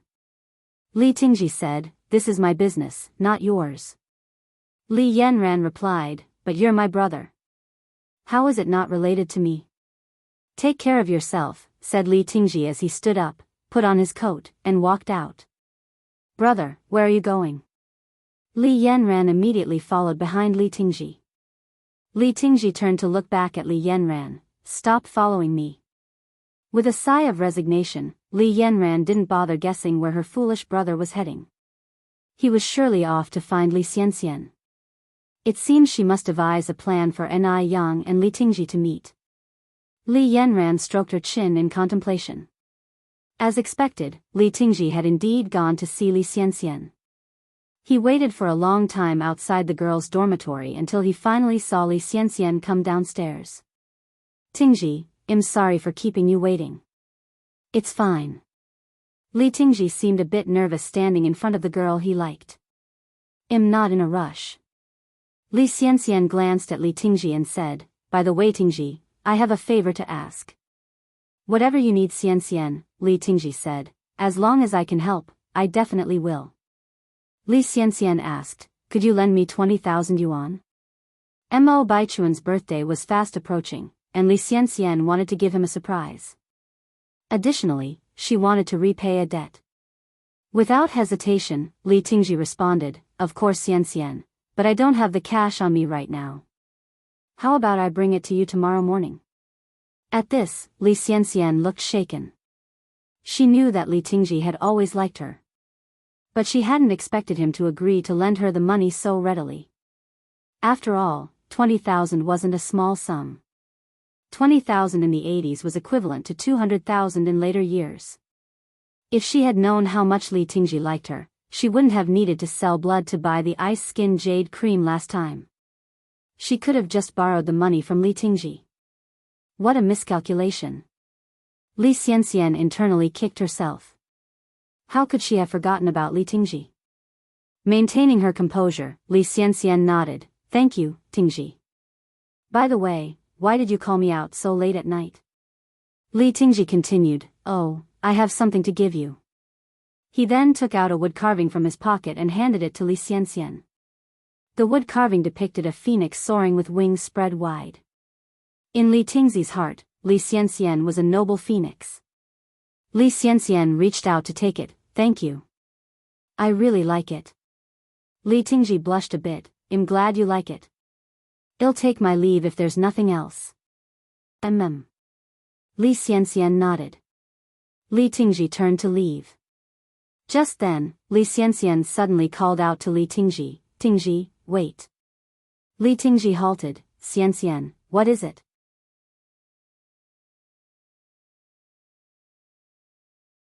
Walking over, Li Xianxian gently embraced Li Tingji before whispering in his ear, Tingji, thank you so much.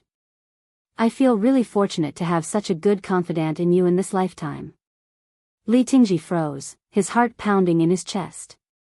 Feeling Li Tingji's heartbeat, a smile tugged at the corners of Li Xianxian's mouth. It seemed that she had underestimated his feelings for her. There was nothing wrong with Li Tingji, he was well off and influential. It was just that he paled in comparison to Mo Baichuan. The dim night light conveniently concealed their movements. Had it been daylight, it undoubtedly would have caused a stir, especially considering the conservative standards of male-female relationships in the 80s. Having returned from the future, Li Xianxian didn't think there was anything inappropriate about a hug between a man and a woman, as long as their relationship remained that of platonic friends. As for what Li Tingji thought, that was none of her concern.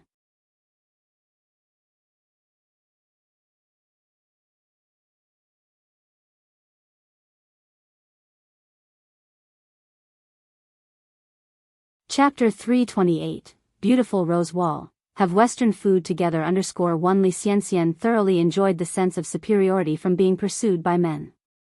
What was this behavior called? In later times, it was referred to as being a white lotus, green tea bitch. But Li Xianxian certainly did not see it that way. If she had the ability to make men submit at her feet, offering her everything, why was she labeled in various derogatory terms? As for those who lacked the ability, they could only resort to jealousy and slander. Feeling that the time was right, Li Xianxian let go of Li Tingji. Tingji, it's getting late, you should head back. Okay. Li Tingji seemed slightly out of it. By the time he came to his senses, Li Xianxian had already disappeared into the dense night. He promised himself to protect Li Xianxian for the rest of his life. Staring at the direction of Li Xiangxian's disappearance, a firm resolve glimmered in Li Tingzi's eyes. Ni Yang has been quite busy recently. She was not only occupied with the noodle restaurant's affairs but also the renovation of the new house. The new house was only built to the second floor, still 2 floors short of completion. The outer walls were already set up. Ni Yang planned to plant roses around the walls to create a natural rose wall. Roses were vine-like plants, with blossoms that could be pink or red. If allowed to grow all over the wall, it would be quite a sight. Even when there were no flowers, a lush green wall wouldn't be unsightly. Living under a beautiful rose wall, just imagining it felt so romantic. Life should be filled with moments of charm and grace. In reality, Ni Yang always had a love for life and the countryside, but in her previous life, she was too busy with work and earnings and missed out on the beauty of life. So, she wants to achieve all that she missed in her previous life, in this one. Besides the rose wall, Ni Yang also planned to build a grape trellis in the courtyard, with a stone table and chairs under it, where they could laze about and eat grapes in the summer. On the night of Qixi Festival, Chinese Valentine's, one could eavesdrop on the conversation between Niulang and Jinu, cowherd and weaver girl, under the grape trellis. She wanted to dig a small pond too, plant some water lilies, raise a few koi fish and a couple of turtles. Ni Yang picked up her pen and started designing the courtyard. In a little while, a gorgeous little courtyard began taking shape on the paper. Ni Yang clapped her hands, rose from her chair, and started on the first design on her blueprint. The rose wall. The wall was already complete, all it needed now were the roses. Roses. There were rose seeds sold in the city's gardening center, but the seeds take a long time to sprout.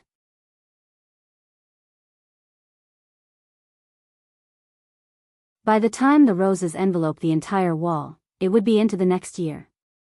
Ni Yang rubbed her chin pensively. Suddenly, she remembered there were wild roses on the mountain behind. The wild roses were a fiery red color, exotic and vibrant, even more so framed by the green leaves. It was now mid-spring, the perfect time to grow wild roses. Come summertime, a wall full of red flowers could be seen. However, as Ni Yang had just moved to Jinghua village, she couldn't remember where the wild roses were. Ni Yang picked up a small hoe, put on her carry bag, greeted Ni Tsuehua, and headed outside. On reaching the village center, she saw Gooden playing marbles under a banyan tree with a few kids. Coincidentally, as Ni Yang arrived, she saw Yang Guobao running towards them, exhilarated. Sister Ni Yang. Guobao. Ni Yang squatted down and opened her arms to him. Yang Guobao rushed into Ni Yang's arms. Sister Ni Yang, I missed you a lot. Debao, what brought you here? Gooden approached, his face filled with surprise. Gooden. Yang Guobao turned and hugged Gooden. Gooden, a bit embarrassed, said, grown men, all this hugging, is a bit. Yang Guobao interrupted, oh, Gooden, sister Ni Yang, I brought gifts for you all. As he said this, Yang Guobao took out 2 blue boxes, slightly larger than a cigarette pack. These are Tetris game consoles? Ni Yang raised an eyebrow slightly. She didn't expect Tetris game consoles to exist in this era. She thought these consoles were from the 90s. But having a Tetris game console in this era was sure more impressive than owning a cell phone in the later era. What's this? Gooden asked curiously. This is a video game console. It'll teach you how to play. Yang Guobao switched it on and a familiar tune filled the air. While Yang Guobao manipulated the game console, he explained to Gooden, these 4 buttons here represent up, down, left, and right and help control the direction of the Tetris blocks. The big button on the right rotates the blocks and also starts the game.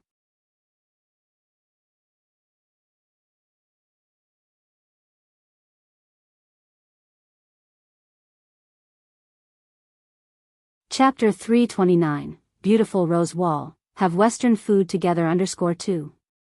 The game console had a black and white display screen, containing games like Tetris, pinball, shooting, racing, and tank fighting. Gooden was a smart kid, he figured out how to operate it after just a few tries. Debeo, thank you. I really like this game console. Gooden carefully put the game console into his pocket.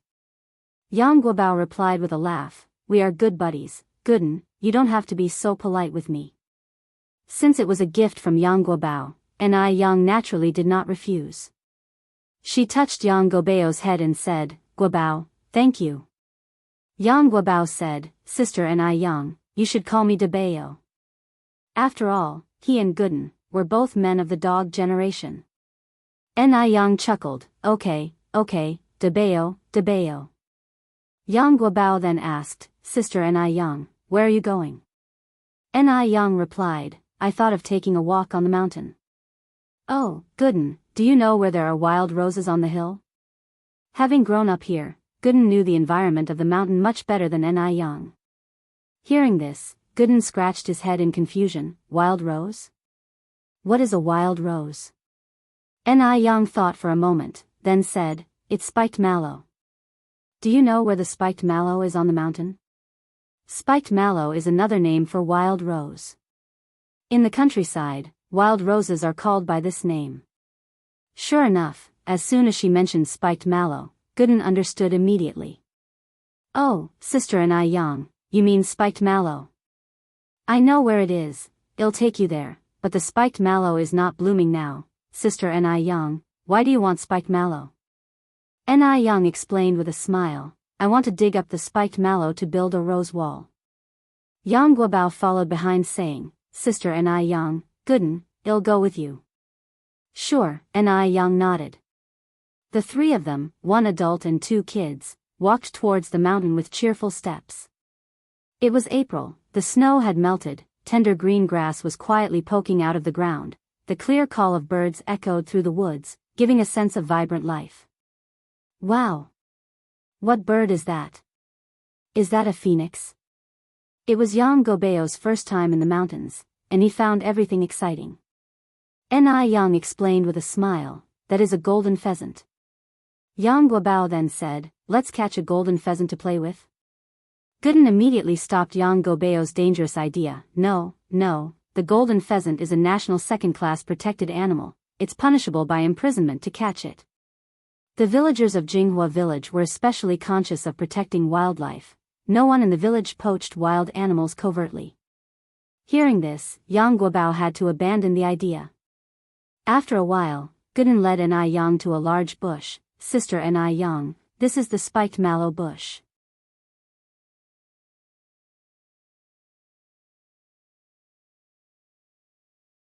Yang grabbed a small hoe and began to dig out the wild roses. As Gooden and Yang Guobao didn't have any tools to help, the two boys decided to play somewhere else. In no time, Yang had dug up a full box of wild rose seedlings. At this moment, Yang Guobao and Gooden came running happily, each holding two plants that resembled an orchid. Sister Yang, look, we found orchids. Sister Yang, well, give them to you for planting. Thank you. Yang reached out to take them, thinking of planting them in her yard. Gooden then said, Sister Yang, let me carry the box for you. The box Yang was carrying was full of wild rose seedlings. It looked very heavy. With him, a sturdy young boy around, how could they let a girl do such heavy work? Yang grinned, no need, Gooden, you still need to grow taller. If you carry something so heavy, be careful, you might end up not growing tall. Gooden insisted, Sister Yang, it's really okay, I'm very strong. He had often done hard work at home. Yang reached out and gave Gooden's head a rub. Sister Yang knows you're strong. But we're going downhill now, it's dangerous for a child to carry so much. I can do it myself.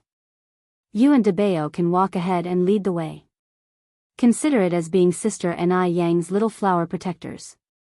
Upon hearing this, Gooden relented and walked up front with Yang Guobao, each holding a stick, acting as Sister Yang's flower protectors.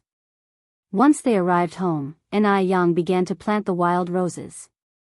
Yang Guobao and Gooden also helped with their little hoes. Gooden, who grew up in the village, was as efficient at the work as an adult, while Yang Guobao, having grown up in the city, was a bit clumsy with manual work.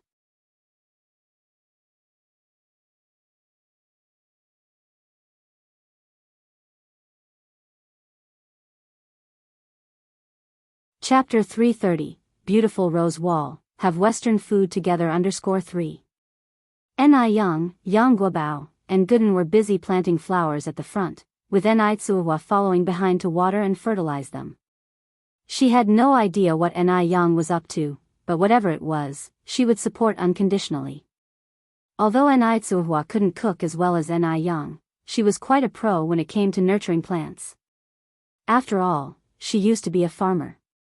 She knew what kind of fertilizer could make wild roses grow faster, and what kind of pesticide could keep bugs away from them. After planting the wild roses, Ni Yang went to the yard and picked out a spot to plant 2 orchids. Once everything was done, Ni Yang thought of a new idea when she saw a pile of timber lying nearby. She moved 8 large logs to the corner and then went to borrow tools like a saw and planer from the carpenter who was building a house. As the carpenter was measuring a wooden template, he curiously asked, Yang, what do you need these tools for? The tools for sawing wood were as sharp as a knife. It was not safe for a girl to handle such tools. Ni Yang explained, I'm thinking of making a swing. A swing? The carpenter scratched his head. What kind of swing do you want, Yang? When I have some free time, I can make one for you. Making a swing was not only technical but also required physical strength. Ni Yang was just a little girl after all. She could hardly make it on her own. This was a job for men. Ni Yang smiled and said, thank you, but I want to try it myself.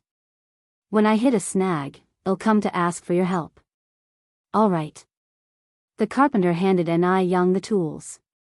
Ni Yang took the tools and politely said thank you.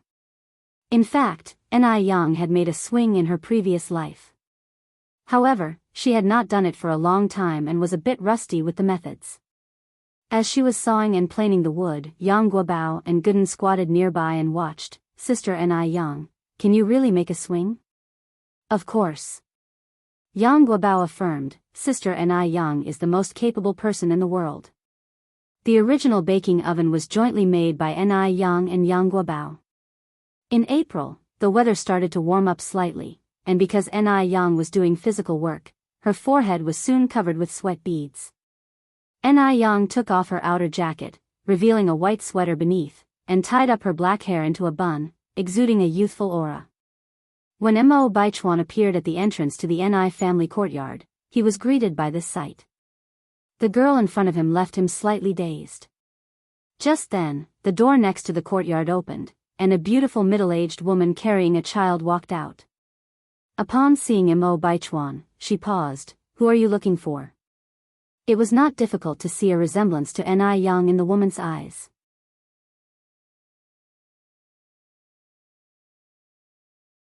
I'm looking for Ni Yang, Mo Baichuan replied. He initially thought of politely greeting her, but on second thought, he didn't need to please Ni Yang specifically. If anyone should be trying to please, it should be Ni Yang trying to please him.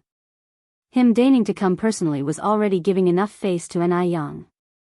This young man didn't know his place, Ni Tsuhua thought and frowned subtly, then shouted for Ni Yang, Yang, come quickly, someone's looking for you. I'm coming. Ni Yang put down the tools in her hands, turned around and walked towards the entrance. Who's looking? Upon seeing Mo Baichuan, she stopped in her tracks. What are you doing here? Seeking attention? Even now, Ni Yang still didn't think much of Mo Baichuan. Even if Mo Baichuan was the nephew of Mo Qishan. Mo Baichuan saw the surprise in Ni Yang's eyes. Surprise? Shouldn't Ni Yang be thrilled and flattered? How long does Ni Yang intend to keep this pretense up? Mo Baichuan handed the bag he was carrying to Ni Yang. Don't misunderstand. My grandmother sent me here. These Qingming fruits were also her idea. Only then did Ni Yang remember that Qingming festival was approaching. Even though it was already April, this was according to the solar calendar. According to the lunar calendar, it was only the 9th of March. There were no specific dates for the Qingming festival. According to the solar term, the 12th of this month would be the Qingming festival. The tradition in Beijing was to eat Qingming fruit during the Qingming festival. Qingming fruit is essentially a large dumpling, but because mugwort juice was added when kneading the dough, the color was green. Ni Young naturally wouldn't refuse the kindness of Mrs. Mo. She reached out and took the bag. Please thank Mrs. Mo for me.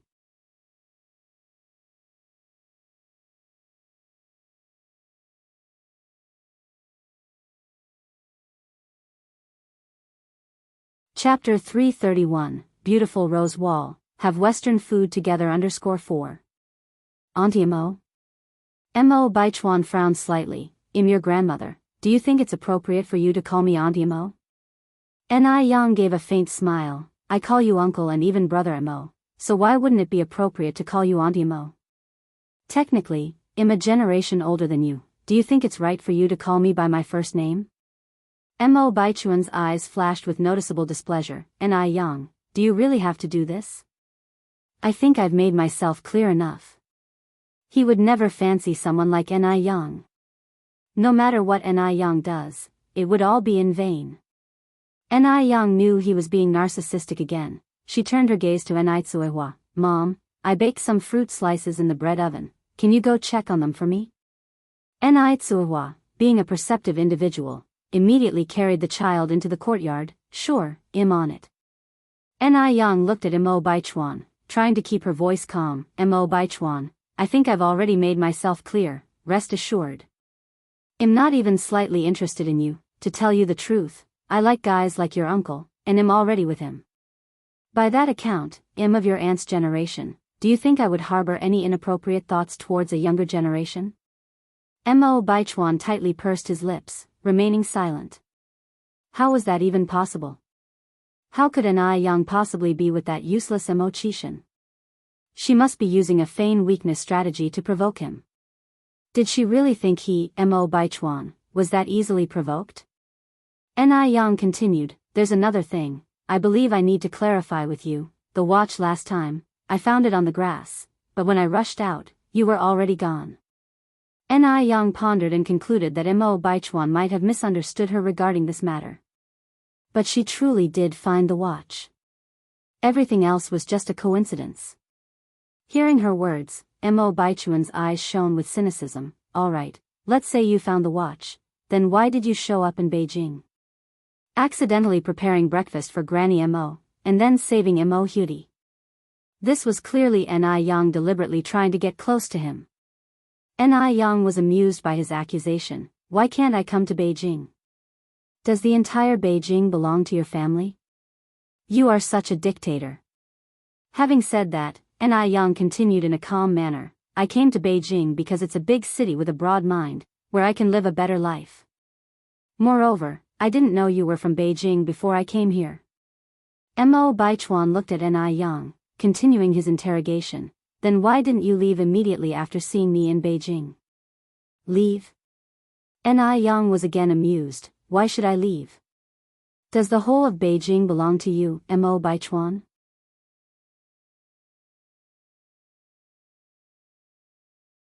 Mo Baichuan, you can be anything in this world, but there's one thing you must never lack. Do you know what that is?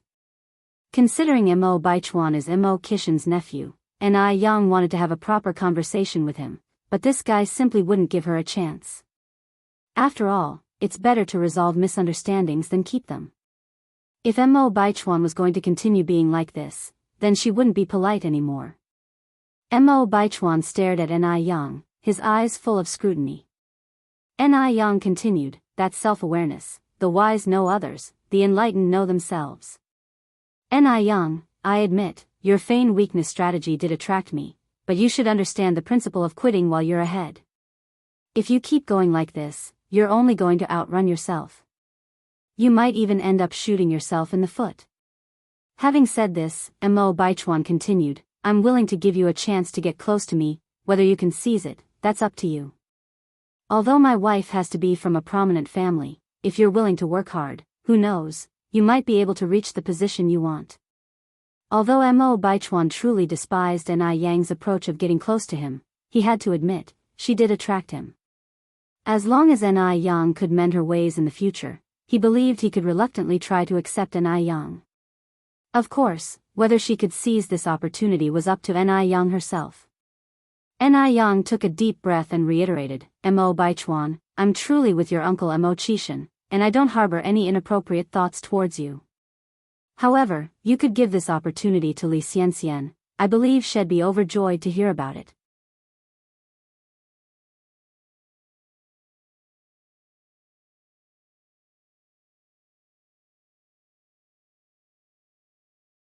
Chapter 332, Beautiful Rose Wall, Have Western Food Together _5.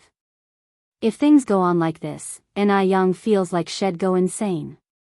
Why on earth did she go to the mountains to cut pig grass? If she hadn't cut the pig grass, she wouldn't have run into the suspicious narcissist, Mo Baichuan. Are you being jealous of Li Xianxian? Mo Baichuan narrowed his eyes. Oh my god. Ni Young almost lost her patience. I feel like I've made it clear enough. Can you please stop being so narcissistic? She was going crazy. Why were simple truths so hard to articulate to Mo Baichuan? Ni Young. It wasn't just Ni Young who was speechless, Mo Baichuan was too. Despite the circumstances, she was still playing hard to get. Was she waiting for him to chase her? Want him to chase her? That was impossible. Impossible in this lifetime. I've made myself very clear, can't you stop pretending? Are you not tired of it? Ni Young, this is so hard. I'm having such a tough time. The gate is over there, hope you find your way out. With that said, Ni Young closed the courtyard gate. She couldn't entertain Mo Baichuan too much because no matter what she did, he always interpreted it as deliberate seduction or playing hard to get. So she had no choice but to ignore him. Mo Baichuan looked at the tightly closed gate, his eyebrows furrowing deeply. What was Ni Young trying to do? He had already lowered himself so much, but she kept playing hard to get. Didn't she realize she was overdoing things? Ni Young, you'll regret this. With those words left behind, Mo Baichuan stormed off in a huff. He firmly believed that Ni Young would eventually give in and come looking for him. As for whether or not he'd give Ni Young a chance at that time, that was another matter. Ni Young, in the courtyard, squinted slightly. As she had been standing there talking to Mo Baichuan for a good while, Ni Young now felt cold. She put her coat back on and continued making the swing. Just then, Ni Tsuhua came over from next door, holding a child. Yang, has that young man just now left? Yeah. Ni Young nodded. Yang, who is he? Why did he bring you ripe qingming fruit? Ni Tsuhua asked curiously. Ni Young explained, he's Brother Mo's nephew. The ripe qingming fruit was sent by Granny Mo. Oh, I see. Ni Tsuhua nodded thoughtfully, so he's Xiao Mo's nephew. He's so inferior to Xiao Ma. No manners at all, as if someone owes him money. Ni Tsuhua appreciated the young man, Mo Qishan, much more than Mo Baichuan. Ni Young nodded in agreement. Indeed, he's so much worse than Brother Mo. Seeing Ni Young like this, Ni Tsuhua felt much more relieved. She was afraid Ni Young would foolishly fancy a clueless youngster like Mo Baichuan. Mo Baichuan was clearly a strong machismo type, who would surely not know how to pamper his wife in the future.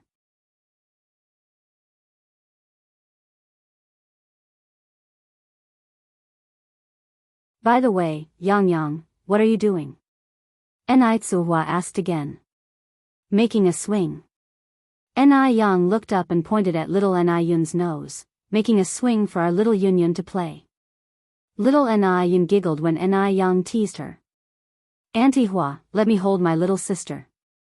Yang Guobao spread his arms out. Ni Tsuhua carefully handed the baby over to Yang Guobao. Little sister, do you remember me? I'm your big brother Guobao. Little Ni Yun looked at Yang Guobao and then started to laugh loudly. Little sister, I am your big brother Gooden. Gooden joined them from the side. The two of them played with little Ni Yun joyfully. About 2 hours later, Ni Young finally finished the swing. Gooden, Guobao, you two come over and give it a try. Ni Young called Gooden and Yang Guobao over. The two happily ran over, climbed on the swing, with Ni Young pushing from behind. Wow! So high! The swing is so fun. Sister Enai Yang is so amazing. After a while, Yang Guobao and Gooden slid down from the swing and pulled Enai Yang onto the swing. Sister Enai Yang, hold on tight. We're going to start pushing. The gentle breeze lifted her dancing black hair, creating a stunning visual against her flawless face. The feeling of swinging was quite extraordinary. When reaching the highest point, she felt as though she was soaring, turning all her worries into a swift wind by her ear. The construction workers on the second floor making the house were all shocked when they saw this scene. Especially that carpenter from before. Originally, he thought Enai Yang would need his help to make the swing. He didn't expect that Enai Yang was so capable.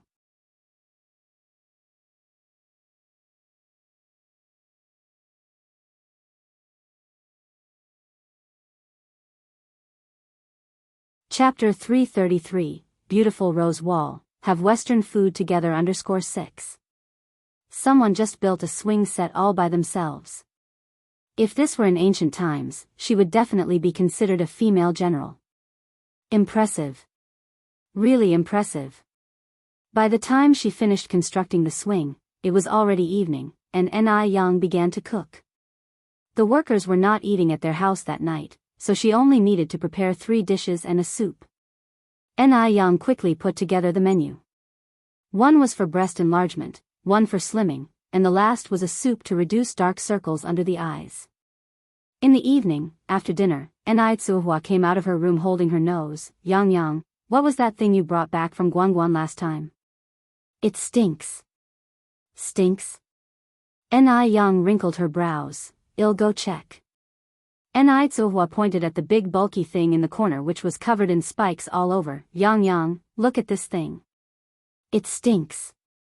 Enai Yang took a look and realized it was a durian. She had brought it back, unripe, from Guangguan last time, and left it at home for a few days to ripen. The smell indicated it was now ripe. Mom, this isn't a stench, it's fragrance. Enai Tsuhua incredulously replied, it's so stinky and yet you call it fragrant? Enai Yang explained, Mom, this is called durian, it's a fruit from the tropical region. It smells bad to some people, but it tastes nothing but delicious. Really? Enai Tsuhua was doubtful. She suspected her daughter was teasing her, but she had no evidence. Enai Yang moved the durian to the table while smiling, it's really true. Mom, I'll cut the durian open. You go call Auntie Enai and let her taste this exotic fruit. Enai Tsuhua replied, invite Aunt Enai to eat something this stinky? What if it upsets her stomach? Enai Tsuhua was obviously uneasy, having never had durian before. Because it really stinks.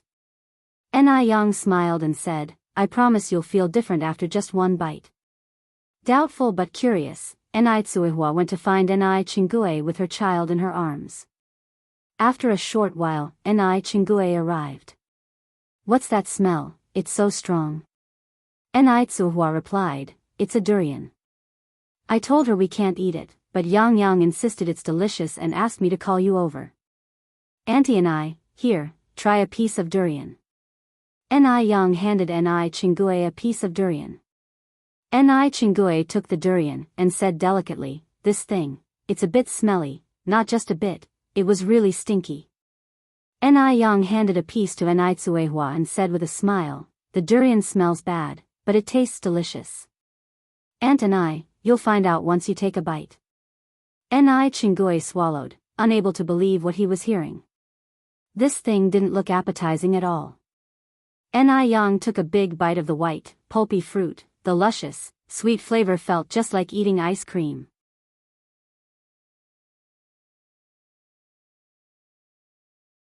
No matter how times change, the taste of durian remains the same.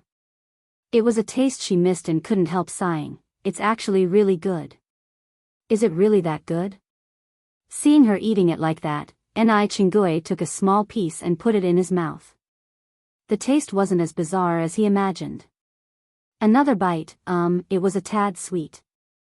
Just like that, Enai Chingue was taking one bite after another, unknowingly polishing off the entire piece of durian. Surprised, he said to Enai Yang, Yang Yang, this is actually really good. The texture was really unique, unlike any other crisp fruit, this felt soft and creamy, offering an entirely different flavor. Seeing Enrich had finished the entire piece, Enrich also decided to taste it. She suddenly discovered that the taste was actually bearable. So, the three of them ended up devouring the whole durian. It was really good, said Enrich, sitting in the chair. He then asked, Yang, how did you know this was a delicious fruit? Such a stinky fruit, anyone else wouldn't dare to try it. But Yang was different. She brings surprises every moment. Yang replied with a smile, this is a special product of Guangguan. I bought it home to try because people said it was delicious, and as it turns out, it really is. The next day, Yang took Enrich and Yun to the city. Mom, these are the new shops I bought. Yang took Enrich in front of two new shops. Enrich stood in front of the new shops with mixed feelings. Somehow, she was reminded of the days she spent with her daughter in Dam Village. Back then, she could never have imagined that one day she would live the life she was living now. Mom, let's go in and take a look. Yang led Enrich into one of the shops. The person in charge of the renovation was Wang Taieni's nephew, Zhou Dahua. Zhou Dahua was a reliable person, just like Wang Tiniu.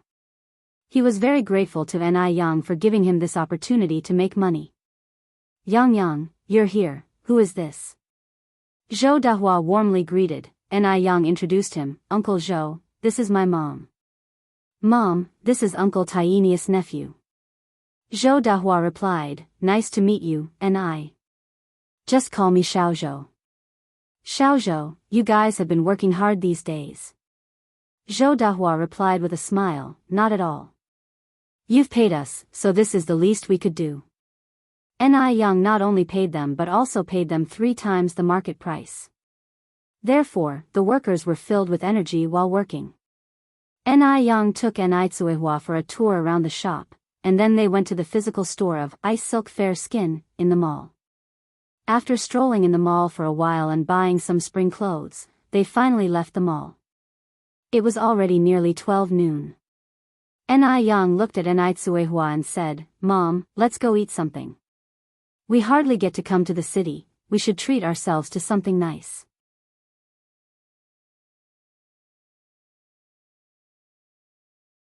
Thinking of the 158 yuan they had spent on the last meal, Enrich said with a bit of distress, no need for something too fancy, we can just go to a shop and have some noodles. We can have noodles any day. After a thought, Yang decided to take Enrich to a Western restaurant to broaden her horizons.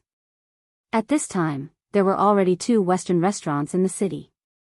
Unlike the opulent state-run restaurant that they visited last time, the Western restaurant was stylish and elegant, and the waitstaff had a strong sense of service.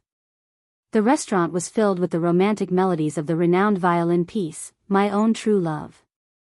A waiter escorted the 2 to a window table and asked, what can I get you? Erase the menu.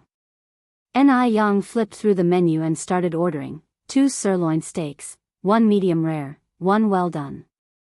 A pizza, French escargot. Then 2 cups of cappuccino and 1 cup of plain milk. That will be all for now, thank you. You're tuning into the Romantic Tales YouTube channel.